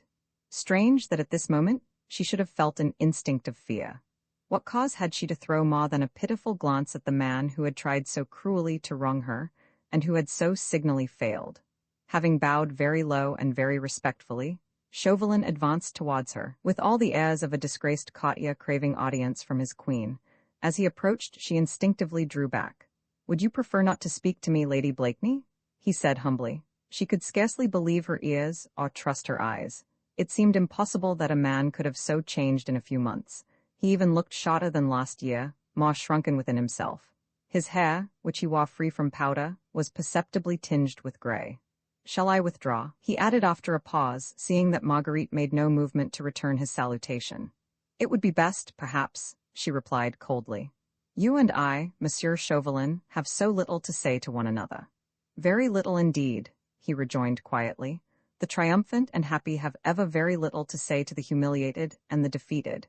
But I had hoped that Lady Blakeney, in the midst of her victory, would have spared one thought of pity and one of pardon. I did not know that you had need of either from me, monsieur.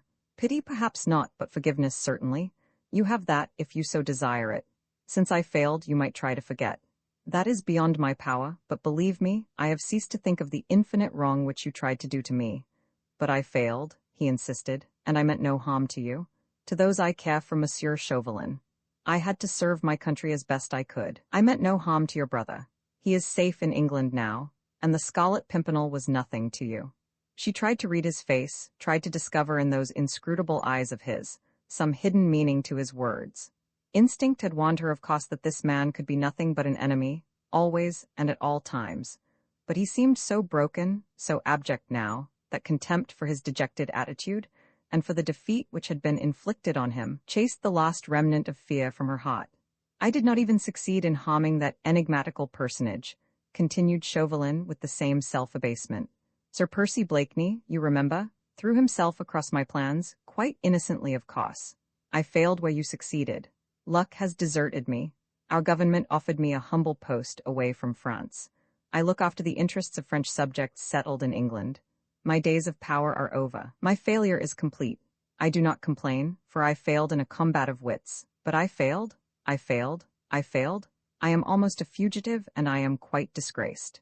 That is my present history, Lady Blakeney," he concluded, taking once more a step towards her, "and you will understand that it would be a solace if you extended your hand to me just once more, and let me feel that although you would never willingly look upon my face again, you have enough womanly tenderness in you to force your heart to forgiveness and mayhap to pity." Marguerite hesitated. He held out his hand, and her warm, impulsive nature prompted her to be kind, but instinct would not be gainsaid. A curious instinct to which she refused to respond. What had she to fear from this miserable and cringing little worm who had not even in him the pride of defeat? What harm could he do to her, or to those whom she loved? Her brother was in England. Her husband, not the enmity of the entire world could make her fear for him. Nay, that instinct which caused her to draw away from Chauvelin, as she would from a venomous asp, was certainly not fear. It was hate. She hated this man, hated him for all that she had suffered because of him, for that terrible night on the cliffs of Calais, the peril to her husband who had become so infinitely dear, the humiliations and self-reproaches which he had endured.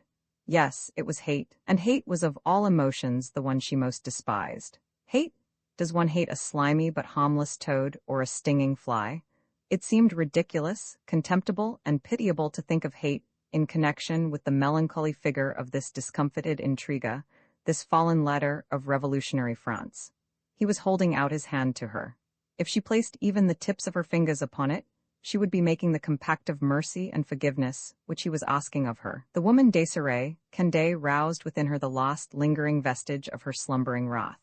False, theatrical, and stagey, as Marguerite had originally suspected, she appeared to have been in league with Chauvelin to bring about this undesirable meeting.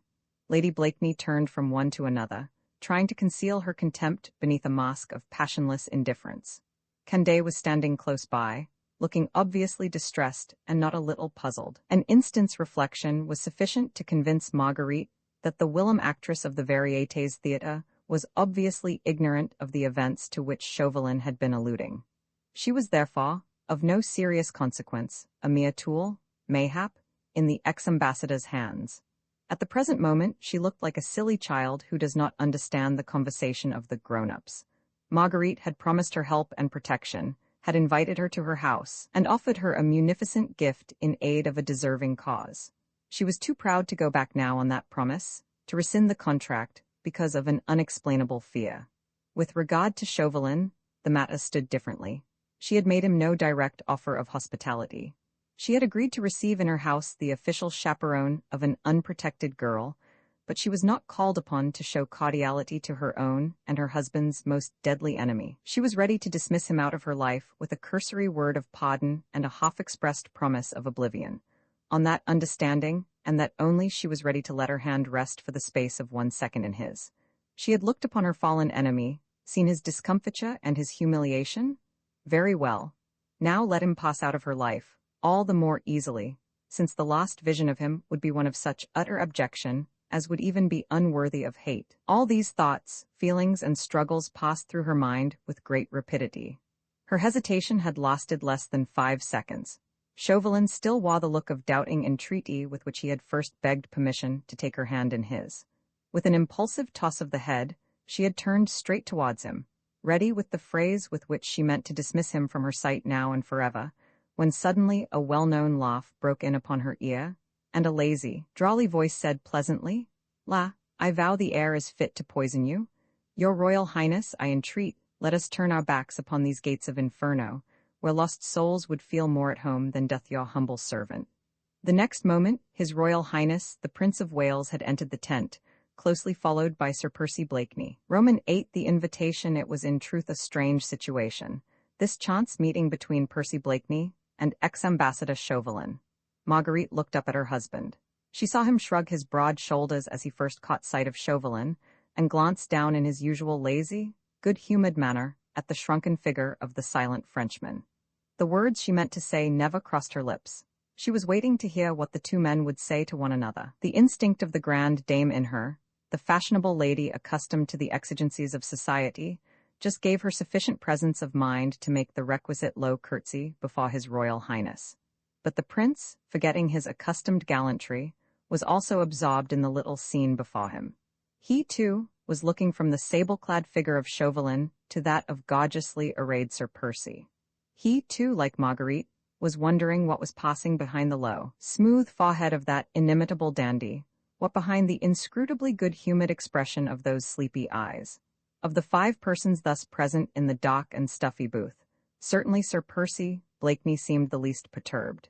He had paused just long enough to allow Chauvelin to become fully conscious of a feeling of supreme irritation and annoyance, then he strolled up to the ex-ambassador, with hand outstretched and the most engaging of smiles. "Ha," he said, with his usual half-shy, half-pleasant-tempered smile, "my engaging friend from France? I hope, sir, that our demmed climate doth find you well and hearty today." The cheerful voice seemed to ease the tension. Marguerite sighed a sigh of relief.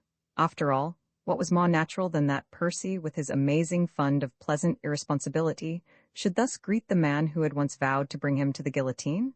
Chauvelin, himself, accustomed by now to the audacious coolness of his enemy, was scarcely taken by surprise.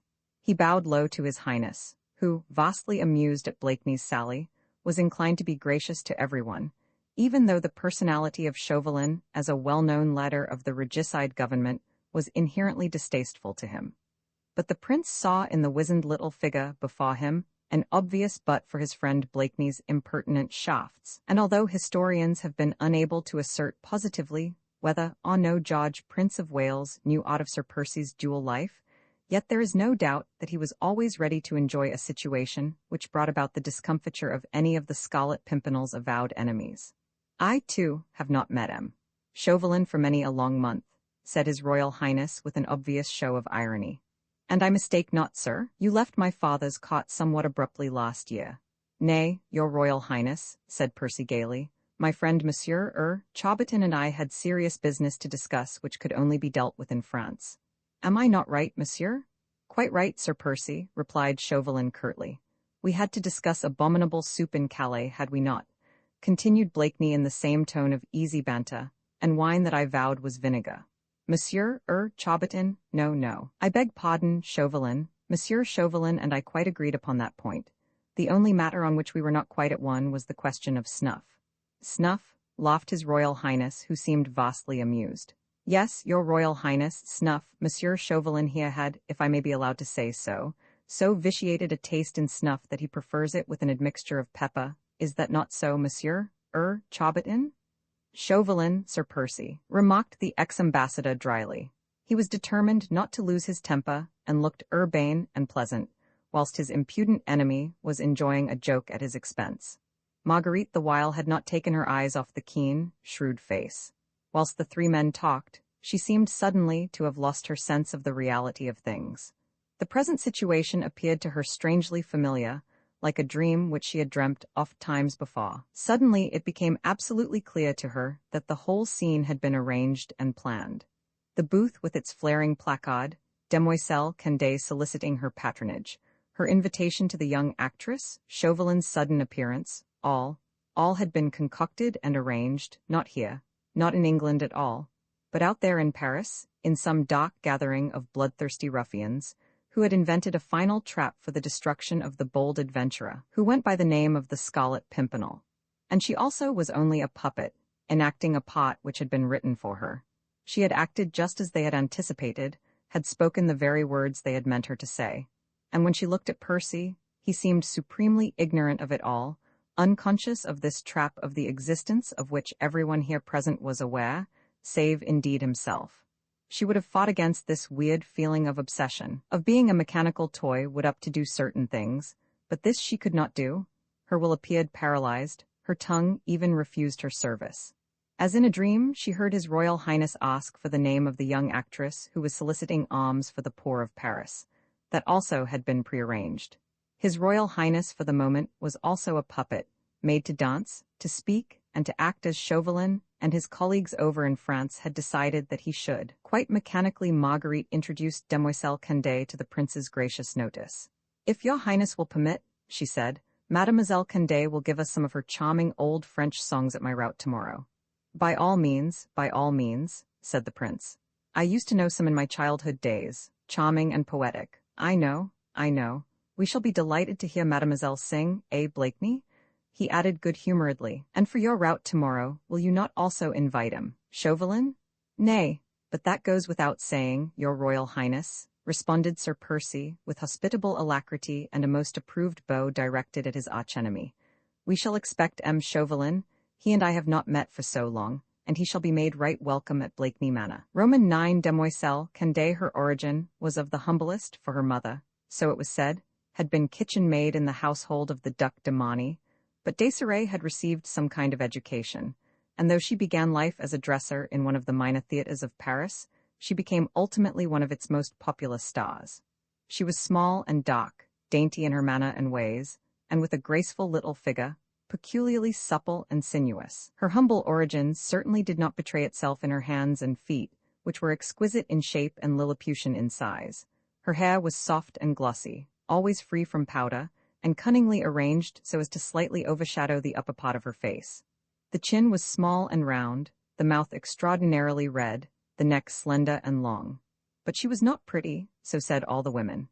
Her skin was rather coarse in texture and darkish in color. Her eyes were narrow and slightly turned upwards at the corners. No, she was distinctly not pretty. Yet she pleased the men, perhaps because she was so artlessly determined to please them.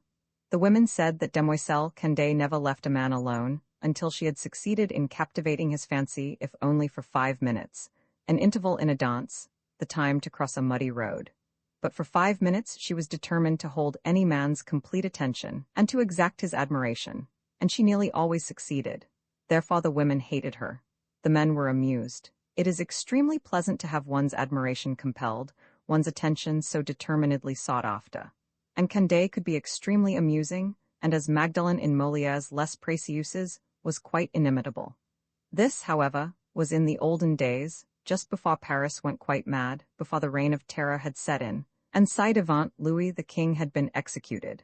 Candaye had taken it into her frolicsome little head that she would like to go to London.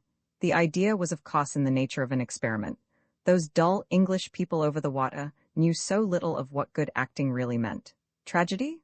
Well, parsons, their heavy, large-boned actresses might manage 1 or 2 big scenes where a commanding presence and a powerful voice would not come amiss, and where prominent teeth would pass unnoticed in the agony of a dramatic climax. But comedy? Saw none, par example. Demoiselle Candaye had seen several English gentlemen and ladies in those same olden days at the Tuileries, but she really could not imagine any of them enacting the piquant scenes of Molière or Beaumarchais. Demoiselle Candet thought of every English-born individual as having very large teeth. Now large teeth do not lend themselves to well-spoken comedy scenes, to smiles, or to double entendre. Her own teeth were exceptionally small and white, and very sharp, like those of a kitten. Yes, Demoiselle Candet thought it would be extremely interesting to go to London, and to show to a nation of shopkeepers how daintily one can be amused in a theatre. Permission to depart from Paris was easy to obtain. In fact, the fair lady had never really found it difficult to obtain anything she very much wanted. In this case, she had plenty of friends in high places. Marat was still alive and a great lover of the theatre. Tallien was a personal admirer of hers. Deputy Dupont would do anything she asked. She wanted to act in London, at a theatre called Drury Lane. She wanted to play Molière in England in French, and had already spoken with several of her colleagues, who were ready to join her. They would give public representations in aid of the starving population of France. There were plenty of socialistic clubs in London, quite Jacobin and revolutionary in tendency. Their members would give her full support. She would be serving her country and her countrymen, and incidentally see something of the world, and amuse herself. She was bored in Paris. Then she thought of Marguerite Saint-Just, once of the Maison Molière, who had captivated an English miler of enormous wealth. Demoiselle Candet had never been of the Maison Molière. She had been the leading star of one of the minor, yet much frequented, theatres of Paris, but she felt herself quite able and ready to captivate some other unattached miler, who would load her with English money and incidentally bestow an English name upon her. So she went to London. The experiment, however, had not proved an unmitigated success. At first she and her company did obtain a few engagements at one or two of the minor theatres, to give representations of some of the French classical comedies in the original language. But these never quite became the fashion. The feeling against France and all her doings was far too keen in that very set, which Demoiselle Candet had desired to captivate with her talents, to allow of the English jeunesse dorée to flock and see Molière played in French, by a French troupe, whilst Candet's own compatriots resident in England had given her but scant support. One section of these, the aristocrats and émigrés, looked upon the actress who was a friend of all the Jacobins in Paris as nothing better than canaille. They sedulously ignored her presence in this country, and snubbed her whenever they had an opportunity. The other section, chiefly consisting of agents and spies of the revolutionary government, she would gladly have ignored. They had at first made a constant demand on her purse, her talents and her time. Then she grew tired of them, and felt more and more chary of being identified with a set which was in such ill odor with that very same jeunesse dorée, whom Candet had desired to please. In her own country, she was and always had been a good Republican. Marat had given her first start in life by his violent praises of her talent in his widely circulated paper. She had been associated in Paris with the whole coterie of artists and actors, every one of them Republican to a man. But in London, although one might be snubbed by the émigrés and aristocrats, it did not do to be mixed up with the sans-culotte journalists and pamphleteers who haunted the socialistic clubs of the English capital, and who were the prime organizers of all those seditious gatherings and treasonable unions that caused Mr. Pitt and his colleagues so much trouble and anxiety. One by one, Desirée Candet's comrades, male and female, who had accompanied her to England, returned to their own country. When war was declared, some of them were actually sent back under the provisions of the Aliens Bill. But Desirée had stayed on. Her old friends in Paris had managed to advise her that she would not be very welcome there just now. The sans-culotte journalists of England, the agents and spies of the revolutionary government, had taken their revenge of the frequent snubs inflicted upon them by the young actress. And in those days, the fact of being unwelcome in France was apt to have a more lurid and more dangerous significance. Candet did not dare return, at any rate not for the present. She trusted to her own powers of intrigue, and her well-known fascinations, to reconquer the friendship of the Jacobin clique, and she once more turned her attention to the affiliated socialistic clubs of England. But between the proverbial two stools, Demoiselle Candet soon came to the ground. Her machinations became known in official quarters, her connection with all the seditious clubs of London was soon bruited abroad, and one evening Desirée found herself confronted with a document addressed to her, from the office of His Majesty's Privy Seal, wherein it was set forth that, pursuant to the Statute 33 George Roman 3 Cap. 5. She, Desiree Candet, a French subject now resident in England, was required to leave this kingdom by order of His Majesty within 7 days, and that, in the event of the said Desiree Candet refusing to comply with this order, she would be liable to commitment, brought to trial, and sentenced to imprisonment for a month, and afterwards to removal within a limited time under pain of transportation for life.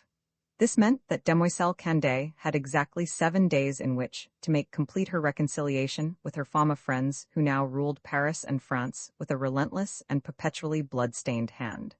No wonder that during the night which followed the receipt of this momentous document, Demoiselle Candet suffered gravely from insomnia. She dared not go back to France. She was ordered out of England. What was to become of her? This was just 3 days before the eventful afternoon of the Richmond Gala, and 24 hours after ex-ambassador Chauvelin had landed in England.